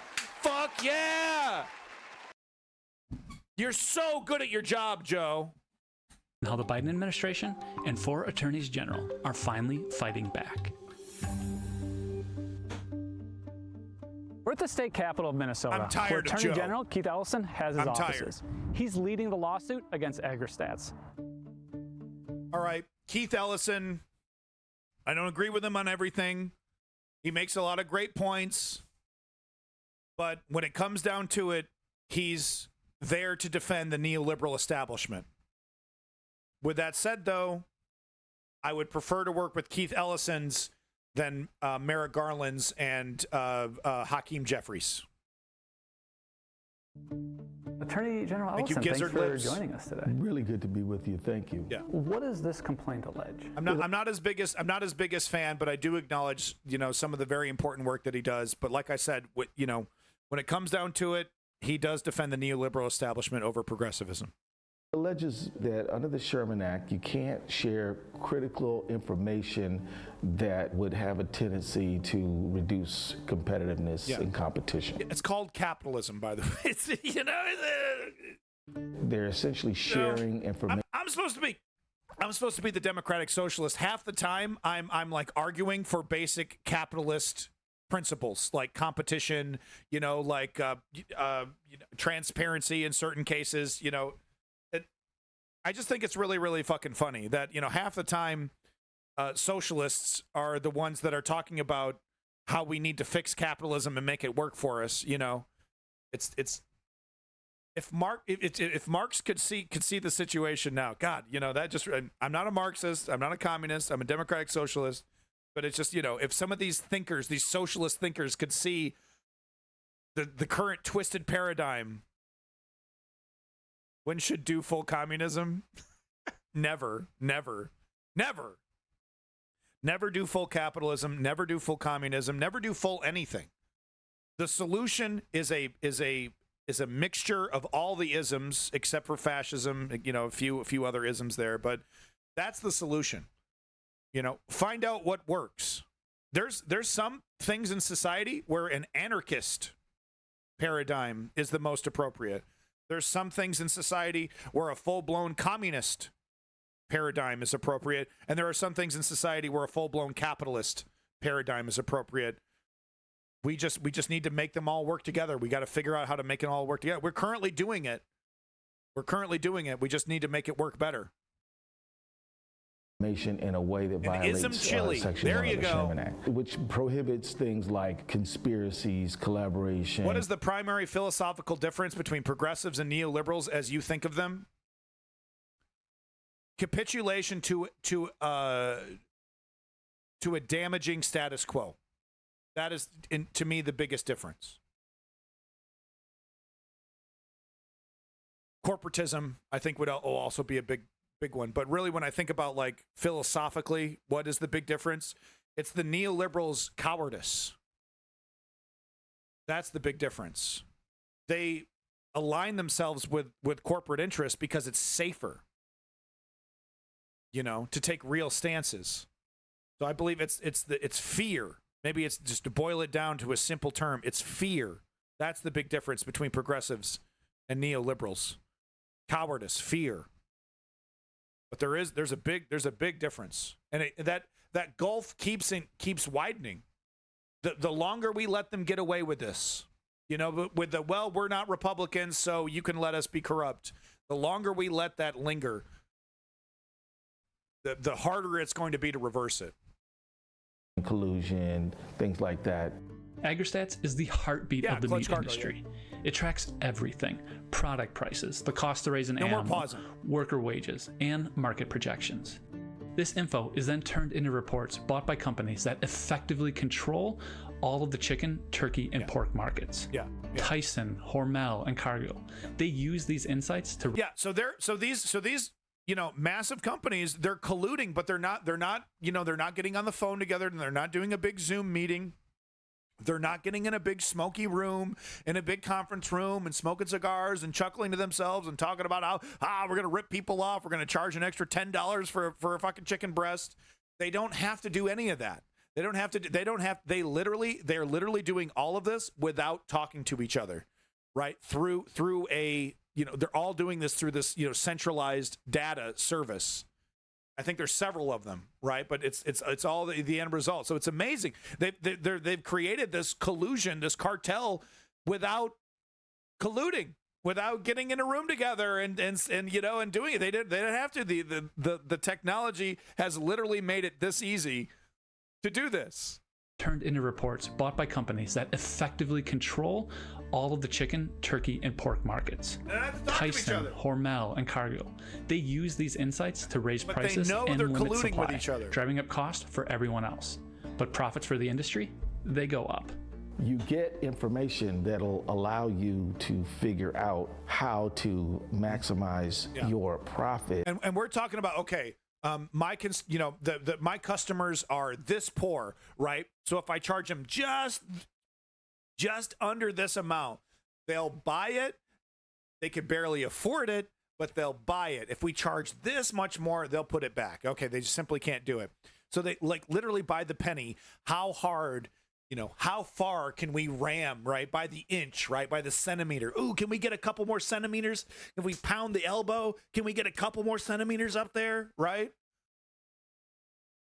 All of this should be illegal. It should be totally illegal for industry to psychologically manipulate people into ripping them off, right? And I'm looking at you, advertisement industry. Without having to take any chances. Last time I heard capitalism and free markets were all about risk taking, right? This is a risk-free endeavor because you know what your competitors paying for labor inputs, how many chicks they got, because you have the report right in front of you. So those are the allegations, and admittedly, the whole thing is kind of boring. It's data. How bad can it be? To find out, we talked to someone who would know. He's Earl Schweizer, a former vice president of Whole Foods who helped lead the firm's rise. This is a de facto cartel. I mean, this is a racket. Here's how it worked. So for each item in the grocery store, whether it be chicken thighs or chicken wings, AgriStats, they create a report. The report outlines the price the company charged, the national average of what its competitors charged, and the top quartile. In fact, it goes deeper than that. It tells meat processors where their price ranks nationally, then the gap between what they're charging and the national average, and the gap between that and the top 25%. But I think most importantly, you can actually see the economic impact dollars. Or how much money the company is leaving behind. The way the data was set up was an incentive for them to raise prices. Like, you have to catch up to the market here. Why are you underselling? You're making us all look bad. Once all these suppliers knew what they were each selling and what they were selling for. Wow, fuck you, Clutch Cargo. That is not what I'm doing. So I have to address this. I'm getting called out. I think Ian tends to leave the differences too blurry. The quote-unquote neoliberals, their fecklessness, fear, lack of compassion, etc. is the problem, not their unwillingness to overthrow capitalism. They just become a rhetorical punching bag he blames for whatever is fucked up. I'm very specific about this stuff. Okay? I do mention the neoliberals quite a bit. I will admit that. But I'm going to challenge you on that. I'm going to disagree with you on that one. Because no, I actively fight against this tendency that a lot of lefty commentators have to find a term that they generalize and use. So every rant is about this one thing that they're constantly, generalizing around. I don't do that. I fight very hard to try to find the right terms for what I'm using. You asked me a question about what do I think the difference is between progressivism and neoliberalism is. I give you a pretty good answer, I believe. I stop the fucking stream, address you directly, give you an answer, and then you throw some shit in my face about how I'm generalizing about everything I don't like I consider neoliberalism. I don't appreciate that, but anyway, let's get back to the video. It's really just a matter of your determining opinion. You're welcome to have what it. They wanted to be selling it for. It's important to note that the reports that AgriStats produces, they aren't your typical grocery data. The industry calls that syndicated data. So syndicated data is like a really good test preparation service. It helps you see what trends are. You're getting boiled down top line reports. AgriStats is just an open book test. It's like you're just essentially giving them the answers. It's night and day. Thank you, Woke Patriot. I totally agree with it. It's very difficult. That's a very difficult question that I thought I gave a pretty decent fucking answer to, but I guess it wasn't. No? I'm not saying I'm a goddamn genius. I know everything, but shit, dude, you do need to understand the difference between what a progressive and a fucking neoliberal is. The difference between a liberal and a neoliberal, and I would say the big difference between a liberal and a neoliberal is the acquiescence to the military-industrial complex, on top of course, the corporatism and whatnot. But right, that was kind of the defining difference between, you know, old school liberals and Clinton, you know, Clintonian style neoliberalism was in a full embrace of the military-industrial complex, an unquestioning embrace of the military-industrial complex. But no, whatever.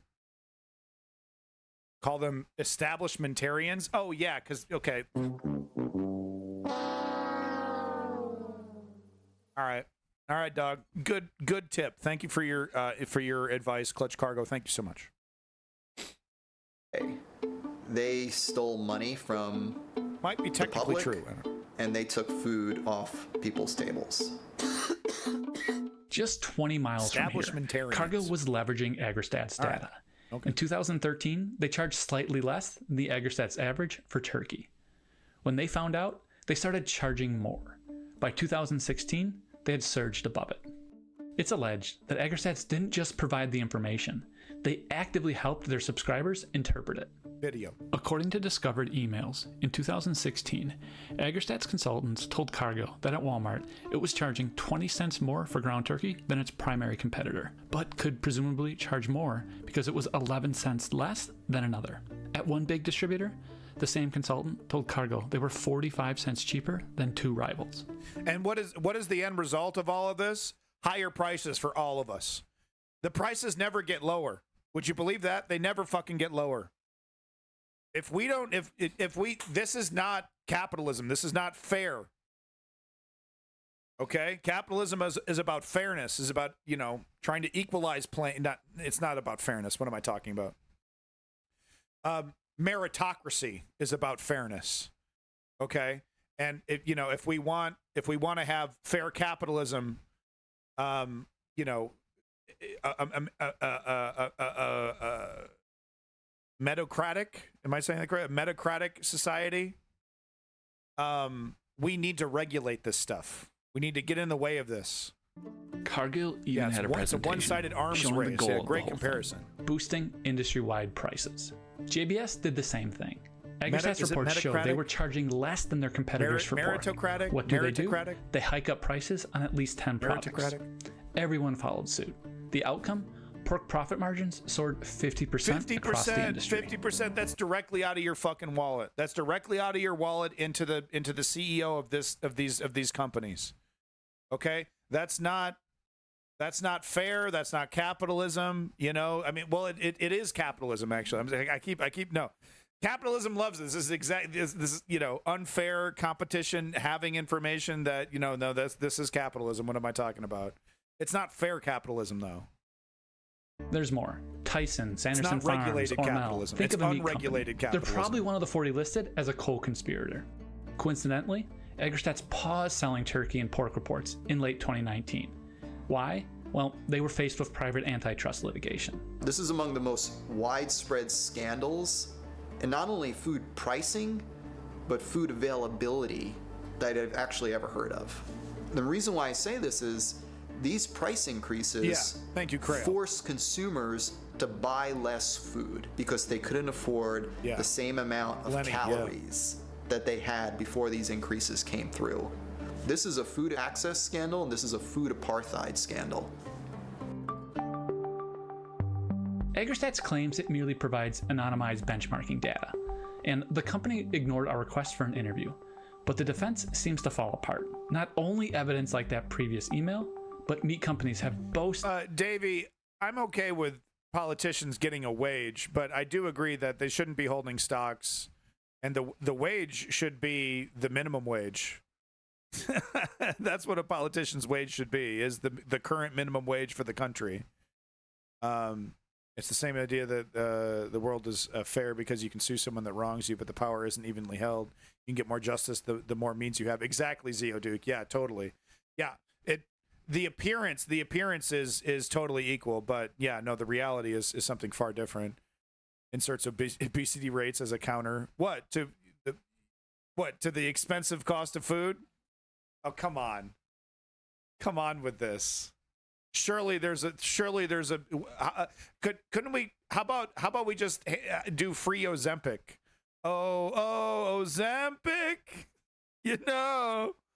How about we do free Ozempic for everybody instead of starving the entire fucking population? Would we prefer that one maybe? Nah, fuck that. You kidding me? The pharmaceutical industry would love that billion dollar subsidy to the pharmaceutical company buying trillions of fucking injections of Ozempic and giving it away to every American. Wouldn't that be a better weight loss plan than starving everybody? No. Okay, we're all just Ayn Rand now, huh? Okay, all right. The villains are winning. Everybody. That AgriStats reports can identify their competitors with 100% certainty. So what's next? Honestly, it's not clear. We're in uncharted freedom waters. For everyone. Regulators ignored antitrust laws for a generation, and technology, it advanced rapidly. You don't get good leadership by paying bottom dollar. A lot of the practices now either. Okay, Zeo Duke. How about this? You're paid minimum wage, but the people can choose to give you a bonus if you do good things. Right? For every piece of legislation you pass, the people get to make a decision about a bonus for you. How about that? Right? Keep it real transparent, though. But you do have a good point. You're not going to get talented people, at $8 an hour. But that's do we want charismatic, or do we want bureaucrats? Do we want, technocrats? Do we want, boring librarians, accountants, tax guys, policy wonks? Do we want that, or do we want Boris Johnsons and Rishi Sunaks and I'm not going to call Keir Starmer charismatic. Let's do Justin Trudeau. Is what's better? What's actually better there? But that is an interesting point. If you get what you pay for. We do have to think about that. I think people would like to see politicians getting flogged in the streets. Yikes. I just don't think it would encourage talent to the task. It encouraged the wrong kind of talent. Oh, don't flog me. I've been a bad boy. CPG probably wouldn't be legal if they actually enforced and updated antitrust laws. Yeah. And now we're left with the consequences. Anti-charisma politics. I think that this monopoly problem, this market concentration problem is driving inflation. The goal of the lawsuit is to have fair competitive. I don't know about the shirt, dog. I don't know about the shirt, man. You should probably put the shirt back on the table so that we can all have a picnic and maybe go buy a real shirt. Pricing. It's lower grocery prices. It's grocery prices that people can afford. That's the goal. But again, it's tricky. Last year, a federal judge ruled in favor of meat companies and AgriStats in a civil antitrust case. He wrote, just because AgriStats provided... So, Clutch Cargo, I think it would start with regulation, and, we would, it's got to start somewhere. So I think, regulation of these industries is important. And then, we can start talking about public ownership and, socializing some of this stuff later down the line. But first things first is that we do need regulation. Animal Farm, the book, right? Animal Farm, Upton Sinclair, is that the right one? No. Animal Farm's the one about communism. The Jungle, Upton Sinclair, The Jungle, right? Says it all. We need regulation. A convenient form to transmit the information did not mean that AgriStats itself joined the conspiracy. So what's different with this one? Well, the facts are different. Here in Minnesota, the court has already found that there is a cognizable legal interest. There is a claim to be made. It's hopeful, but it's also not guaranteed. Most of our antitrust laws were written before mass electricity, let alone streamlined information sharing. In fact, most laws were passed before the Monopoly Man even made his debut. What? So yeah, you heard that right. And they want to eliminate those. They want to get rid of all that, right? Project 2025 wants to get, bulldoze all of it, right? Even that's too much for them. Let's go back to the days of the pre-Monopoly Man when the capitalists were running the world. Debut. Wow. So are existing antitrust laws enough to handle this? Or do we need additional regulations? The answer is yes, they are enough to handle this. And the answer is we also need to do some updating. Okay, yeah, you had me worried there. Put that shit back on the picnic table, honey. You had me worried there, Keith. But the Sherman Act, passed in 1890, is enough Needs to be stop updated. AgriStats from this illegal information sharing that it's doing. But this case could be a start. After 40 years in the wilderness, the Biden and Harris administration Every and time. AGs like Ellison have reinvigorated antitrust enforcement. The attorneys general of DC and Arizona Yeah, are fighting 'cause you try alleged to help collusion other in the people? rental market. The That's not how DOJ you has win in active Monopoly. suits against alleged monopolies Ticketmaster, Apple, Google. All this is happening Really, just Kim 6 Goblin, years that's after interesting. federal enforcement was at a generational low. I want to get the trial on this fast because I believe we got a great case. And I believe that what we're fighting for is a fair economy so that all Americans can aspire to prosperity. Yeah, Crail. Something like that. Yeah, I agree with that statement, Crail. I don't, it might not exactly be the second age of robber barons, maybe the second Gilded Age, right? Something, but I agree. If history is going to record this time correctly, they will record, especially after COVID, right? I mean, what happened with COVID, the financial consolidation that happened and no one gave a shit because we were all too busy surviving and then fighting amongst ourselves about masks. Meanwhile, the financial industry and, industries across the board consolidating where they could, taking full advantage of the situation, gouging us, grabbing as much as they can. So there you go. I mean, did you if you're a regular watcher of corporate media, and whatnot, did you hear about this story? Probably not. Make sure you support More Perfect Union. I gotta say, pretty fucking good journalistic operation happened there at More Perfect Union. Gonna have to give them the applause there. Doing some really, really important work, covering a lot of different topics, a lot of important topics that are absolutely not being covered by corporate media. At the very least, give them the like, give them the subscribe, right? Give them the social media bump at the very least. But hey, shoot them some money if you like. Not you, Lenny. You're off the hook. We got a new merch store, by the way. Speaking of Lenny, who likes to buy our merch, but so my merch store, Stream Elements, they completely switched merch providers. Like completely new website and everything. And wouldn't you know it, going to the new website, none of my old designs came with it. It's literally fresh fucking start. I got to remake all my t-shirts and all my everythings. So I'm going to be doing an upkeep stream. We're going to do that together. Make a bunch of products. So look forward to that. And don't bother going to the merch store right now. It's literally closed. And big props to your boy Woke Patriot, who made a exclusive poster for Abandoned Nihilism, for the News Underground, for the stream. It's amazing. So make sure you look for that as well at a merch store near you. Just a heads up, folks, on that. But all the Garbage Fuel stuff gone. It's all gone. I'll have to remake it. And the Patreon will be coming soon once I have something worth a damn to actually give you. Okay. Done with the plugging. Like and subscribe. Done with the plugging. Let's get with the other plugger fucker, mother plugger, Elon Musk. Garbage Fuel never really leaves. No, it literally doesn't. It stains your insides, okay?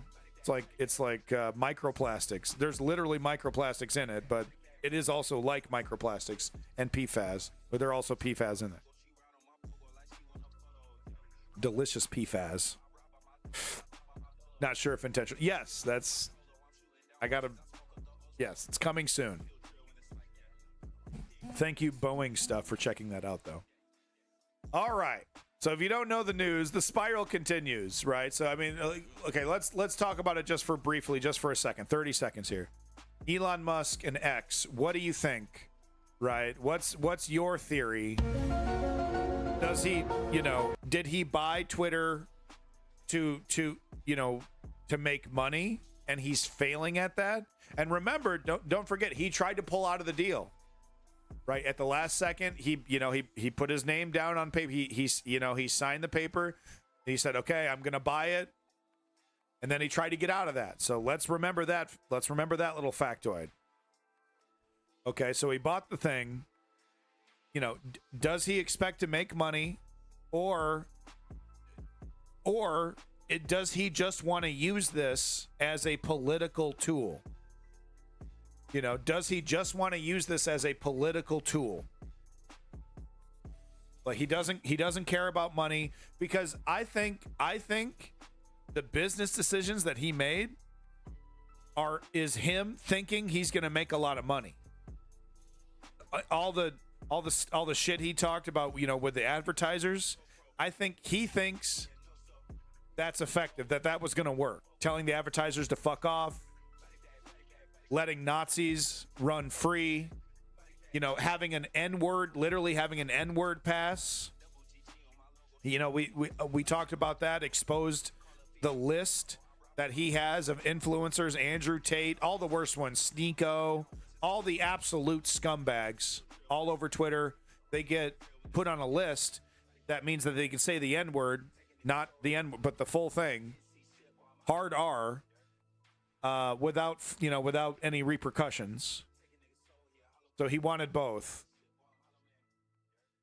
because it's like he's churned it into like a right-wing echo chamber as best as he can without completely ruining the site. I still go there every day. I hate it. I'm ashamed of it. I'm ashamed of it every time I do it. But there's, you know, so many great creators, indie video game makers, you know, of course, the politics, the video clips, all that. It's really useful. It's still a fucking useful website. It sucks. But it's never been a revenue generator, even when it was run by Jack. It's never been like a revenue, you know, cash cow. But that's the question for me. But I'm pretty convinced that these are business decisions that he thinks were smart business decisions. All you know, firing 80% of the staff. You know, he's now tried twice with two, you know, political. You know, at first it was Ron DeSantis and then it was Donald Trump. Two big names in right-wing politics. He's tried twice to kind of introduce his technology, and it's totally fallen flat on its face. Because he fired everybody because of decisions that he'd made. Didn't Musk also tweet a fake Kamala video without saying it was fake? Now you want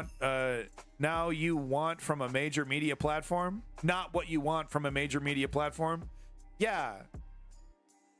The fact that, you know, the information, the independent investigations into the bot problem, massive bot problem. Of course, they're all right-wing bots. We also reported on X's business relationships, the other people that are invested in X, bunch of connections to the Saudi royals, bunch of connections to the Russians, right?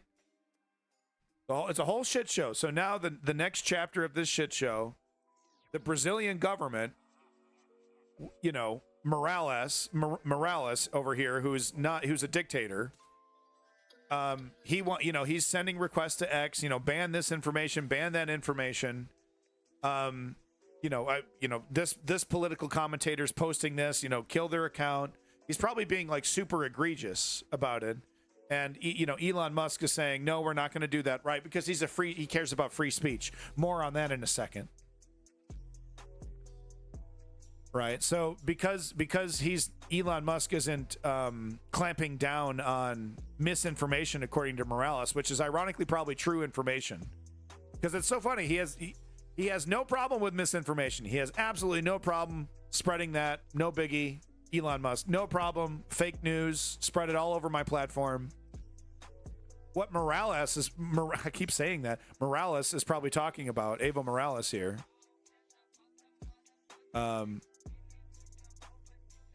Wait, in Brazil, wait a minute. We're talking about a judge here. We expect Judge D. Morales will, hold on.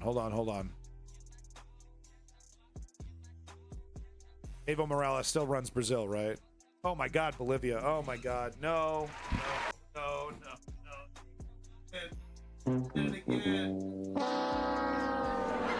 I did it again.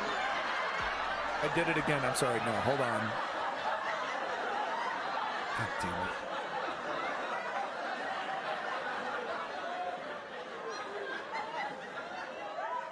Did it again. Lula da Silva. Duh. Of course. Lula da Silva. Sorry. Sorry, guys. 4.5 hours of streaming. It's starting to hit me. No, so of course Lula da Silva was supposed to be this, progressive, and he did save, he is effectively saving the rainforest. Lots of tabs. Yeah, my whole computer's slowing down. Of course. Okay.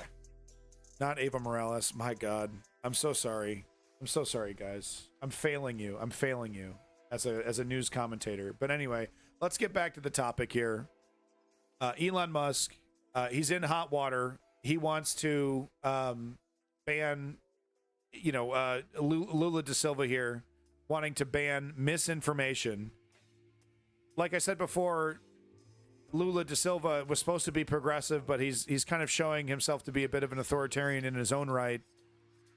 But he did help with the rainforest. I remember that was a big priority for him, and he did effectively go in there and do some major reforms to help save the rainforest. So that's good. But soon we expect Judge Alexander D. Moraes will order X to be shut down in Brazil simply because he will not comply with his illegal orders to censor his political opponents. These enemies include a duly elected senator, etc., etc. So the next point that I was going to make, because I'm such a smart guy, is the fact that Elon Musk has no problem censoring his platform. Not only does he not have a problem with, spreading misinformation and fake information, he's happy to agree to authoritarians around the world, Turkey, India, the United States.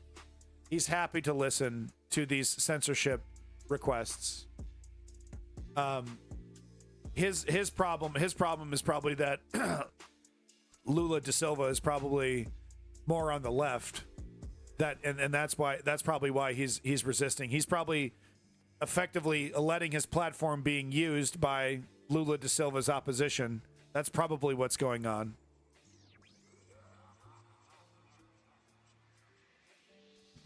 So Lula da Silva is like, you got actors on your platform spreading lies. That's probably what's happening.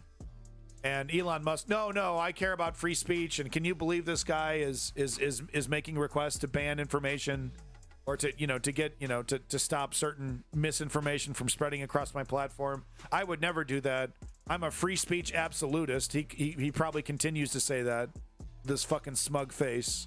I'm a free speech absolutist. No, you're not. You ban all kinds of shit. You're happy to ban shit when an authoritarian asks you to. When a right-wing authoritarian asks you to, you're happy to do it. But a left-wing authoritarian starts making those requests. Oh no, we got to do something about that.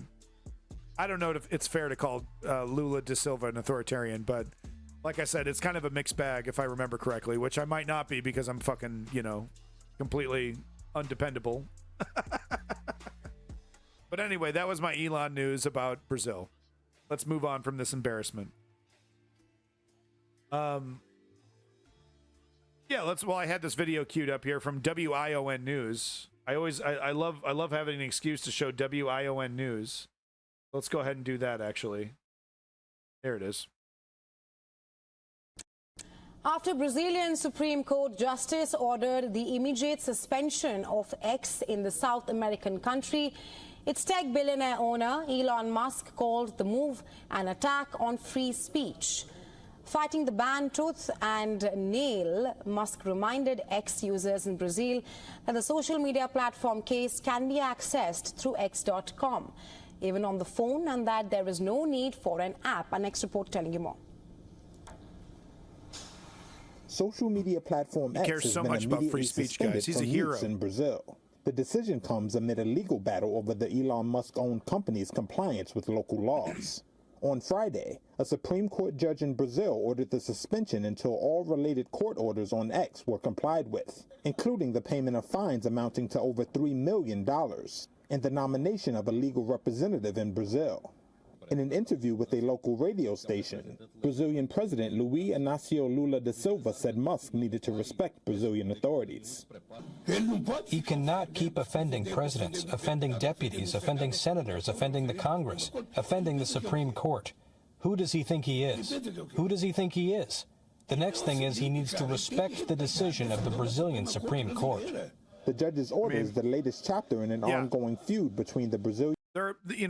Of course, I've said it many times, there are limits on free speech, but he has to respect the government. He has to, that's the language of an authoritarian.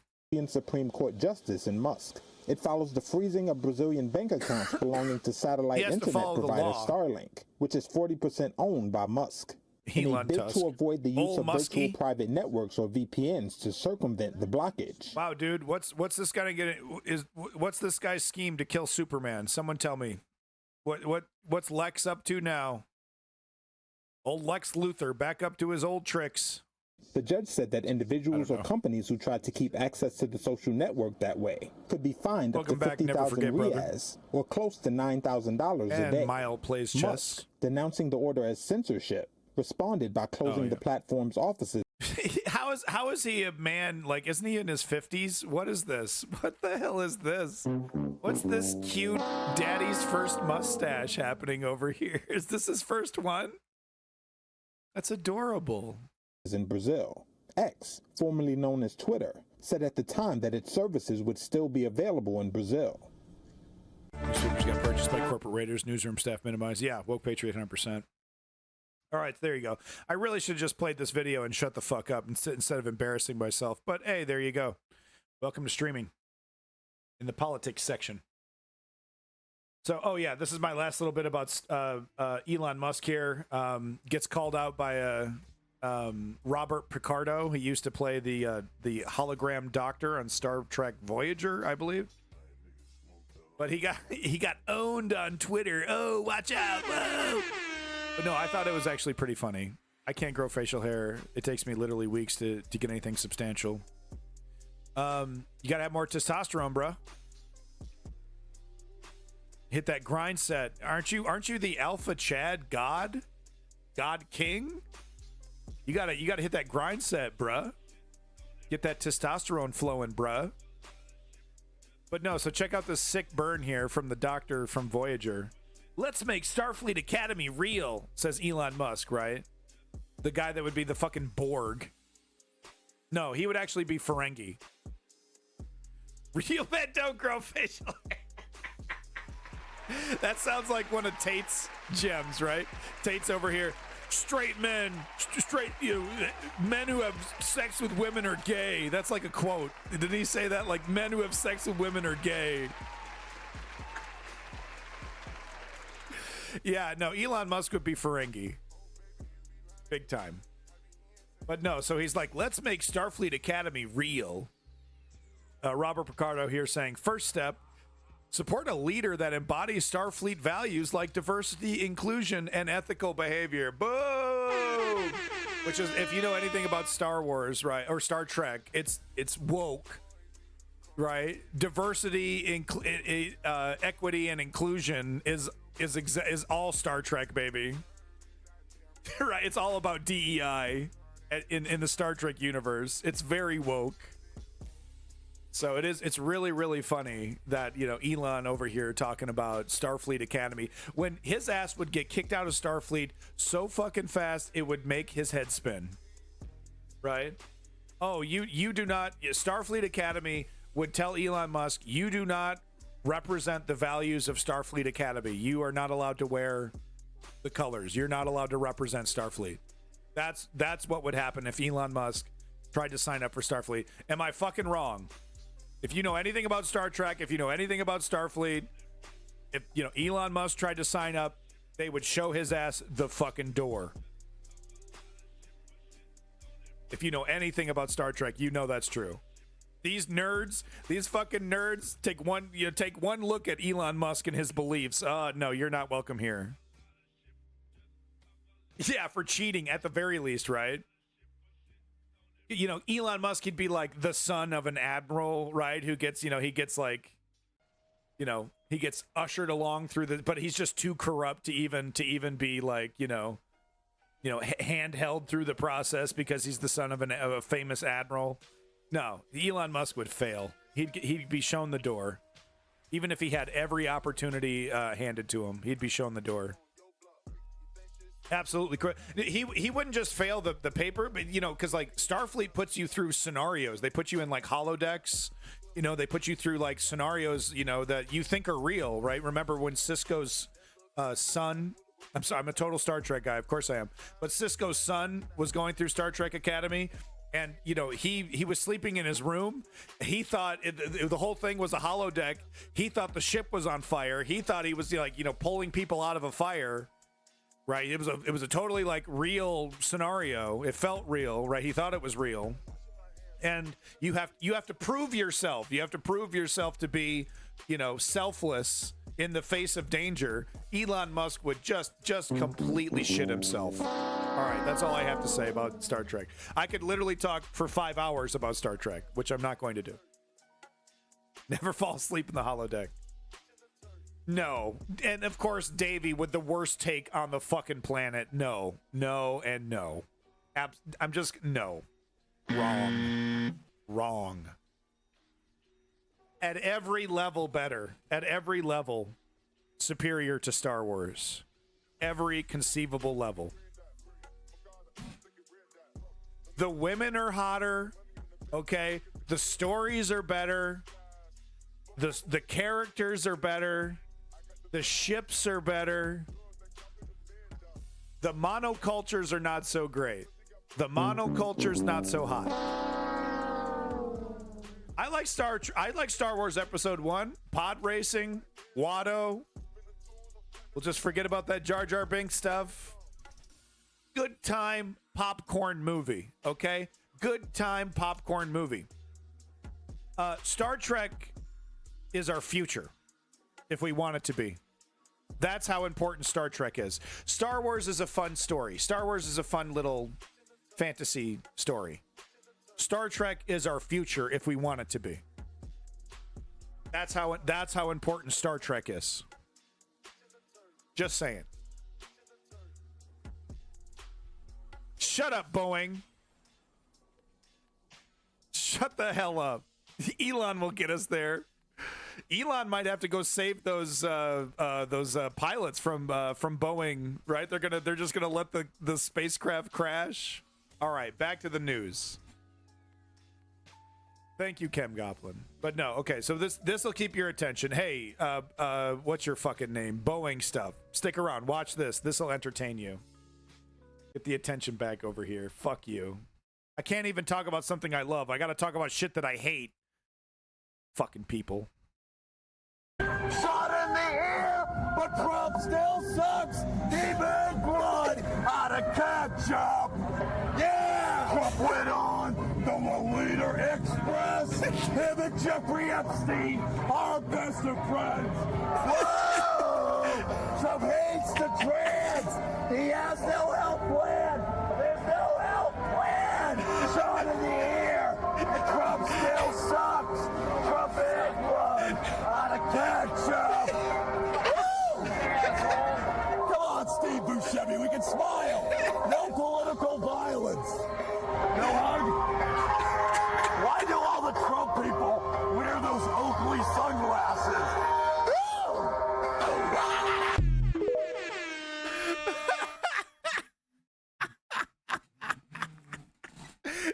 He does not miss. He does not fucking miss, dude. So I have two of these. He took them off. He's embarrassed. He took them off, dude. I got two of these, dude. This guy does not fucking miss, bro. Okay, hold on. Yeah. This one's even better.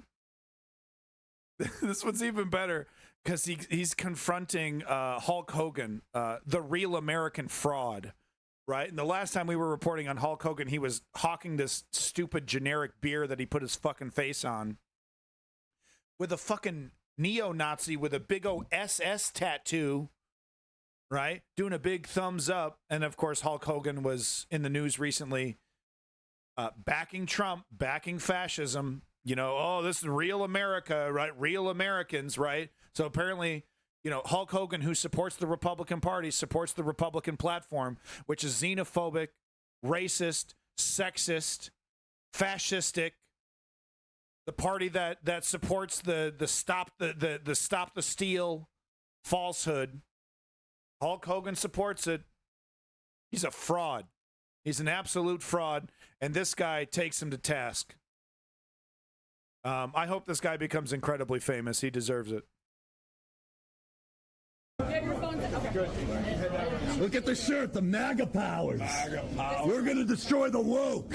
What are they going to do when we drop the big boot on trans and we drop the big boot on everything? We're going to drop the big boot on Social Security. Does that work for you, brother? Trump is a real felon. Then he went to Epstein Island. Trump, no physical, no political violence. No political violence. No political violence, though. So his name is Road Steamer. Check him out, Road Steamer on TikTok. He's doing a great job, and it's exactly what needs to happen with frauds. I forgot I switched in the wrong one. With frauds like Hulk Hogan, that's exactly what needs to happen. They need to be confronted. He doesn't care. You know, the reason why rich people like Hulk Hogan don't give a shit if the political party that he supports is fascistic is that he ultimately knows that they will protect the rich. So as long as he stays in that class, he will be fundamentally protected no matter what side he goes with. So he just goes with the one that, you know, matches his little identity that he's created for himself as a real American hero. It's such a fucking joke. Moving on. Should we talk about Star Trek some more? Piss off Boeing? No. This gives you an idea of the direction that the Republican Party, the theocratic direction that they want to go in. What would a post-Trump Republican Party even look like? I know we're about to see. Harris is going to win. I feel very confident in saying that. We're going to be talking about the electioneering that the Republicans are doing in Georgia, but some good news. I actually have some good news about it. The bad news is that we're going to have to watch 10 minutes of Rachel Maddow to get to it. So look forward to that. It's going to look like Vivek. Maybe. Yeah, maybe. I don't want to make predictions, right? I want to see it completely crumble. That's what I want to see. But no, every MAGA I know loves Vivek. Once Trump is gone from the equation, millions of Republicans are going to go back into hibernation because it's not going to be fun anymore. I mean, sure, they agree with Vivek, but Vivek doesn't make them feel good. You know, Vivek doesn't make them feel like a proud fascist, like a proud, their version of American patriotism. Doesn't make him feel that way.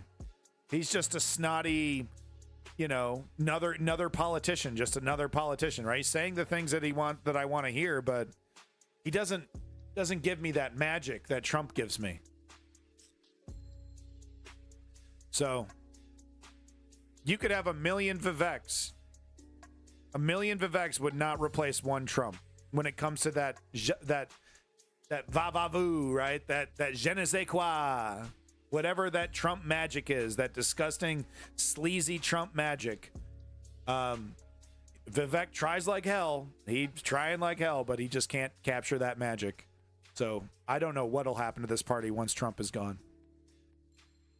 No, I mean, Vivek is actually, if you want to flip the script a little bit, Clutch Cargo, you could say Vivek is actually the reflection of America currently, right? The current slimy grifter, say whatever needs to be said to get power, climbing that corporate ladder viciously. You could say that's a very American thing right now.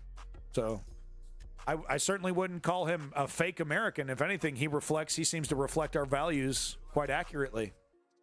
right? And that's a pretty disgusting thing if you ask me. Yeah, but that's not how MAGA would see him. Yeah, correct. Yeah. All right. Okay. Back to the story here. The theocratic direction that these fascistic Republicans are heading in is pretty apparent. If we give them power, you know, they will make, you know, a Christian style, you know, Sharia law into, you know, they will enshrine that into law. Here's more evidence. This is, you know, the Snoops article here confirming this. GOP lawmaker prayed on the Arizona Senate floor before the abortion ruling. So here they are, theocrats. Oh man, don't make me do this. Come on. So here are these theocrats. One of them runs our government. Yeah, he's getting pretty boring. But Vivek, yeah, as boring as Trump gets, Vivek can't match that magic. He can do a punchy 30-minute, 40-minute speech much better than Trump, but that doesn't matter. He's not Trump. So, oh, you know, it's because they like to downplay, you know, Republicans and conservatives, they like to downplay what they want to turn this country into, right? Because they understand how radical it is. But no, they want it, like I said, they want a Christian version of Sharia law. They want to tell women what to do with their uteruses. They want to tell women what to do with their, you know, their vaginas and their breasts. But they also want to tell you, man, Mr. Man, what you're going to be doing with your penis, what you can and can't do with it. No, and laugh away.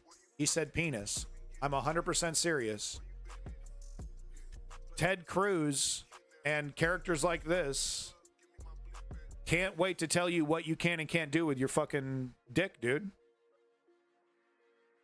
They can't wait to throw you in jail for doing the wrong thing with your dick. You know? And I'm not talking about raping somebody. I'm talking about having sex with your boyfriend or something. You know? Oh no, you're being hyperbolic. You were being hyperbolic. No, they're not. No, I'm absolutely not. They're you know, they're counterproductively jumping for joy at how many at the personal rights that they've stripped away from women. You think they're just going to stop at the vagina? You think they're going to stop at the womb? Only thing I think I need is for helicoptering the local city council. What? Wienergate. Not to mention, theologically speaking, in tongues must be followed by interpretation or it's useless. Yeah, you know, that's a great point, Woke Patriot. Yeah, they were speaking in tongues. Yeah, I forgot to mention that. But they were indeed speaking in tongues. Okay, so this tab crashed. 1 second here. Back over here. I only wanted to show you this because it's informative. There's no other reason why I stopped scrolling and watched this video. Okay, there's literally no other reason. Stop judging me. Okay, I'm just trying to provide you with good information. Okay, there's no other reason why I stopped scrolling. Okay, don't make accusations. It's not nice. But this is where we're at. What should be frightening us is that the oligarchy is aware of the position they're putting people in. The rich people are fully aware of the position they're putting us in. And what they're doing is rationalizing their greed. Instead of coming to terms with like, okay, we've gone too far. You know, instead of coming to terms with their greed and saying, okay, we've gone too far, you know, we need to pull back. We need, there's a certain amount of healthy middle class that we need to sustain our society so that we can sustain our fortunes. They're not doing that. They're trying to find ways to rationalize the impoverished, exploited situation that they're putting society in. So here we have a video, a Zoomer here, doing a video about an oligarch on a business network, making an argument. I think he's a representative from Kellogg's or something, but talking about how, you know, hey, there might be an emerging market for people who want to eat cereal for dinner. When people are, you know, he starts talking about when people are poor, they start, you know, they start depending on cereal because they're so poor. They just start eating breakfast cereal, you know, for all of their meals. You know, that might be a market that we could take advantage of.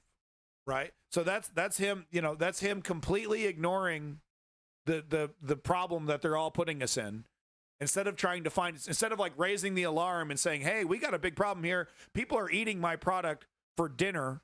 People are eating my Lucky Charms for dinner here. It's a breakfast cereal for children, and they're buying it and eating it for dinner. We have a serious problem here. He's not saying that. He's like, well, you know, is there a way I can keep the incredible amounts of money that I'm making and justify this and make it work for me? And maybe if this is a good thing for society and they want my product for dinner, and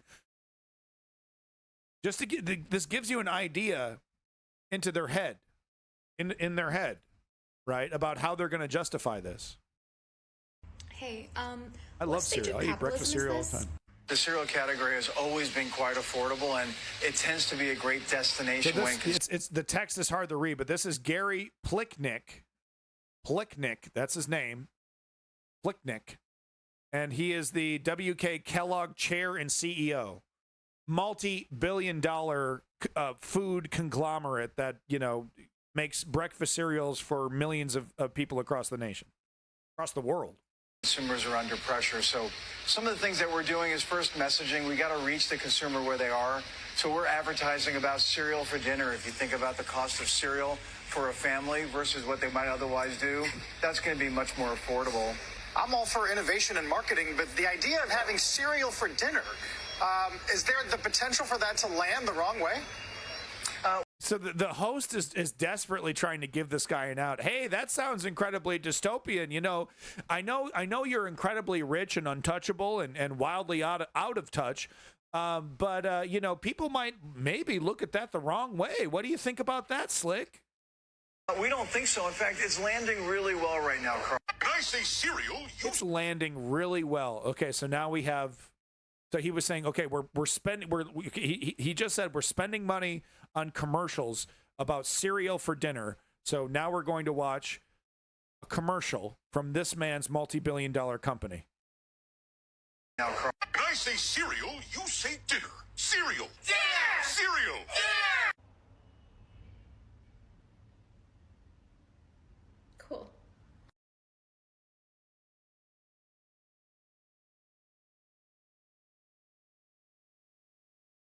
When I say cereal, you say dinner. Cereal. Yeah! Cereal. Yeah! I hope that's fake. That's got to be fake, dog. That's so on the nose it hurts. That's so on the nose it hurts. That's got to be fake. This is some AI thing. This is not real. Someone made this. This is just them making their no. That's not real. That's someone on Twitter making fun of this, dude. This is not fucking real. I don't care. Fake news. Fucking that's not real. We're not that far down the rabbit hole. I mean, come on, guys. It's not, you know, come on. Can we get to the, like, Cyberpunk has cool tech.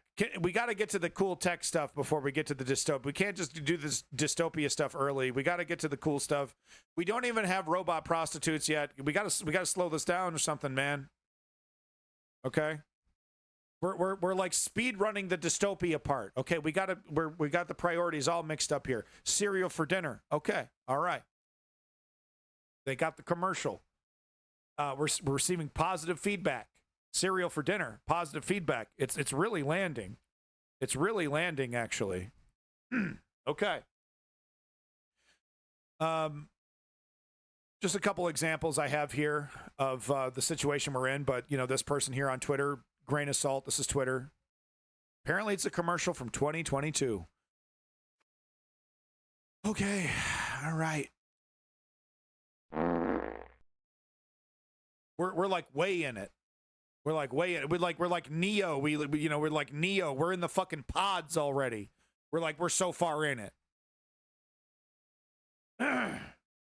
Here's another example of the awesome situation that we're in. This is, you know, I don't care if this is fake. This is a reality that happens every single day in America. They have whole departments that they staff with thousands of people. They're employing multi-million-dollar AI algorithms to try to find these situations so that they can deny people coverage. Insurance companies, scum of the earth.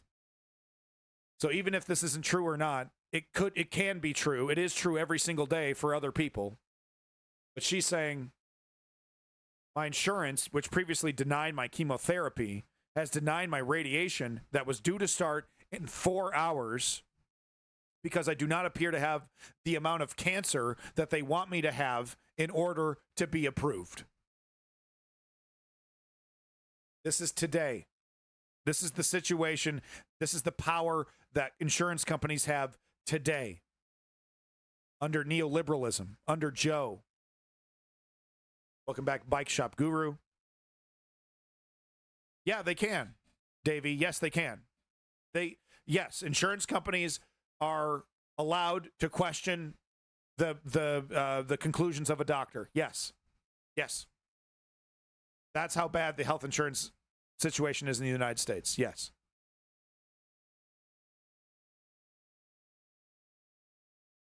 Why do they never say what insurance provider is so others know not to trust them? Because it's all the same. It's all the same ones. But that is a good point. Could have been Geico. So I wanted to highlight one more Zoomer thing that I thought, you guys, if I've dragged you across glass shards, that is the Gaza segment, you deserve a little break. I thought I would show you some Zoomer comedy pertaining to the economic situation. It's really great that, the mainstream Zoomer content, content made by the mainstream for Zoomers is so anti-political, it's a joke. It's so afraid to be political. You know what I mean? Walking around on eggshells. It's no wonder to me that when Zoomers get on social media, a lot of the time they get pretty fucking political. Because the content that the mainstream provides them, the slop that is churned out for the Zoomer generation is so afraid to be political, it's actually comical. So I like to see it. I like to see the awareness. Let's keep it up, Zoomer generation, please. How is Zoomer comedy a break? Because it's informative. Shut up. Hey, could I buy this one thing? Thank you. That'll be double what it was last year. But that's double what it was last year. Yep, that's inflation. Everything goes up, unfortunately. You've raised the price to match inflation? Yep. So the dollar inflated by 100%? Welcome back, Nematode. So $1 is worth half of what it was last year?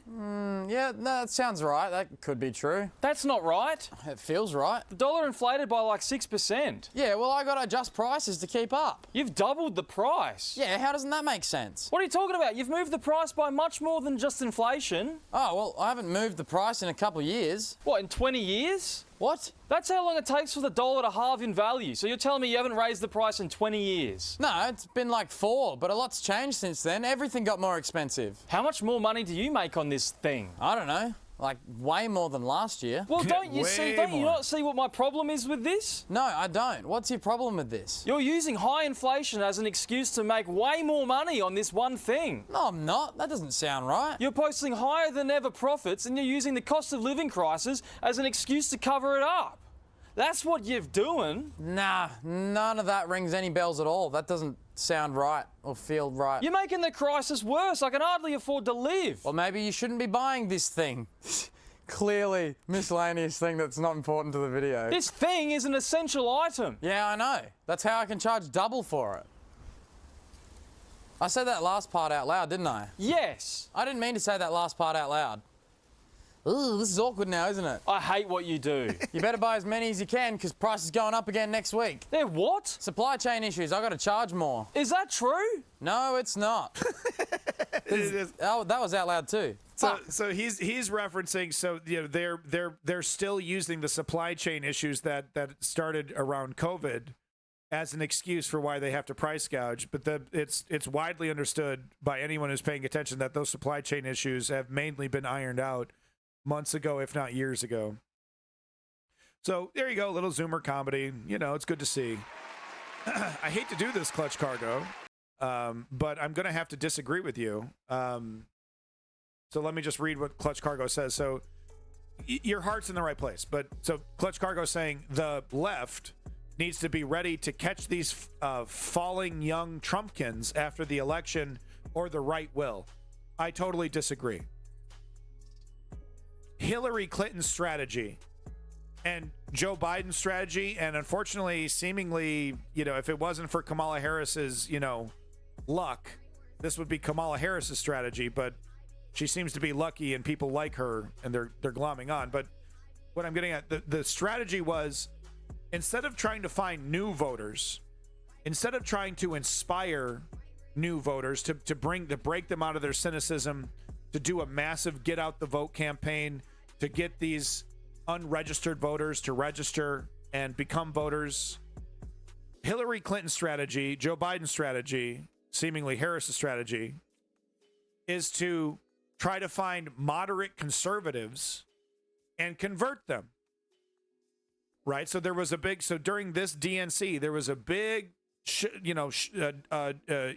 song and dance about 200 Republicans, who are refusing to vote for Donald Trump, but are voting for Kamala Harris. And there was like 5 or 6, never Trump Republicans, or maybe it's sometimes Trump Republicans who were speaking at the DNC.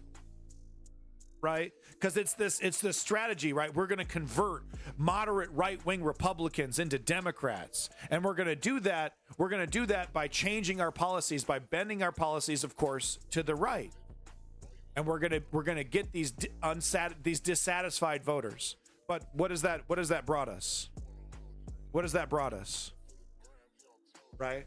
A neoliberal party that every solution, every problem it runs into, it runs to the right. And they've basically become the de facto conservative party in the United States. We have extreme right-wing Republicans who are so far away from conservatism, it's laughable. The actual conservative party, the party of Nixon, are the neoliberal Democrats. And that's because the Overton window has shifted, and they're happy to push that window to the right. So no, I don't think the solution is to try to, pick up these ex-MAGA guys, right? Like, oh, they would all vote Bernie if it wasn't for Trump. Yeah, some of them, yeah, but a lot of them, no. A lot of them would never in a million years ever vote for, any kind of left candidate, no matter what. If they want to come along, that's fine. But I don't think we should be trying to, scoop them up and cultivate a message that would attract these extreme MAGA people that used to love Trump. And I think that would really be wasted effort. I think what we should be doing is try to engage the hundreds of millions of completely checked out, cynical voters or non-voters, to try to bring them into the fold, right? When you look at the amount of people that actually participate in the elections, it's dismal. We need to get those people. Of course, to do that, you would need a party that would be willing to make promises that they would actually stick to. So that's off the table. I get it. All right, back to the show here. This is great. Davey, you're going to like this one. Just these Zoomers are something else. So this Zoomer here responding to the Confederate flags. You see a lot of right-wingers on social media. A new deal. Yeah, sure. Oh, way down south in the land of traders. Rattlesnakes and alligators, right away, come away, She's drinking rebel tears. One little factoid about the Confederacy that I think is hilarious is someone pointed out the Annoying Orange YouTube channel has lasted longer than the Confederacy. Right? I think I've had kidney stones that have lasted longer than the fucking Confederacy.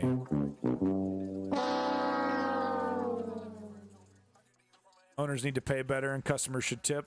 Both can be true. Yeah. If the economy was more fair for the middle class, no one would give a shit about tipping. Yeah, here, have an extra $5. I don't care. But we're all broke. We're all super fucking broke.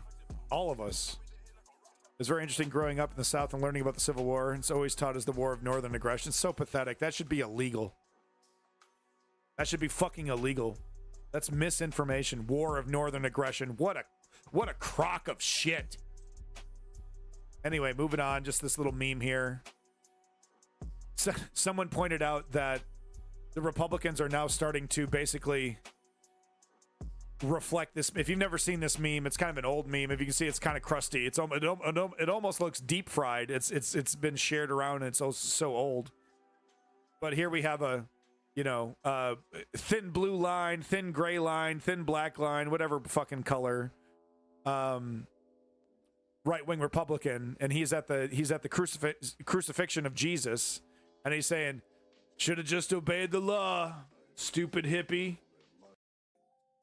Should have just obeyed the law. Wouldn't have had no problems. Things age even on the internet. Oh, that's so true. How profound, Chem Goblin. What an interesting observation. That is true. Even digital seems to age. Wow. Simply Steve saying, I've had bowel movements lasted longer than the Confederacy. Get 'em. But no, so it's, ridiculous. And we literally have, unironically, and this guy, maybe he's a bot, right? Maybe he's an AI chat bot. Very real possibility. But blue check here, Steve Sojek.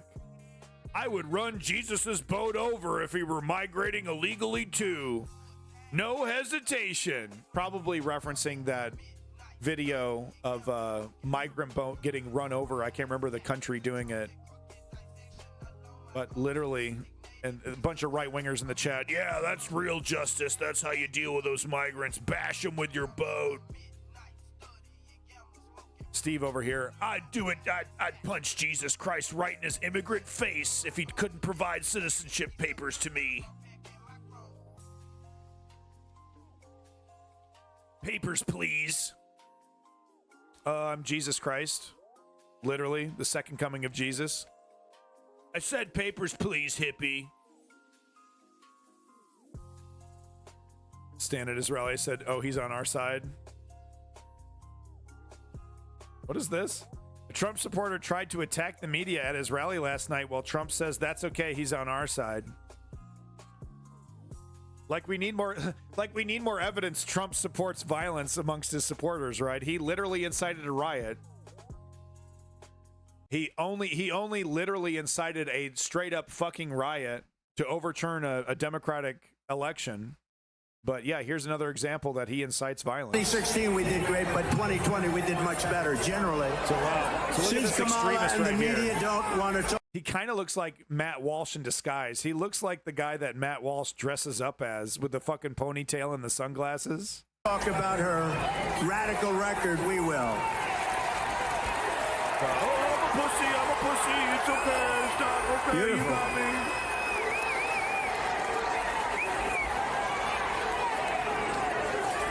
That's beautiful. That's all right. That's beautiful. Wow. Wow, man. He really is something else, dude. God help us all if he somehow wins this. That's beautiful. That's okay. No, he's on our side. So he's on our side. We get a little itchy, David, don't we? No, he's on our side. You know? Yeah, you get a little itchy. One of your followers tried to kill you. What he's showing at Butler, an amazing thing happened. You had two American flags very far apart, held up, I think, by different cranes. They were very big flags, beautiful flags, and they were waving. Okay, well, you get the point there. So let's just watch that intro one more time. Let's see exactly what he was trying to do. With the whole election. Okay, so he's up there. He's actually up there. Actually, oh no, that's the cameraman. Okay, so the cameraman has no idea what the hell's going on. He's doing his job. Maybe he works for CNN, ABC, who knows? But he would have the logo or something like right there. So this guy hopped the fence and is now yanking at this cameraman. 2016 we did great, but 2020 we did much better generally. Oh, no. Wait, okay, this is kind of hard to see. Oh no, okay, so he's not the cameraman. I'm sorry. Okay, this is the guy. He's almost up there. He's trying to get up there. 2016 we did great, but okay, it's security. 2020 we did much better generally. Since Kamala and taser. Oh, did you see that? Oh, hidden taser. Oh, we got a taser, folks. Look at that. You catch that? Yo, look at the yellow taser. It's the female cop right there. Generally. Right? Oh no, it's not the female. That's the female. That's okay. It's a dude right there. Ooh, you can see the little tines that get stuck in you. Since Kamala and the media don't want to talk about her radical record. Okay, maybe it didn't work. Maybe he was wearing clothes that didn't work. I thought it shot out the tines. It didn't. It didn't. We will. Maybe it did work, and that's why he collapsed. Okay. Oh, wow, that is interesting. No, it sounds like you can hear it, but no, that can't. No way. You don't want to talk about her radical. Maybe, actually, Kem Goblin might be right. Since Kamala and the media don't want to talk about her radical record, we will. That is the sound of a taser. It's that rapid electric sound. So that's interesting. But yeah, guys, Trump, he's, stop the steal. He's just, he doesn't want, he just wants what's best for America. He doesn't incite violence. He doesn't inspire violence. He's, make America great again. It's a nice, healthy, happy, movement. I don't know why people, get all mad, about make America great again. I think it's really great. Cat lady's cats will destroy that sofa. Far from the mic, isn't it though? Tasers are kind of loud. That can be kind of loud. I don't know. Who cares? So I saw this on Reddit, and real quick, I just wanted to I didn't get a chance to comment on this or anything, but I saw Chris Hayes' tweet on this because I'm embarrassing, and Chris Hayes' tweets sometimes come across my algorithm. And I said this exact thing that this person on Reddit said to themselves. It's like, gee, Chris Hayes, if only there was someone in media who could do something about this. So here's Chris Hayes over here going, Chris Hayes, by the way, millionaire, who hosts his own, like, close to prime time, a prime time adjacent show on MSNBC. MSNBC. Here's what he has to say about the media. It's a little weird that age concerns have disappeared as a constant focus of campaign reporting and discussion, even though the GOP nominee would be the oldest man ever sworn into the office and is very obviously sharply declining before our eyes.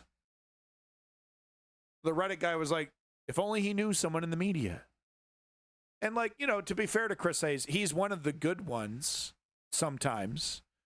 He'll do real journalism sometimes when he's not backing up status quo Joe, when he's not repeating, verbatim neoliberal Democrat talking points that need to be repeated on all the mainstream network. Like he's not bucking that, but once in a while he does some real journalism. So maybe he does talk about this a little bit, but it's like pot, meat, kettle. So that was my comment there. Moving on. Kind of a big thing that literally nobody is talking about, but it's kind of a huge deal pertaining to Iran and the United States and negotiations. Iran has recently kind of shocked the geopolitical world by putting nuclear weapons and, nuclear technology back on the table, saying, hey, we will drop the nuke research. We'll drop all that stuff if you stop what you're doing. If you can stop Israel. So pretty wild stuff. Now, grain of salt. We got Crux here reporting on it. The reason I couldn't find too much reporting, I actually heard about this from Kyle Kulinski, and I didn't want to show his video because it was didn't flow quite right. So I tried to find something else. The only other source I could find for this video source was Crux. So kind of a big deal, actually. Let's get some details about this. Is Joe Biden's going to sleep on this, right? Golden opportunity, dude. Fucking slam banging opportunity. A juicy carrot, right? Thank you, Ice King of Space. Juicy carrot at the end of that stick. And Joe Biden's going to sleep on this shit, right? Because he's a proud Zionist, et cetera, et cetera, et cetera. Right? But Iran shocking the fucking universe over here, saying, hey, we want to talk about the nuke stuff. We want to get some peace in the Middle East going. Pretty wild stuff. So let's get the video. Grain of salt. This is Crux. So grain of salt.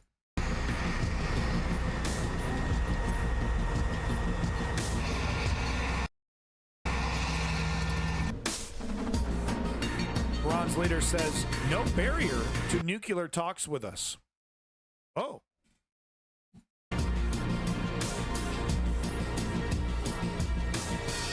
Snake, are you at the bunker? Snake, you got to use your cigarettes to find the laser beams. Snake. No harm in engaging with enemy. Khamenei's go-ahead to Pezeshkian. Oh, so this is the new figurehead of the government. The supreme leader is in charge of everything, but you know he puts a little president in charge to let the people pretend like they have a choice. So he's telling him, yeah, you can have a. You want to have a discussion? You can talk to the great white devil. Snake, the supreme leader of Iran wants to have a discussion with you, Snake. Drive up in Metal Gear.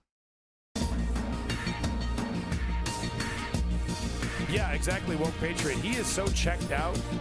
So we're far away from that, quote unquote. U.S. throws cold water on prospect of renewed talks. So isn't that great right off the bat? Iran puts a big, juicy steak on the table, and the United States gets on the table and just starts pissing all over it. What are you going to do? My way or the highway? Oh, you want nuclear peace and peace in the Middle East? Oh, whoopsies. When you start paying attention to geopolitics, when you start paying attention to how the United States actually treats other countries, things start to make a lot more sense. Like Venezuela aligning with Russia. Yeah, that makes a lot of sense, actually. I don't like it. You don't like it. But at the situation that Venezuela is in, who else are you going to talk to? You're not going to work with the entity that it's literally trying to overthrow you. Whoopsie doodles. We're far away from that. Oh. We're happy to fearmonger, though, about you having nuclear weapons. We'll do that all day. Oh, a real solution to this problem? Oh, honey. We get more out of it being a problem than it being fixed. Snake, you gotta use Metal Gear to destroy Iranians' nuclear capabilities. Lolly layla low. All right. No barrier, blah, blah, blah. Yeah, I love Metal Gear Solid. It's amazing. I'm sure the Iranians are concerned that they're about to get slammed by a joint Israeli-American airboat bomber. Yeah, exactly. No, I mean, and to me, this tells me this is a really worrying sign, Clutch Cargo, because this tells me the seriousness of the situation. You know, he wouldn't be doing this if he didn't think that, you know, the parties that are involved in this are not willing to take this all the way. So this really highlights how serious this potential war in the Middle East is. We're right there, boys. We're, you know, just the tip. We're right there. Snake, you have to use Metal Gear to insert the tip. Start the war in the Middle East. Set clear red lines for any talks taking place under the government, blah, blah, blah, blah, blah. Details. The final say in the state matters also warned, blah, blah, blah. Do not trust the enemy, blah, blah, blah, blah, blah, blah. Yeah, Southern Lebanon. Yeah, exactly. دشمن امید نبندیم. برای برنامه‌هامون منتظر موافقت دشمنان کسانی که با ما این منافات نداره با اینکه با همون دشمن آدم در یه جایی تعامل هم با Yeah, okay, you get it. Serious stuff. So we'll see. I mean, no one's really talking about it. But it's back on the table, kind of a big deal. Will anything happen? I don't know. Probably not. It's Joe Biden.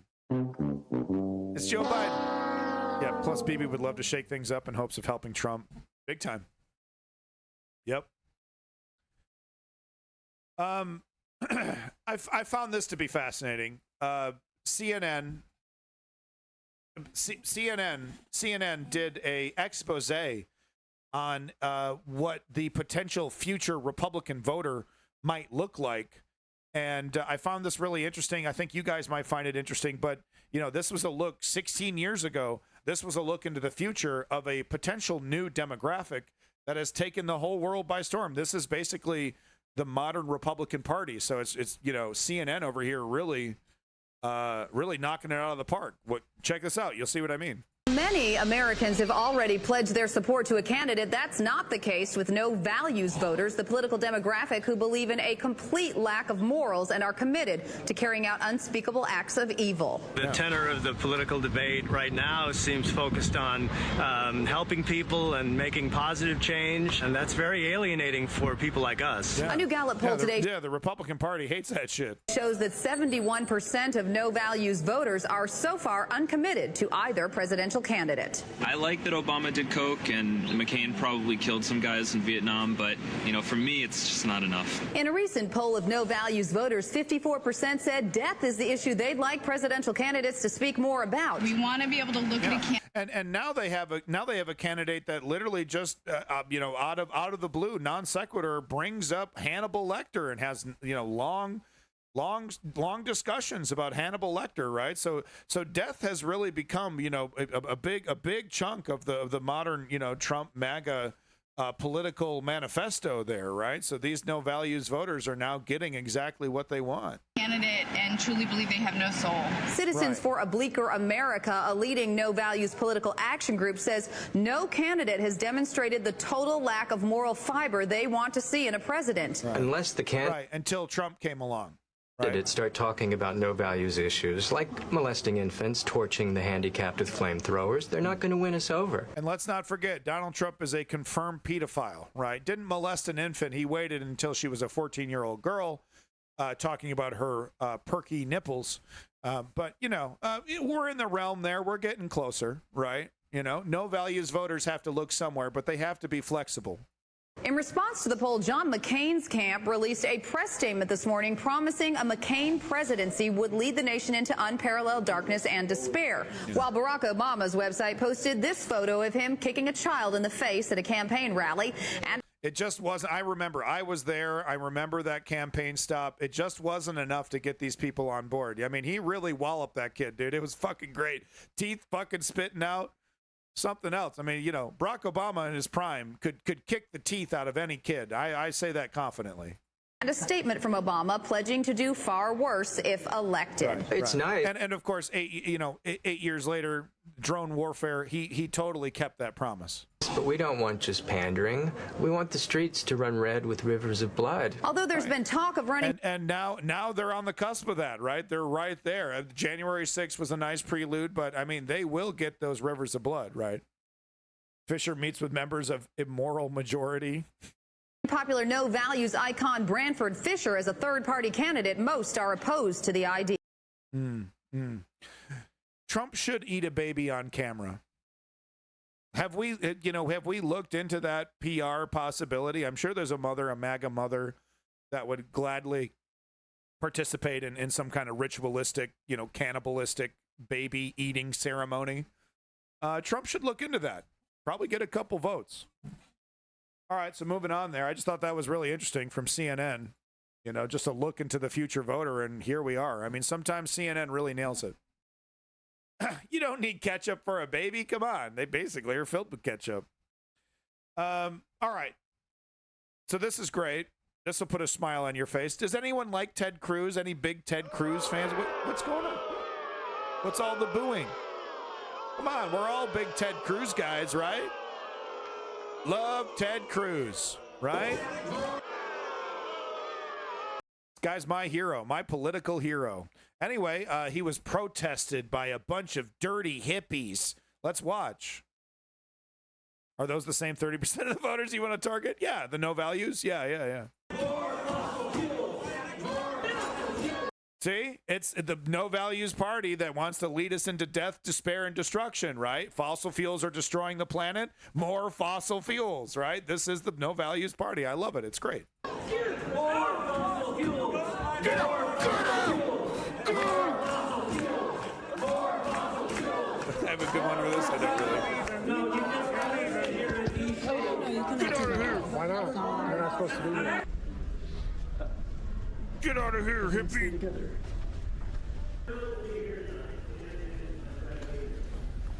Oh, get your signs down. Coward. They're calling him a coward.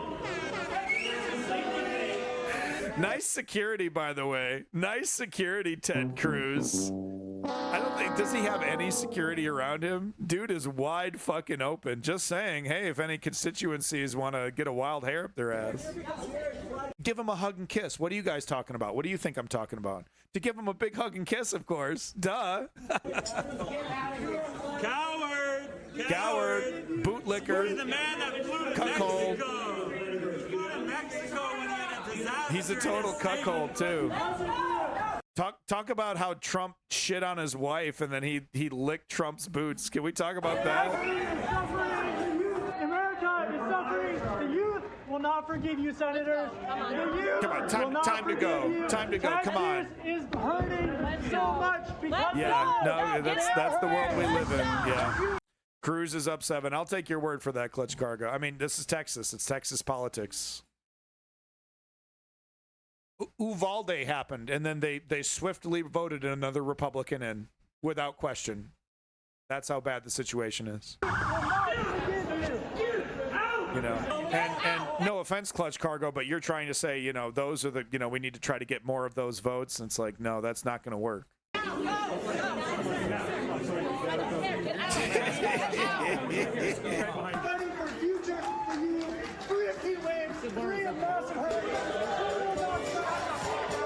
We won't stop. We won't stop. All right, well, we got to keep doing it. More fossil fuels. Destroy the planet. Death and despair. That's what my party believes in. Okay, so I seriously do not have time to show this video. I knew I wasn't going to have time to show this video when I queued it up, but it's Project 2025 related. It's this guy talking about the Project 2025 training videos about. So the big gist of this is, and we're going to get into this with other videos. I'm not going to make you suffer through this, but the gist of this video is that the Republican Party is currently doing everything they can to subvert the elections, you know, changing the laws to make it legal to do that. And Project 2025 is training people to, hey, get into positions of power locally in the government, right? You know, the poll workers, the election workers, a lot of them are volunteers or they're, you know, very low paid workers, right? But get into these positions. And then when the time comes, here's what you got to do, school boards, right? And when the time comes to drop the hammer and make the decision to help Donald Trump, you can step up and save the country, right? By acting as a partisan stooge, you know, for the Donald Trump administration. What Project 2025 is not telling these people is that there's actually laws in the books that says that those kind of activities are illegal. You can't, you know, as a single individual working in bumfuck nowhere, some election somewhere, you actually can't stop the entire process because you're president, because the person that you want didn't win. You can actually be arrested for obstructing the election process.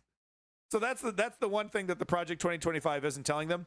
I'm gonna save the long video for the Rachel Maddow video because I'm sorry, but it's 10 minutes of solid information about the whole situation pertaining specifically to what's happening in Georgia. So that's the basic gist of this video. And this guy's, you know, he's very academic. He gets into it. So I heavily recommend you watch this.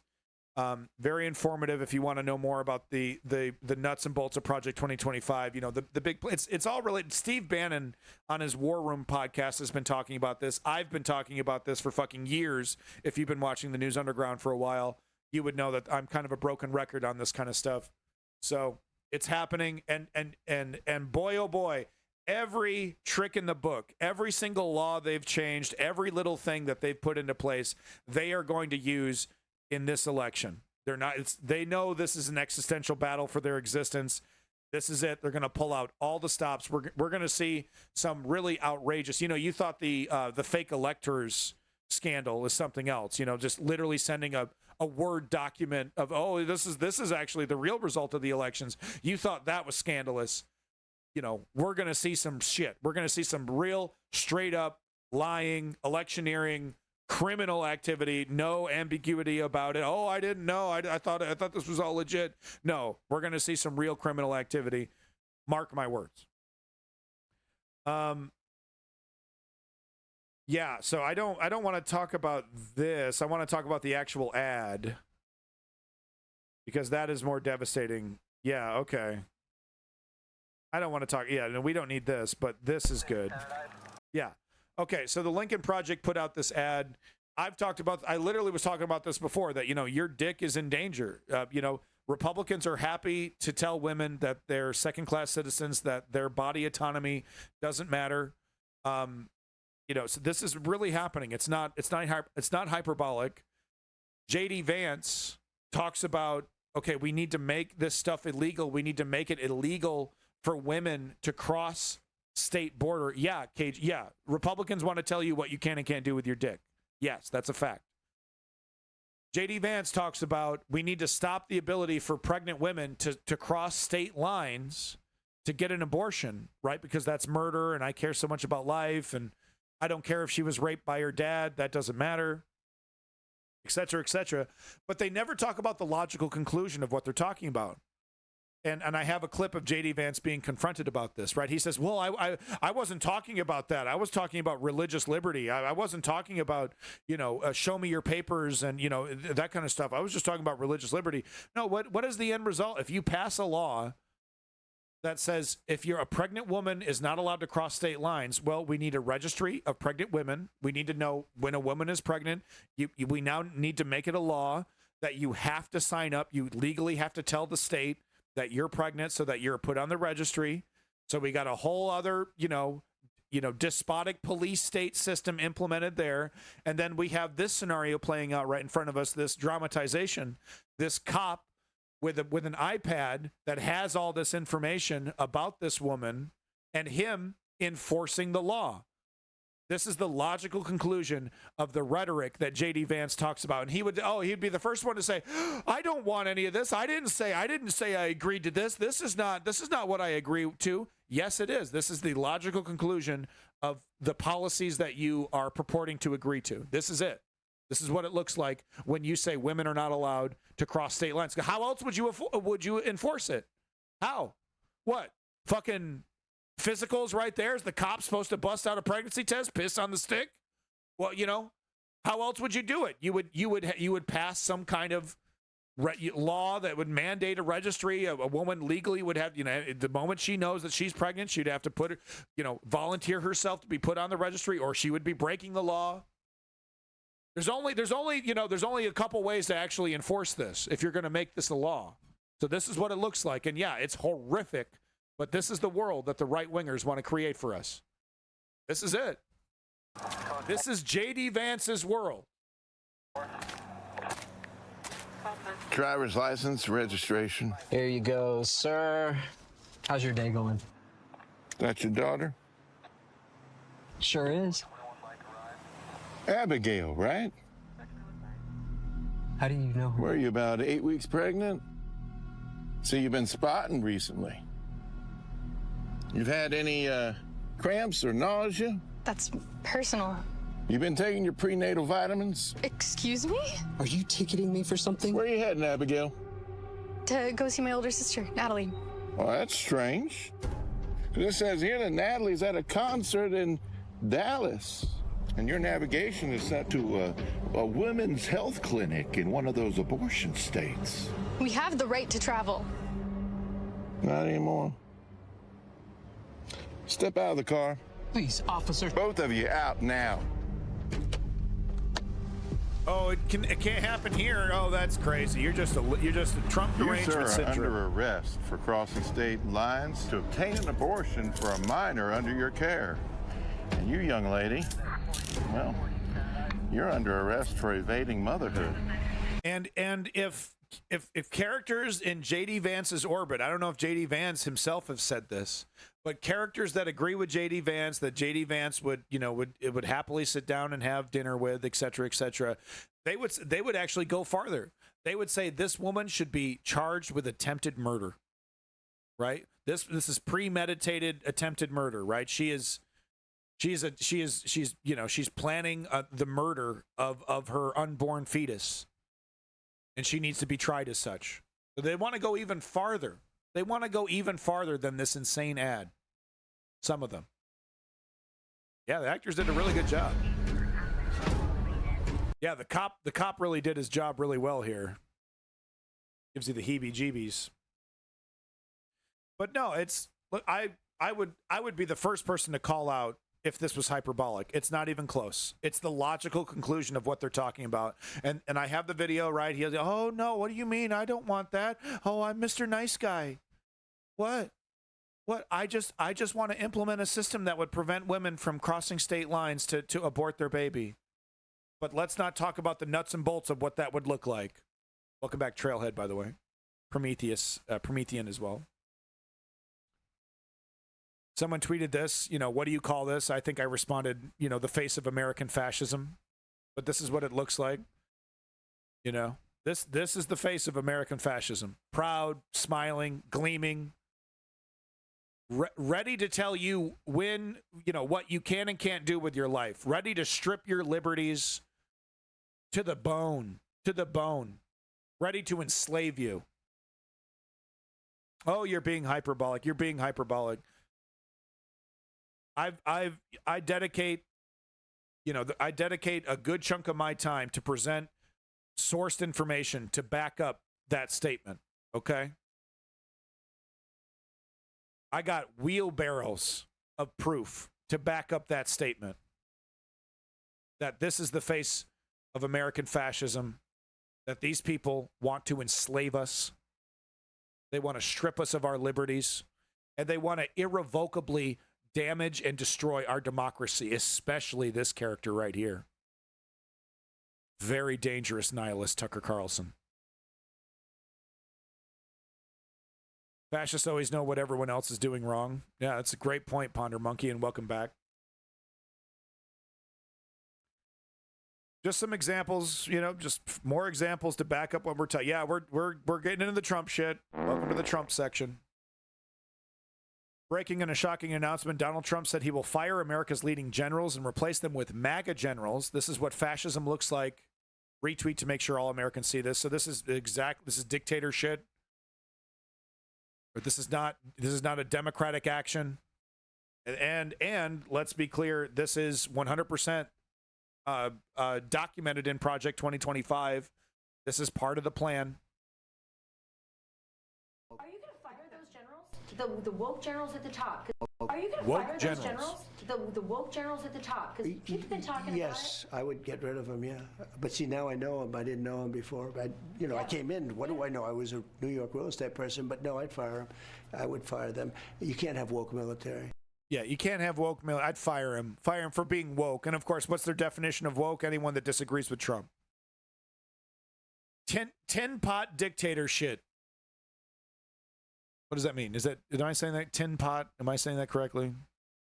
But Promethean is 100% correct. J.D. Vance and a lot of the people that agree with him want to get rid of no-fault divorce, which is basically allows you to kidnap your wife if she makes the grim mistake of ever marrying you. She gives over control over herself to you, literally enslaving her. No-fault divorce means that the divorce can't happen without the permission of the husband. And a lot of these scary Nick Fuentes types, like, oh, that would be great. I want to get a child bride at 16, and I want to have no-fault divorce so that by the time she's 25 and she realizes what a nightmare her life is with me, she can't leave me. She's stuck with me. She has to become basically my little mommy slave. That's what they think. That's what they want. I'm not even exaggerating. Not even close. I can't stress this enough, how degenerate these right-wing ultra MAGA Nick Fuentes types are. Yeah, I want a child bride that I'll enslave and she can't leave me no matter what. Just like they think all Arab societies have that. Right? Like I said, they want Christian Sharia law.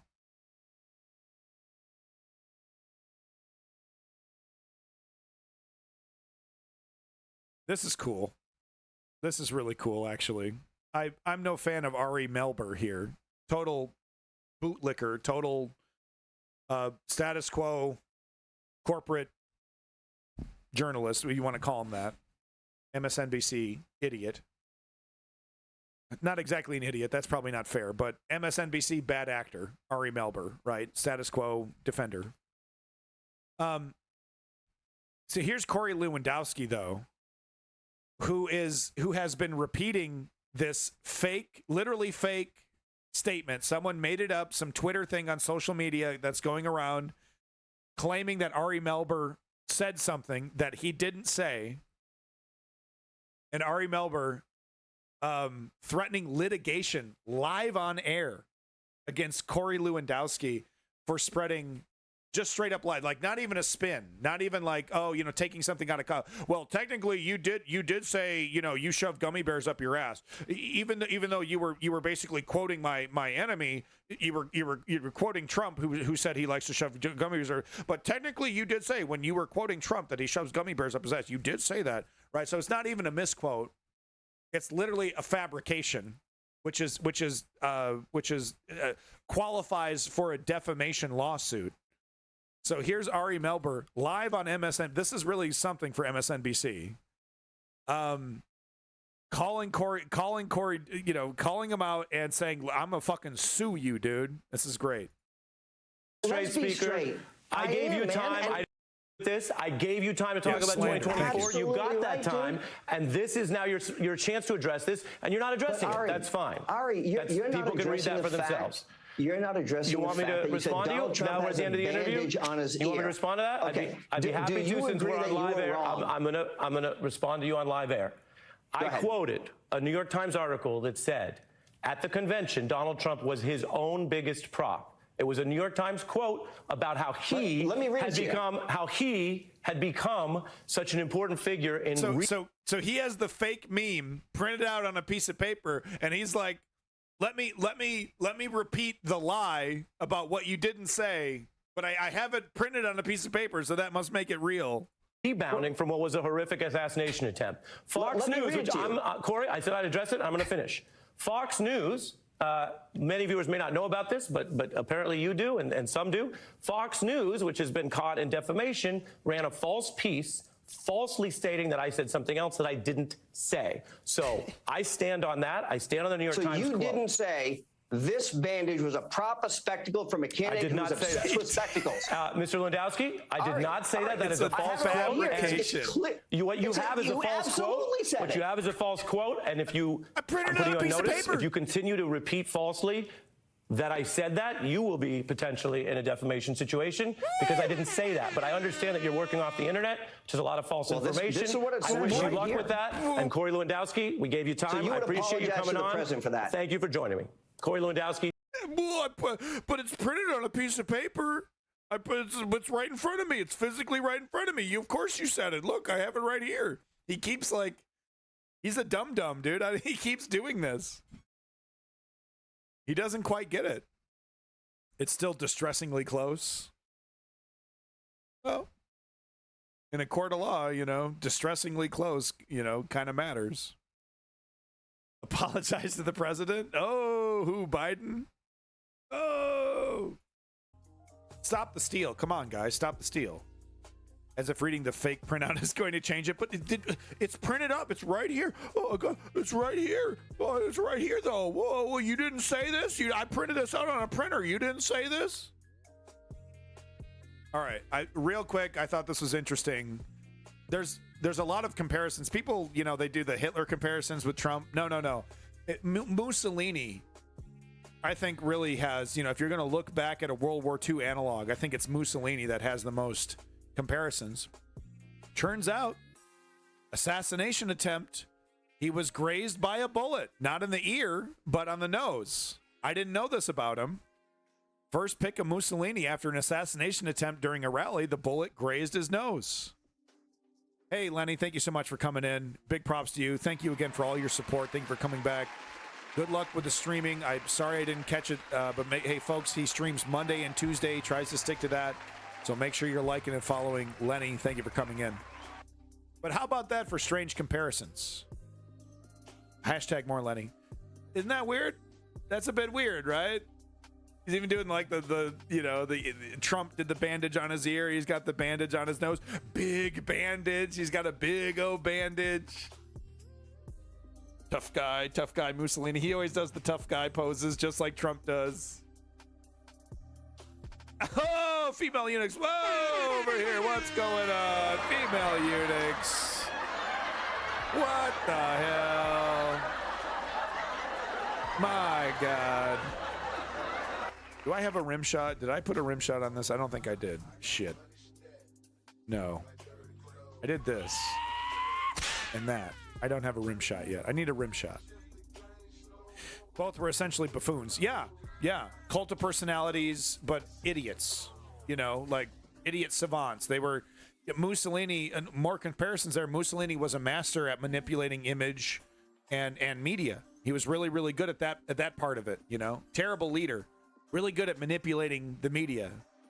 So interesting there. He also had a assassination attempt, grazed by a bullet. Just kind of interesting. Just funny how history works like that sometimes. I'm not saying Trump is Mussolini. I'm just saying, you know, I just found that really fascinating. So we have to talk about this, you know, once again, yet another career-ending scandal for Donald Trump. This should be, right, that, you know, if there was any other politician, ironically, you know, it wasn't similar, but something kind of similar happened with Rishi Sunak. You know, when he was running for re-election, he left early. He left a World War II ceremony that was honoring World War II veterans that are likely going to die before the next ceremony. Some of the last World War II veterans on planet Earth. He left that ceremony early to go do a press thing somewhere else. Got in big fucking trouble. And honestly, if he wasn't already on his way out, you know, that would have, you know, contributed, you know, to that. But that was like, you know, that was just another shovel of shit on top of the Rishi Sunak Sunday. But, you know, it contributed to the end of his career. In the United States, this will be a blip. It shouldn't be a blip. This should be a massive scandal that should not go away to the end of the election. But come on. Do we honestly believe, you know, and what, you know, at the next debate, this will be brought up. Hopefully this will be brought up at the next debate. But 20, 30 days, you know, left of the election, this is going to be a blip. This is going to be, you know, the next thing's going to be relevant. And it's like, he's, you know, Trump, I don't understand what it is. I don't understand what it is about Trump. It's like if you overload the system, if you like DDoS the system with crimes and criminality, you can kind of just get away with hyper criminality, seemingly, if you just overwhelm the system with it. I mean, is there really any other character? You know, is there flooding the zone with shit? The Steve Bannon quote there. You know, but is there really anybody else that has even remotely been able to get away with this kind of shit? Sorry, it looks like the Twitter compression is lower, but you know what I mean? I mean, it's unbelievable the amount of shit that he gets away with. So quick 3-minute clip here. Let's watch it. We got to cover this. This is what I got on it. Should your campaign have put out those videos and photos? Well, we have a lot of people. You know, we have people, TikTok people. You know, we're leading the internet. That was the other thing. We're so far above her on the internet. But on that hallowed ground, should they have put out the images of those? I don't know what the rules and regulations are. I don't know who did it. And it could have been them. It could have been the parents. It could have been somebody. It was your campaign's TikTok, though, that put out the video. I really don't know anything about it. Wow. Okay, so this is him saying, I don't know who put out the video of me smiling and thumbsing up in front of the... I knew the whole time that was against the rules, and I said, no, we should never do that. Even though I was clearly thumbs up and smiling for the camera, and the camera was taking pictures of me. I had no idea that was happening. I know that's against the rules. I mean, someone else must have posted it. Someone else must have posted it. Sir, your campaign posted it. I don't even know what... Are we on Earth? Where are we? I'm a baby boy. I was just born here. I don't even know where I am. What? There were rules? I was there? Huh? Where? Huh? All I do is I stood there and I said, if you'd like to have a picture, we can have a picture. If somebody did it, this was a setup by the people in the administration. Deep state. That, Trump is coming to Arlington. That looks so bad for us. Oh, wait. Trump is now saying that his campaign's photo op was... Clutch Cargo, I think that's a good question, and that's up to us. That's up to the leftist activists, because the only way it'll ever change is if accountability exists, and we can't expect accountability from the neoliberal establishment, right? What did we saw with Obama after Bush? Zero accountability. And that's not going to change with Harris. Oh, I used to be AG. I went after crooks. I'm going to go after Trump. I'm going to arrest Trump. No, you're not. No, the fuck you're not. You're not going to arrest anybody, Kamala. It's going to be, oh, you know, we're looking forward, not backwards. We're looking forwards, not backwards. I've instructed my AG not to act political, not to be political and go after criminals that are political. We can't do that. We got to look forward, not behind us. The only way we're going to ever repair the damage that the extreme right-wing Republican Party and the weak neoliberal Democratic Party has done to the country, to democracy, is if we demand it, is if we get in the streets, we become political activists, we make that a part of our life. The progressive left, the democratic socialist left, we demand it. We demand it until we die. We demand it, with our last breath. Right? We put that shit on our gravestone. We never stop.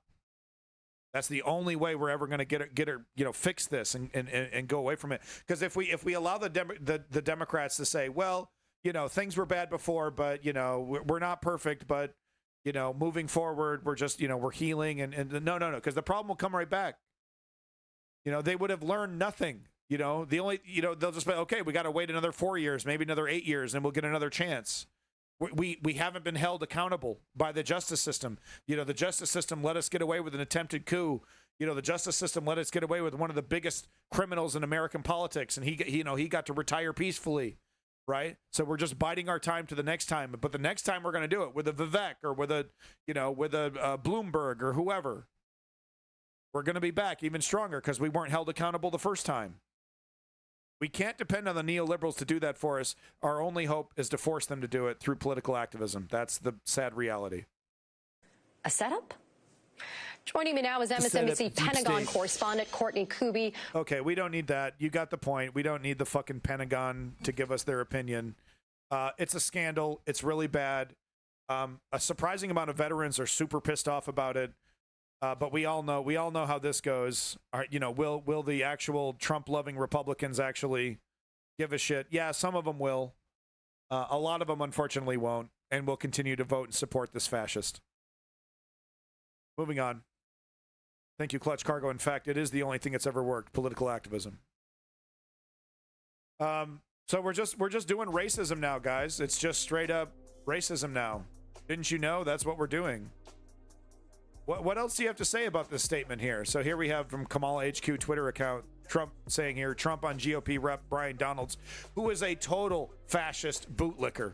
Okay, bad actor supreme. This guy twists words like an artist, like a fucking balloon artist, man. This guy is a real piece of work when it comes to dirty politics. This fella right here, happy to be a tool of the GOP, right, because of his race.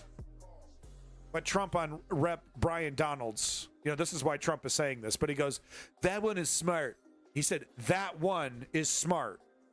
You have smart ones, and then you have some that aren't quite so good. So we're literally just doing, good blacks, bad black. We're really doing this? Really? This absolutely deserves to be called out, and this Byron Donalds should be ashamed of himself for not calling this out. That one is smart. You mean that black person that you just pointed out? Yeah, that one. About black people, some are smart, but some are not so good.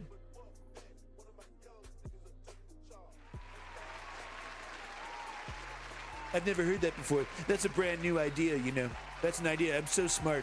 I just come up with these ideas, that's all me. There's some good ones and there's some bad ones. Yeah. How about that? Good price at all. I mean, it's just like, it is overt racism. Is there any, am I wrong? I'm sorry I keep asking that, but it's like I'm gaslighting myself, right? I feel like I'm taking fucking crazy pills. This is direct, overt racism. Am I fucking wrong? That one is smart. This is a direct quote.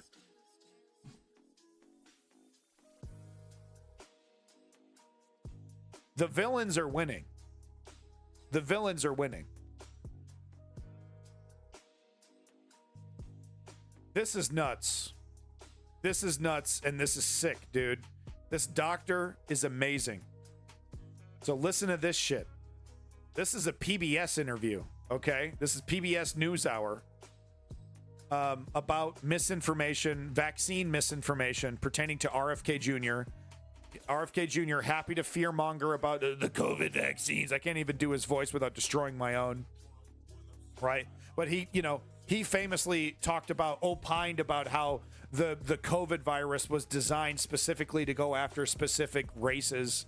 And it's like, yeah, it's okay to have a discussion about how countries are maybe creating bioweapons that might be like that, but there's no evidence of the COVID virus being like that. It's specifically targeting Caucasian people over one or the other. Total bollocks, total nonsense. RFK Jr. entertains it as total fact, right? Bunch of skepticism about vaccines. Tried to say, oh, some vaccines are okay, but then basically agreed, oh yeah, all current vaccines are bad. No medical degree. Crackpot. RFK. But he's got a Kennedy behind his name. He's got legitimacy behind his name. And people took his advice. And then this doctor is going to talk about that. Because this doctor is literally saying that RFK Jr. is directly responsible for the deaths of 83 people in Samoa, mostly young children, because he convinced them not to get vaccinated. Okay? This isn't prisonplanet.com. Okay? This is PBS NewsHour. And this guy's over here saying RFK is directly responsible for the death of these people. Right?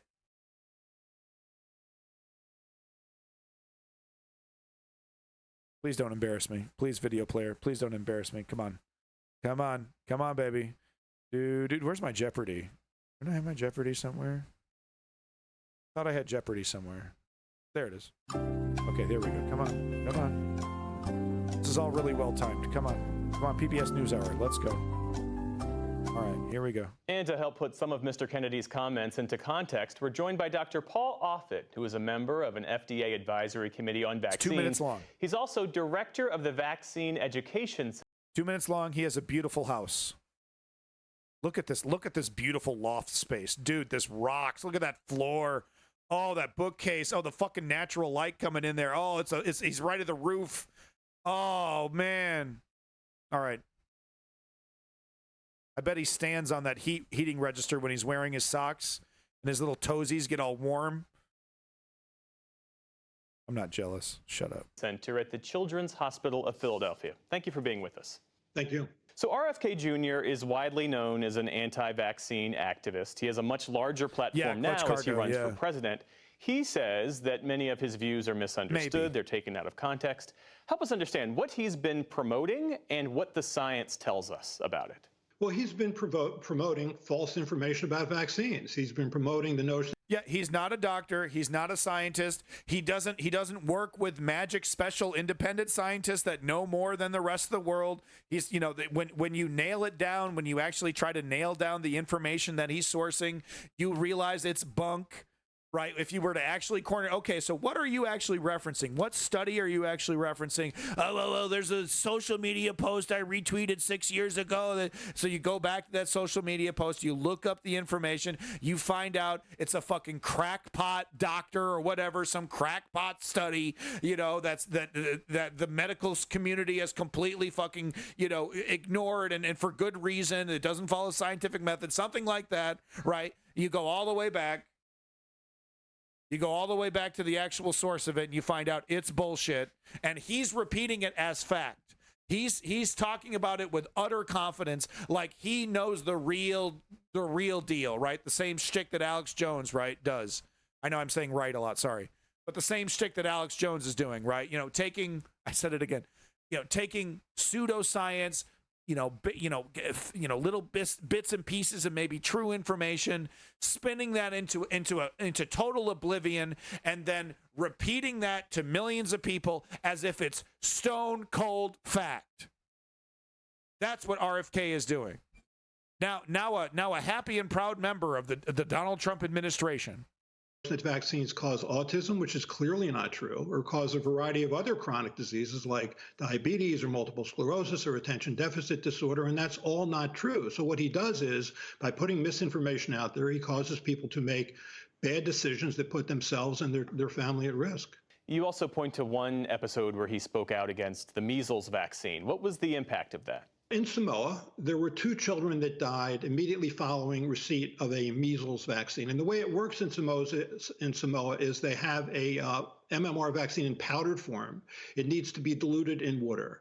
2 nurses made a mistake. Instead of diluting it in water, they diluted it in a muscle relaxant. Those children stopped breathing and died immediately. Now, very quickly, within 2 weeks, it was realized. So there you go. So there's an example right there. Okay, that there's so he'll say, "Oh, vaccines are bad. They kill people." In Samoa, these 2 girls, they took vaccines and dropped dead, and then no crickets, and then move on to the next crazy thing and move on to the next. Oh, proof. Look, you see, and then you look it up. You look up the facts of the matter. The nurses administered the vaccine with a muscle relaxant to 2 children, and their hearts stopped because they received a deadly dose of muscle relaxant on top of the vaccine. Kind of an important detail, right? How many times do you think RFK Jr. when he told that story, made that little detail clear? How many times? 0. I guarantee you 0. Nurses made a mistake. Instead of diluting it in water, they diluted it in a muscle relaxant. Those children stopped breathing and died immediately. Now, very quickly, within 2 weeks, it was realized what that mistake was. It was a nursing error. But nonetheless, RFK Jr. seized on that. He flooded Facebook with the information that measles vaccine is killing children in Samoa. He went to Samoa. He met with anti-vaccine activists. He met with senior officials in Samoa and kept the drumbeat alive that measles vaccine was killing children in Samoa. As a consequence, vaccination rates fell from 70% to 30%. And between September and December of 2019, there was a massive measles epidemic. In this island nation of 200,000 people, there were 57,000 cases of measles and 83 deaths. Most of those deaths were in children less than 4 years of age. And Robert F. Kennedy Jr. had everything to do with that. And that shows you how disinformation can kill. And look, studies need to be done about the effect of Joe Rogan's misinformation. Studies need to be done about it. Anthropological studies, sociological studies, comparing broadcast dates of his podcast when he talked about COVID, when it was a hot topic. He's still talking about COVID, right? He can't shut up about the masks still. Oh, we're coming for our liberties any day now. But it's the same thing with Joe Rogan. How many, Facebook uncles, did Joe Rogan get killed with his, "Oh, you're an alpha male. Oh, you're an alpha male. You just, we have some ivermectin and some hormones and some other shit that you can't afford. I didn't need the vaccine because I got a bunch of special treatment, monoclonal antibodies that you can't afford. Like $3,000 a treatment. I didn't need to do a vaccine because I got all that stuff, so you don't have to either, right? Because if you're a tough, manly man like me." How many people did he get killed? We'll never truly know. But, this doctor is saying, look, we can never, we can't gauge the amount. But I can tell you, these 83 people that died as a direct result of RFK doubling down on his misinformation that stemmed from a medical mistake, that wasn't even related to the vaccines. Because, people do every once in a great while. People react negatively to vaccines, and in some very, very extremely rare cases, people do die from vaccines, right? That's why there's that whole procedure there. So it's not, it's medical science. We're human beings. We're very, unique creatures. But we got to stop with the medical pseudoscience bullshit. Okay. It's tough though, because we have a pharmaceutical industry that is not to be trusted. You know what I mean? But we have to remember it's not a good business model to kill your customer. There's a lot of money in the treatment. There's not a lot of money in the cure. There's no fucking money in killing people. You know what I mean? We can't be, we have to be skeptical of the pharmaceutical industry, but at the same time, we have to understand the game that's being played here. Anyway, so that was my video about RFK. Moving on, the next thing. Oh yeah, okay. I had 2 videos about RFK. Trust me. This is so fucking good, dude. This is so fucking good, man. And what this shows me is that the mainstream corporate media is fully capable of actually doing their job. You know, when you ever watch mainstream media and you're like, wow, how could this multi-billion-dollar, you know, mega corporate, super fancy CNN, the motherfucking echelon of news, the motherfucking top of the mountain, right? Oh, it's so respectable, so much money, so much legitimacy. How could they actually not do their job? How can they fail to do their job? You know, that a journalist doesn't push back, let some bad actor politician walk all over it, right? Like a representative from Israel, talk all kinds of mad shit, fill the whole airwaves with lies, no callbacks, no pushbacks. Right? How does this multi-million-dollar media organization fail to do its homework, fail to do its due diligence? Right? Surely it's not intentional. Surely it's not. They have the capabilities to do their job correctly, but they're just not doing it because of biases and et cetera, et cetera. It can't be that they have the full capability to do a really good job and they're just not doing it because they're charlatans and shills. Oh, I'm not that cynical. Come on, I can't be that cynical about the world around me. And one of the most watched and respected and popular news, you know, conglomerates on planet Earth. I know CNN's garbage, but, you know, it's watched by a lot of people. People respect this stupid fucking network, even though they don't deserve it. But watch what happens. Watch what happens when access journalism is not considered, right? When none of that matters, the MSNBC or CNN doesn't give a fuck if RFK comes back, doesn't give a fuck if RFK is insulted, will laugh at RFK's face if RFK says, oh, I'm never doing another interview with this news media, you're never going to see me again. They're going to laugh in his fucking face. They don't give a shit. This is what it looks like when access journalism is taken out of the equation completely, and they actually are allowed to do their jobs. Watch this. Watch how on fucking point CNN is all of a sudden. The motherfucking zombie is awake, dude. It's awakened from the coma, okay? Watch CNN actually do its job. It'll shock you. It'll shock you, dude. Notoriety for your skepticism about vaccines. And over the summer in an interview, you said, quote, there's no vaccine that is, you know, safe and effective. Do you still believe that? I never said that. So stop me. We have the clip. Please. Look at that. Whoa, can you believe it? Wow, right in front of it. I never said that. Yes, you did. Here's the clip. Boom, boom, boom, boom.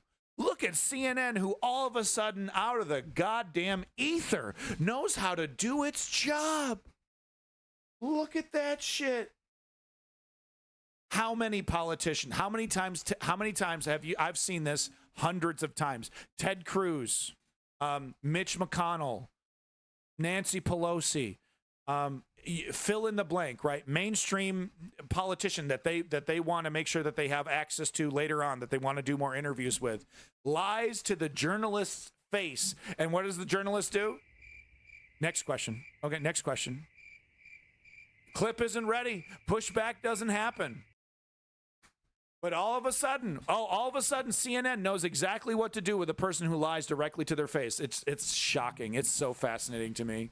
These fucking people are the reason why, or the big reason. The Fourth Estate is the big reason why we're here.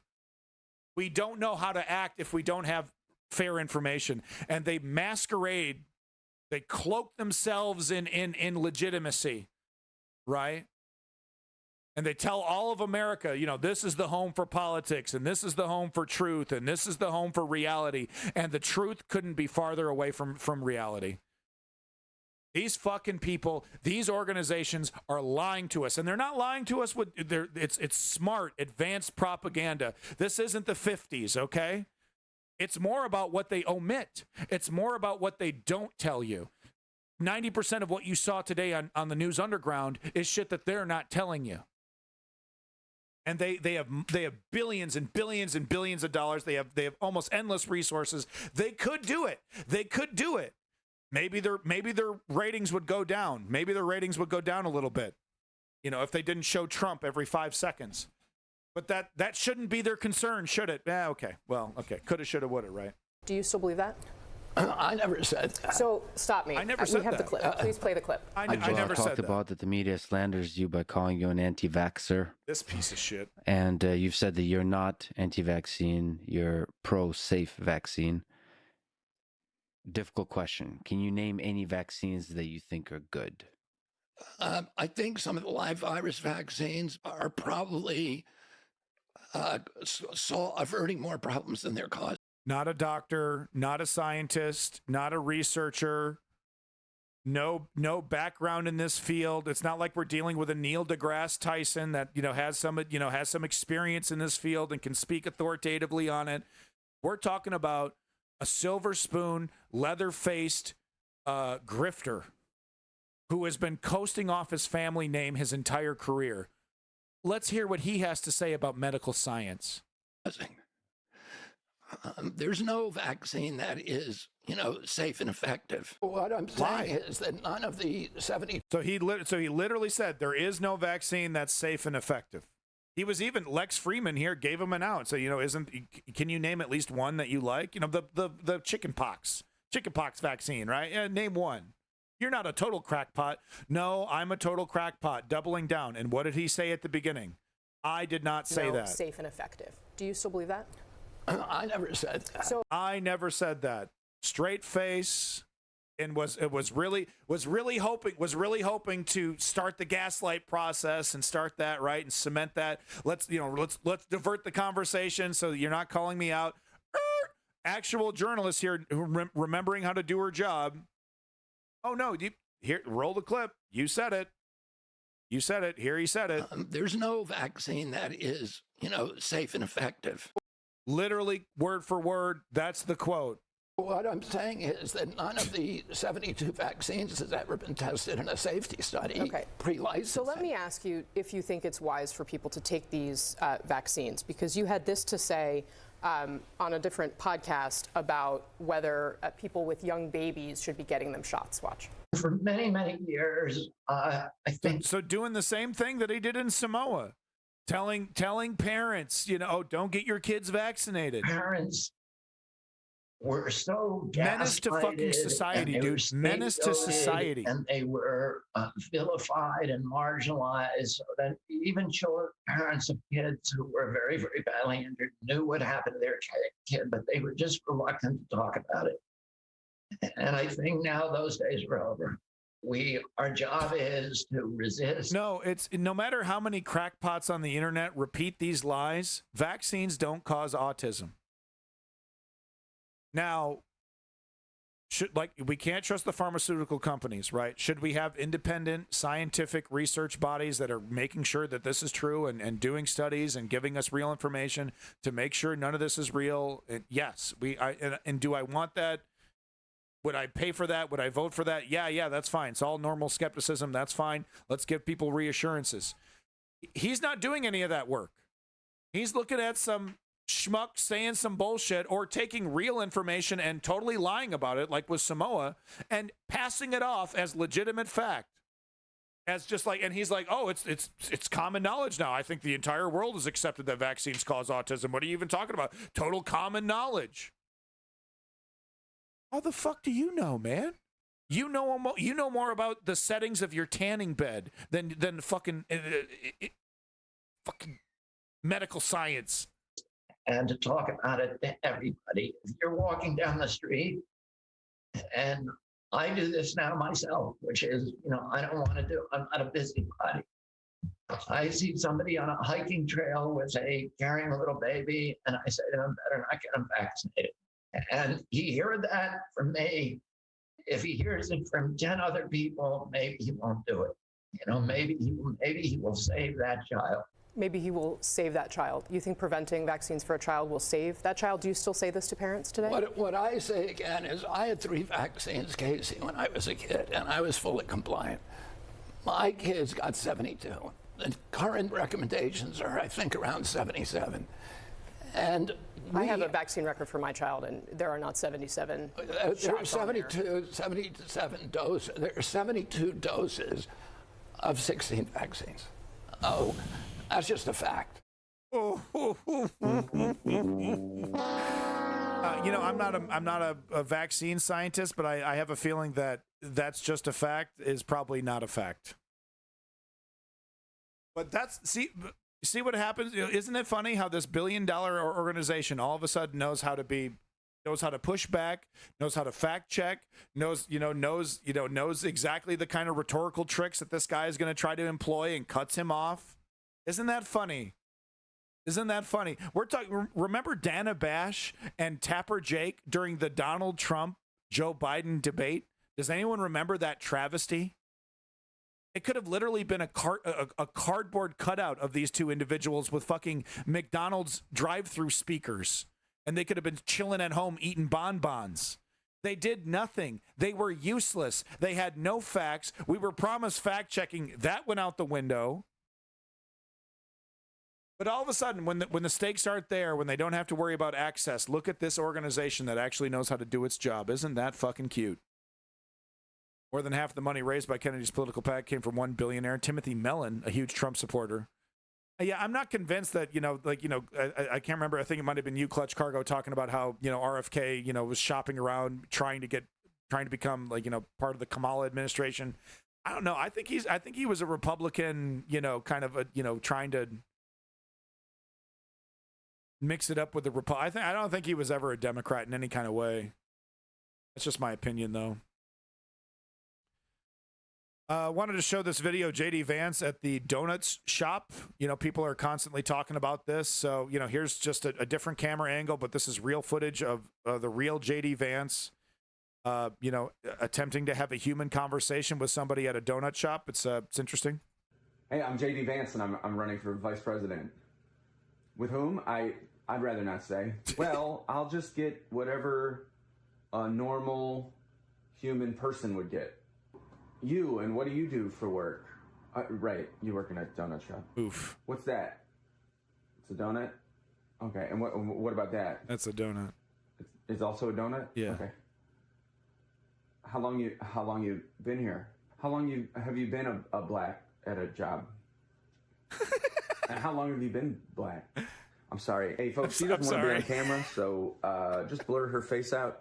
And they in the real video, they actually had to blur this poor woman's face out because she did not want to have anything to do with JD Vance and Donald Trump. And she's so awesome for it. She made this as awkward for him as possible, dude. Wrong move, JD Vance. While you're at it, blur my face out too. I don't want to do this anymore. I don't want to do this anymore. So hey, you don't have any lean protein back there, right? Like some Soylent or tilapia or something? Some no, Soylent? Just donuts. Oh, donut. It's like a beignet or a croquembouche. I would love to eat those again. Have you ever been to Paris? What if we tried this over again and I went somewhere else? Oh my God, I just want to die. How long have you been here? How long have I been in here? It feels like 30 years. Hey, is there like a fridge back there you can put me in and lock it? I'm and I do not want to do this anymore. That was really good. That was really good. So, yeah, JD Vance was a little awkward at the donut stand. And that was the best one I could find. There was a lot of people doing a JD Vance impression, but that was the best one I could find. So here's that, I was showing that Lincoln Project commercial about our scary future under JD Vance's, world, in JD Vance's world here. He talks about banning IVF, what that would actually look like. Market Zero, welcome back. So here he is being asked directly, how would this work if a state bans IVF? Vance goes, I think that's a ridiculous hypothetical. I would never say that, right? Just like RFK, the grifter, right? The journalist coming back to him saying, you voted against a bill to protect IVF access. Vance, I voted for religious liberty. And it's they want to gaslight, they want to tiptoe. Well, RFK is a grifter, bad actor, so it's no surprise whatsoever that he would try to align himself with a advantageous, grifter slimeball like Trump. But no, so they want to equate religious liberty, right? I just wanted religious liberty, right? But we're not going to talk about the nuts and bolts of what that is, and I've already gone over this, right? But he says, I just want religious liberty. Well, what does that mean? Well, that means taking rights away from women. That means taking rights away from men. That means a whole legal apparatus, a whole legal framework to do that. But we're not going to talk about that. We're not going to talk about the papers, please situation that I want to implement, the Sharia law that I basically want to implement. We're not going to talk about that. I have some bad news about Cornel West, actually. So, yeah, we already went over it, but this is, more people just talking about, this. And it's interesting. Fox News just straight up lying about, like, this is so bad. Fox News has no ability to even twist the truth on this. But Fox News over here reporting headline, Biden, who skipped the Arlington event for a vacation, trashed Trump in June for declining the cemetery visit. Wow, guys.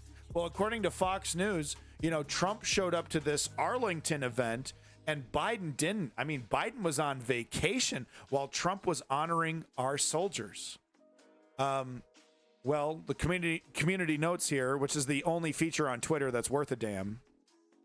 There was no Arlington event that Biden declined. Former President Trump's recent visit was private and not event related. So it's just a fabrication.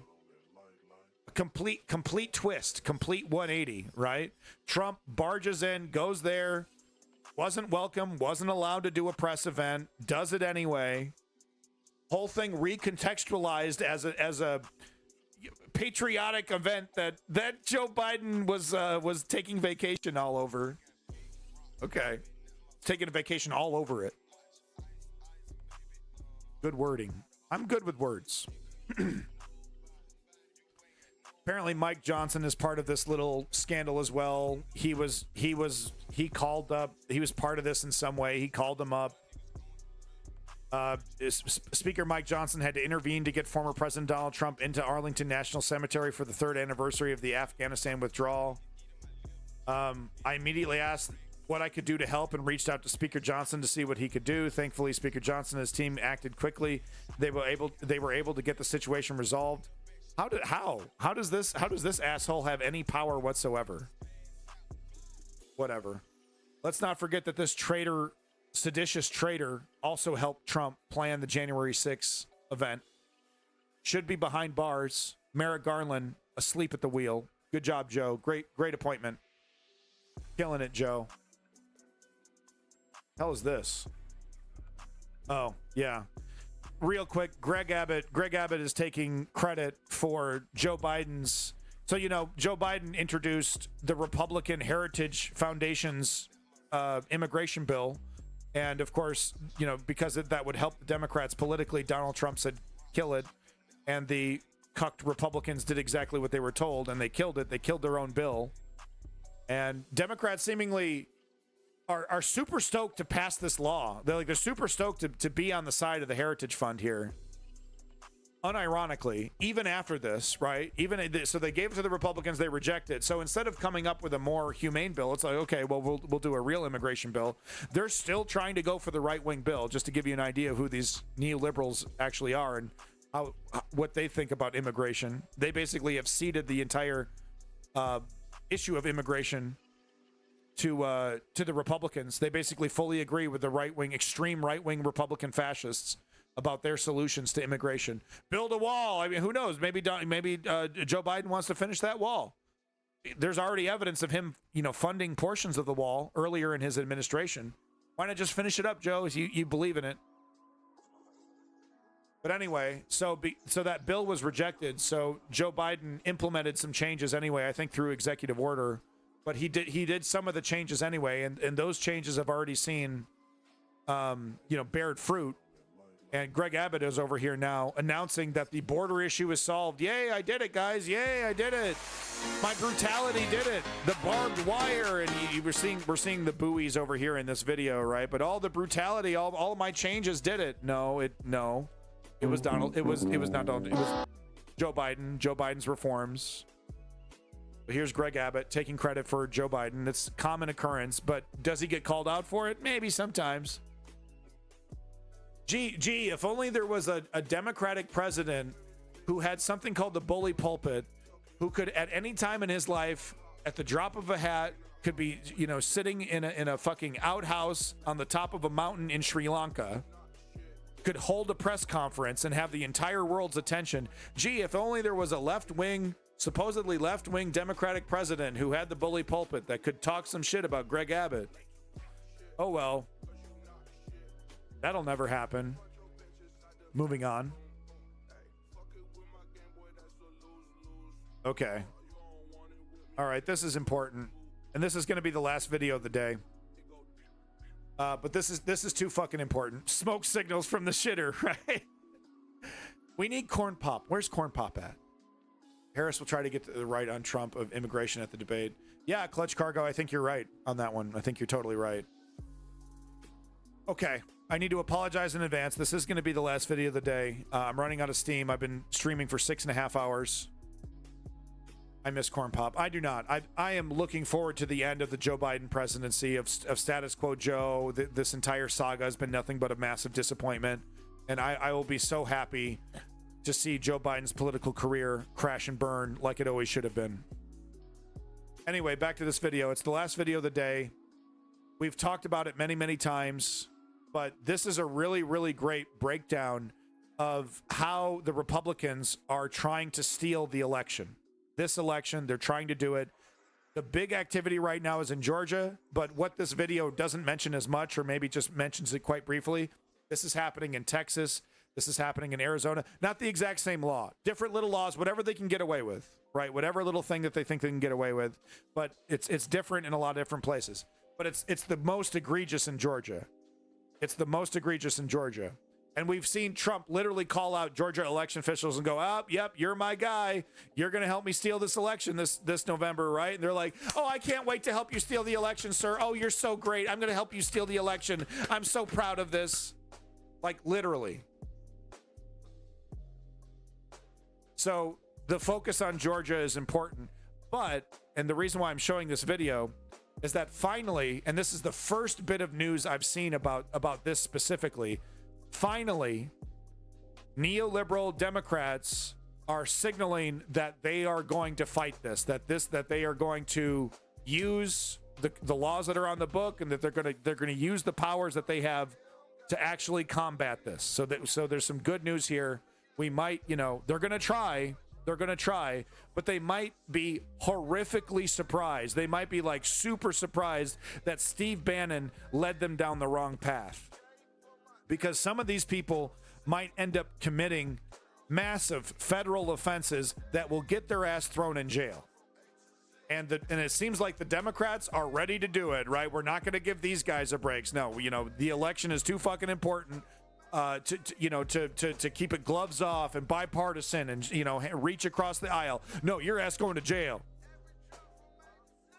So let's get into it. 10 minutes of Rachel Maddow. I'm sorry it's Rachel Maddow, but she has a multi-million-dollar team that collects all this data, and it's really well presented. It's really well researched. It's really well done. So I'm sorry. Bring your barf bags because it's Rachel Maddow all the way, but it's essential information. It's really happening. And like I said, it has a happy ending because we are seeing, for the first time that I've ever seen reported, a fight. It's not going to happen silently. So we got some good news here. Let's get to it. For a few weeks now, we've been covering Rachel Maddow. All right. Rogue scholar, guys. Rogue scholar. Don't you love the way she enunciates? Don't you love it? Don't you fucking love it? It doesn't grate you at all. I love it, personally. Let's get to it. No more pausing. Let's get to it. And then there's Georgia. For a few weeks now, we've been covering increasingly astonishing story about what is happening, not to politics broadly, but specifically to the election system in Georgia. One of the things that has happened over the last 4 years since Trump tried to overturn his election loss in 2020 is that the Republican Party has installed election officials in counties and states all across the country who not only parrot Trump's idea that the 2020 election was somehow stolen, but they have started doing what he wanted election officials to do for him in 2020. They have started refusing to certify election results. Right. Now, this is really important.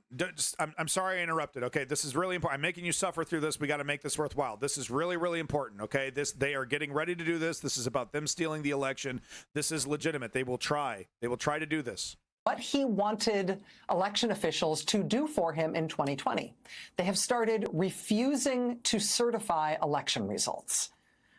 Now, they've done this in a number of states around the country, some blue states, some swing states, some red states. But the state where Republicans have done this more often than any other state in the country is Georgia. And Georgia, you will recall, is a state where Trump was indicted for multiple felonies under state law, including a RICO charge for his efforts to try to overthrow Georgia's election result in 2020, to try to get Georgia officials to declare that he was the winner, even though he had lost that state. Okay, just a little treason. Come on. Republicans are now trying these gambits to block the certification of election results everywhere, but they have been trying it most aggressively in Georgia. And over these last few weeks, a really alarming situation has emerged in Georgia because there is a newly appointed pro-Trump majority on the official Georgia State Election Board. And in recent weeks, they have passed a flurry of new rules that purport to legalize some of these tactics, that purport to empower local election officials to actually do this stuff, to block the... I have been talking about this for a year and a half at least. At least 70 or so days before the election, Rachel Maddow finally decides to start talking about it. And, you know, maybe a couple months before that. But I swear to God, I've been talking about this for a year and a half or maybe longer. Okay. Multi-billion-dollar media conglomerate MSNBC finally, 70 days before the election, finally spending some time to focus on this. Certification of the vote, or to delay the certification of the vote. And this state election board in Georgia is apparently planning to do much more of this, even as we are getting closer and closer to the election date. The Washington Post just reported that the election board plans to adopt nearly a dozen additional rules beyond the new ones they've just put into effect. It's all legal. Over coming weeks. Quote, despite warnings from state and local officials that the lateness of the calendar all but guarantees confusion and mistakes. Like and subscribe to Ponder Monkey. I think part of understanding the importance of this tactic is that confusion and mistakes are probably the point. Yes. It's one thing to say we want the right to flip an election result. That's going to be sort of a hard sell. It's another thing to say we want the right and we claim the right to essentially report that there's no knowable result here. That's right. Yeah, it's not direct. It's not direct. It's saying like, oh, there's fraud in the system. This is like a law in Arizona, I think, or Kentucky, one of those, where it's like, oh, we detect any fraud detected whatsoever. Someone screws up a ballot. Someone nefariously votes twice. Someone, votes for their dead uncle. Any fault whatsoever. We get to declare the election null and void. We can't know the truth. Our only option, because we don't have time and money to hold a whole nother election. We can't do that. We need a result right away. So it's going to go to a panel of elected Republicans, because they're the ones that control the local government, right? Because they say, oh, well, it's going to go to the local government, which is, of course, democratically chosen by its people. And we can't help that the Democratic consensus is that Republicans rock and we just have full control over bumfuck nowheres. So it's going to go to this panel filled with Republicans, and they're going to go, oh, yep, we looked at the numbers, and, our objective decision is that the Republican won. Donald Trump won. Wouldn't you know it? We really crunched the numbers on this one, and it looks like, we all support Trump. How can it not be Trump, right? Of course, so they throw out all the votes, and then they make their own decision. So that's what she's saying here, right? Make it unknowable, confuse it. So it has this...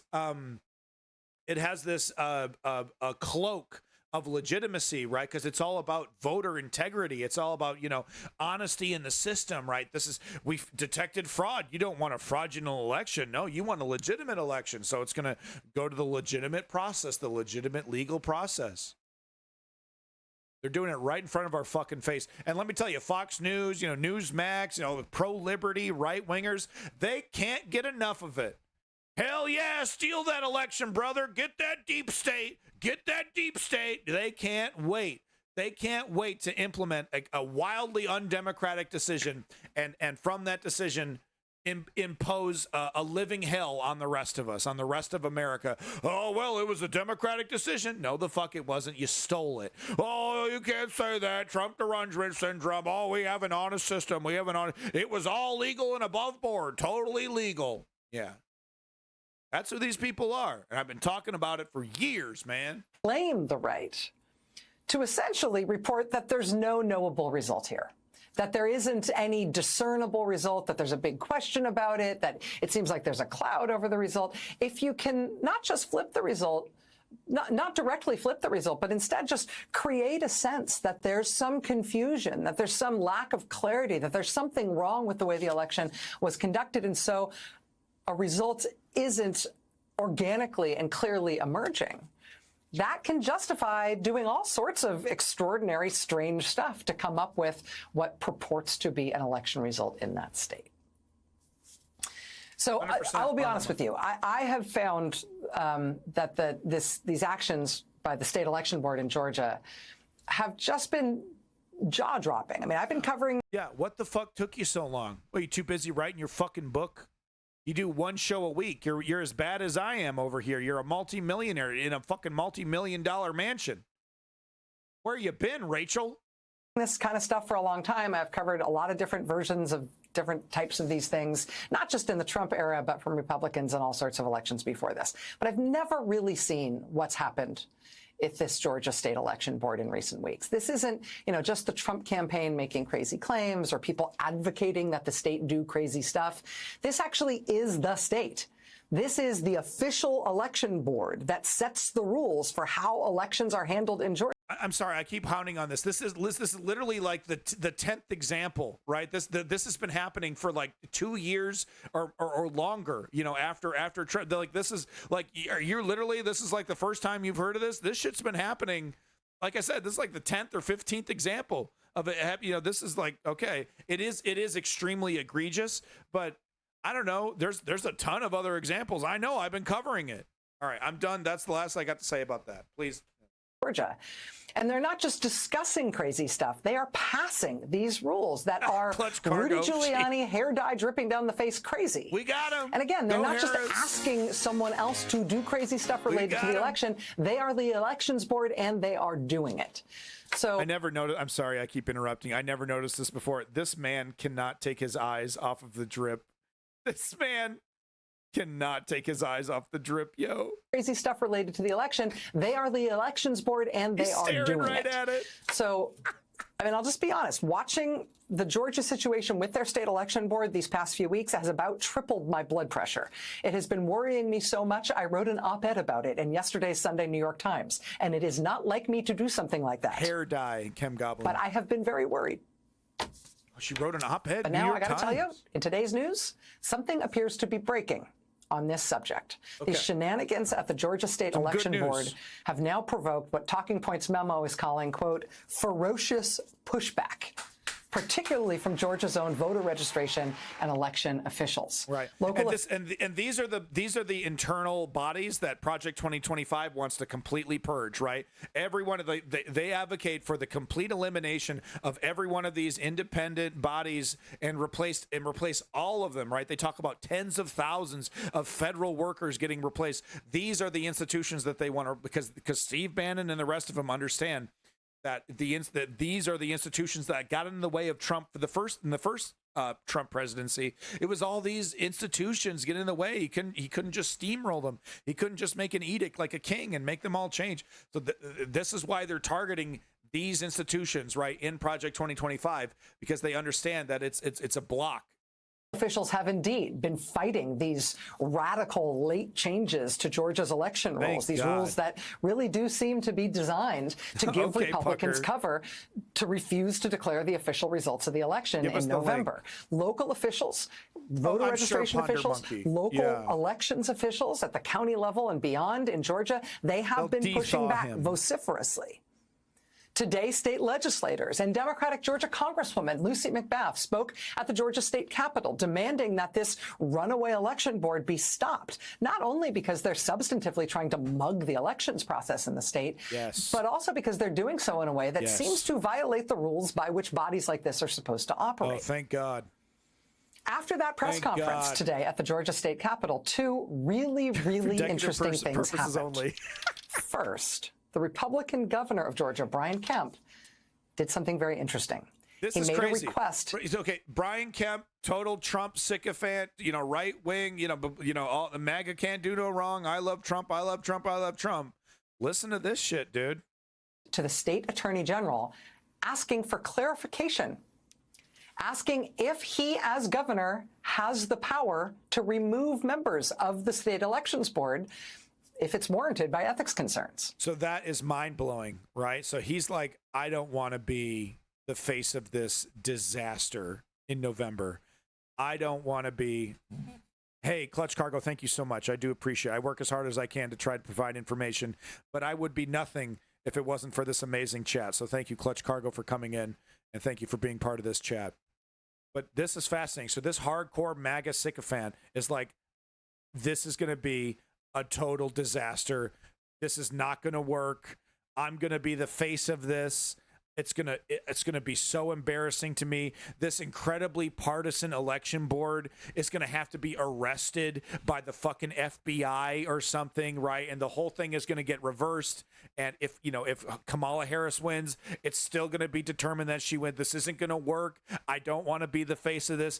Do I have the ability to just remove these people and replace them with actual nonpartisan volunteers or, election workers, like normal election workers? Do I have the ability to just nip this problem in the bud before I become the face of this electoral disaster? Because everyone, MSNBC, ABC, the entire media apparatus will be looking at Brian Kemp, and the Republicans are going to be looking at Brian Kemp just like they looked at Mike Pence, right? Oh, it was all on Mike Pence. All Mike Pence had to do was completely betray the founding fathers and completely betray the Constitution and just have to go against every democratic norm to save Donald Trump. And he didn't do it. And he's the bad guy and he deserves to be hung. Hang Mike Pence. So Brian Kemp is seeing that future in his eyes. He's like, fuck, man, this is it. This is it. This is the chance. Because if he can nullify this and just have a normal election in Georgia, sure, there's going to be Republicans and hardcore Steve Bannons and lots of people mad at him for doing this, but he's going to avoid a massive scandal that at the end of the day isn't going to get Trump in power and might get his ass in trouble if he capitulates and goes along with it, right? Like the fake elector scheme. Because look, as much as these guys support Trump and they support the whole thing, they understand that Trump can easily get them into big time legal trouble. Okay. And if Trump doesn't win and they commit the crime like the fake electors did, they're in serious heat. Those fake electors are in serious fucking trouble, okay, for good reason. They attempted to commit massive fraud that would have disenfranchised millions of voters. So they absolutely deserve it. And Brian Kemp was looking at, so it's because this idea, go along with the master plan, the MAGA plan, the Steve Bannon Project 2025, right? Oh, go along with it. All the eggheads have it figured out. All the lawyers have it figured out. No, the fuck they don't, dude. And you're going to end up committing serious fucking crimes for nothing. You're going to lose your career, maybe get arrested. Who knows? Who knows what'll happen? He's a suit. He's a politician. He'll be protected, by a neoliberal democratic establishment. But it's bullshit and trouble that he doesn't want to deal with. You know what I mean? So this is fascinating that he's looking at this and he's like, can I pull the plug on this? That I got my lawyers telling me that this is not going to work. This is going to be the fake elector scheme all over again. Can I just pull the fucking plug on this right now before this blows up in my face? Fascinating. Let's get back to the video. That is fascinating. We will see what the Attorney General says in response to that query from the governor. I expect that the Attorney General's response will likely come quickly. If Georgia Governor Brian Kemp then does decide to remove these pro-Trump election board members who have been upending that state's whole election process just weeks before the presidential election. Yeah, wow. Prometheus, I'm reading your comment. I don't know. Watch this space. That would be a very, very big deal. So that's one very big thing that happened today. But then also, late today, a new lawsuit was filed from the Democratic Party of Georgia and the National Democratic Party. They say, quote, with support from the Harris-Walz campaign. A whole staff. As of tonight. She has a staff of like 20 people, okay? She has, you know what I mean? It's like when you have money, when you have a staff, you can really do journalism. It's really something else. They are suing the state election board in Georgia to stop them from what they've been doing. The Democrats' big new lawsuit, again, filed tonight, asks Georgia's state courts to make clear that local Trump loyalist officials don't actually get to make it up as they go when it comes to certifying the election results, no matter what the state election board has been telling them. Local officials can't just opt out of certifying election results. They can't decide on their own that they're going to delay the certification of the election results, presumably. Sorry, I skipped over a very important part, but there's a misconception amongst the right wing that she's talking about that is completely wrong. Has been telling them local officials can't just opt out of certifying election results. They can't decide on their own that they're going to delay the certification of the election results. Which is the crux of the Steve Bannon plan, right? Get these partisans in there, gum up the works, sacrifice, become martyrs for the cause, and then somehow, some way, magically, 1 + 1 = 7. We're going to get to the illegitimate victory by hook or by crook, right?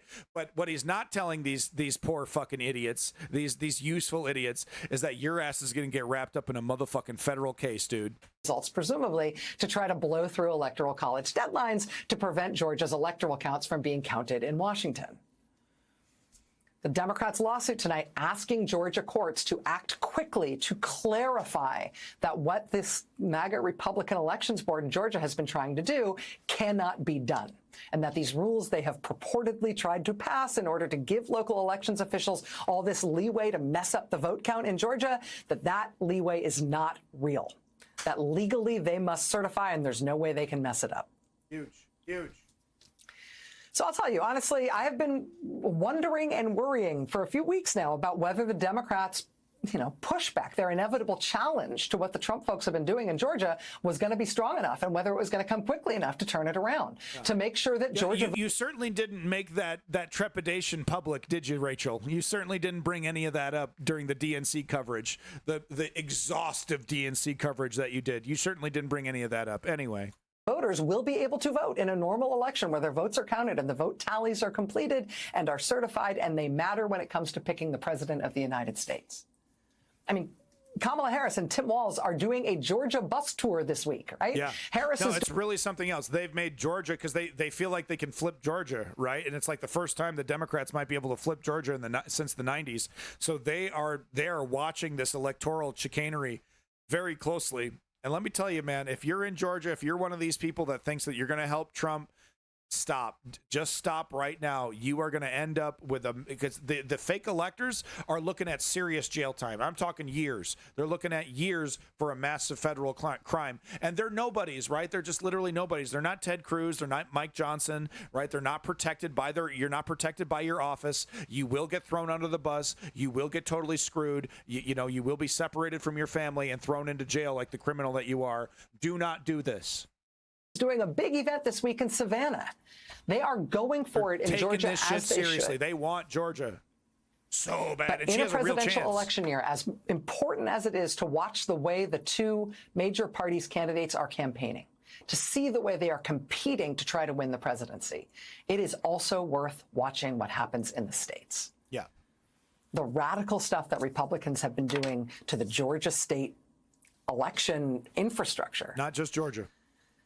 Means that Democrats need to try both to earn people's vote in Georgia this year, in traditional terms, and prevent fraud. But Democrats also need to fight this whole other fight, to force the Republicans to actually consent to count the vote as well. As of tonight, we know what some of that Democratic pushback looks like. Quentin Fulks from the Harris-Walz campaign tells us this tonight, quote, "For months, MAGA Republicans in Georgia and across This is the campaign acknowledging that this theft is happening, and we're going to act on it. This is big because they normally ignore a lot of this shit. There's status quo Joe pretty silent on this stuff normally. So this is them coming out and getting right in front of this and saying, yeah, we're absolutely on top of this. Country have been trying to lay the groundwork to challenge the election results when they lose again in November. Plain language. But Democrats are prepared, and we will stop them. Certifying an election is not a choice. It is the law. A few unelected extremists can't just decide not to count your vote. That's why we have won case after case in court, fending off MAGA efforts to chip away at our democracy. Plain language. We will win this case too and keep fighting so that every eligible voter can confidently cast their vote, knowing it will count. Great. And that statement great. from the Harris-Walz That's campaign. great. So there you go. There you go, folks. Right? Isn't it, you know, the villains have won, but maybe the secondary theme of today is that multi-billion-dollar journalist journalist conglomerates, news conglomerates, I said not journalists, news conglomerates, they actually do know how to do their job. We did lose Bush v. Gore because of the right-wing Supreme Court. Everyone knows that it had the votes. If it had the Supreme Court asked for the votes to be counted appropriately instead of skip the count, Al Gore would have won Florida. But because the Republicans were able to, was it the Florida Supreme Court was able to vote to not finish counting?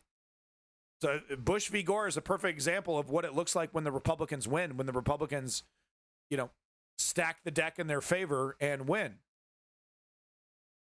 Yeah, I mean, that is the numbers. Those are the numbers. They counted those votes after the election. They counted those votes after all the hanging chads. They counted those votes. Well, but Ponder Monkey, what the Harris campaign and what the Democrats are trying to do is nip it in the bud before it gets to the SCOTUS, Scrotus. But they're trying to nip it in the bud so it can't get to the SCOTUS because they understand that they're right wing and that they will likely side for Trump. Right. So amazing stuff, interesting news. Thank you. I'm glad that there were a lot of people in the chat. Thank you for the people in the chat. Yeah, popular vote doesn't matter though. He electoral count votes. He won, but only just barely. But he did technically win had the votes been counted instead of skipping the vote and Al Gore accepting defeat like the coward bitch pussy that he is. But no, thank you so much for finding. I'm sorry it was Rachel Maddow, but thank you so much for for agreeing that this video was very important, that this information was very important and valuable. You know, our democracy is under attack. I don't know how many times I need to say it. I've been harping on it forever. But folks, we made it to hour 7. 7 whole hours of news, the News Underground. Sorry I wasn't able to finish the U.S. section or even get to the Ukraine section. But we're going to have to save that for tomorrow. I'm going to try to squeeze it in. Nice early stream before I start cleaning and organizing the garage. I'm really close to being done with the garage, finally being done. I've been working on it for like 2 years now, but it's almost done. And once I have the space there, I might be able to actually start doing streams in like in front of a desk with lighting and props. But no, thank you, Ribbons. Thank you, Zeo Duke, for being here. I think Zeo Duke, you were #1 in the chat, I believe. Rebel Phoenix was here for almost the whole stream. Clutch Cargo, Ponder Monkey. You guys rock. Woke Patriot, thank you for coming in. Your boy Davey, Chem Goblin. Oh my God, Sticks. I prefer you doing it from Flight of the Navigator. up here in the sky. A desk, you've sold out. You know. This guy's sending out the Discord alerts. It's too easy. Speaking of the Discord, check it out. If you want to contribute to the stream, you want to contribute to the News Underground, give me those links in the political section. I'll take a look, see if I can work it into the stream. But no, thank you, everybody. This is the best chat on Twitch. All those other clown chats, that Hassan chat, those Destiny chats, just clown work, just constant noise. This is where a real discussion can happen. Maybe one of these days I'll be popular enough to have a chat that's scrolling constantly, and don't worry, I have a solution for that for you OGs who want to continue to have that conversation, because we're going to have our cake and eat it too when it comes to the chat. But, that's a problem we don't have to worry about right now, because I'm a 10 viewer Andy or whatever. But thank you to every one of you viewers. Hey, 500 Newport cigarettes. You're one of the new viewers that came back. Thank you for coming back. Boeing stuff, big props to you. Thank you for all your contributions. Ice King of Space, Clutch Cargo, once again, thank you for your contributions to the chat. Pucker War, never forget, brother. My voice is going. My voice is totally going, guys. Female Eunuchs, you're awesome. Thank you for coming back. Female Eunuchs, I do appreciate all these wonderful contributions to the chat. Such wonderful comments. Smart comments in here. Trailhead, thank you, Trailhead, for coming back. Lenny, your boy Lenny. Can't forget Lenny. Hashtag more Lenny. Davey, thank you for coming in. Change your username, Davey. Thank you, Davey. Promethean, big props to Promethean. Arbitoire, thank you, Arbitoire.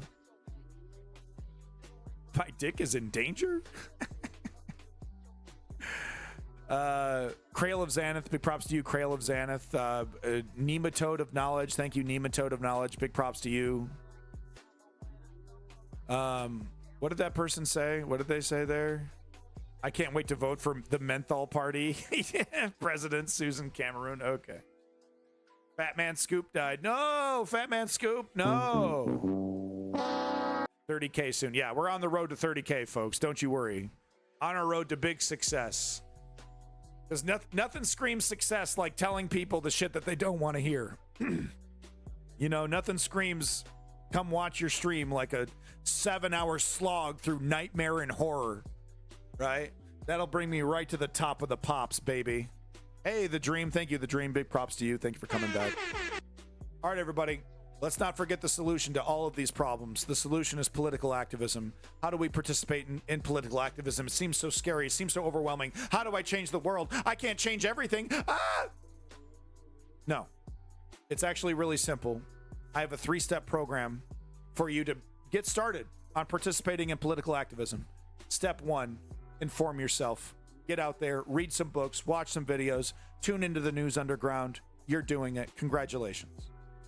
Step 2, put your name down. Join a progressive political organization. If it's not progressive, then fine, whatever. Participate. Sign up. There are thousands. It's a Google search away, and they all need your time and money. Step 3, I need you to put in the work. I need you to put in the work like Charlie Kirk. I need you to work just as hard as the fascists are working to destroy our country. I need you to put in the work to help fix our country. If the left doesn't work as hard as the fascists work, we will never save this country. And right now, we are losing to the fascists. That's true. So peace in that motherfucking Middle East, and glory to the Ukrainian democracy. Fuck fascism. Steve Bannon sits in jail. Too bad it's not for the rest of his life. Coogan swoop, motherfuckers. I'll see you next time. Hopefully tomorrow. Hopefully tomorrow.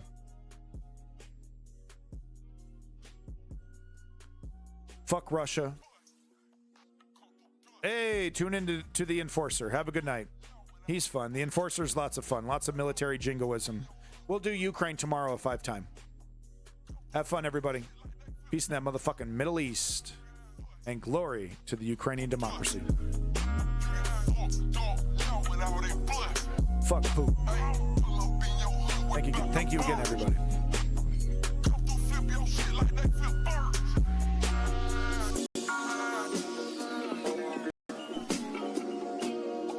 Big props, never forget, brother. Big props, Ice King of Space. Thank you again. Promethean. Big props, Promethean.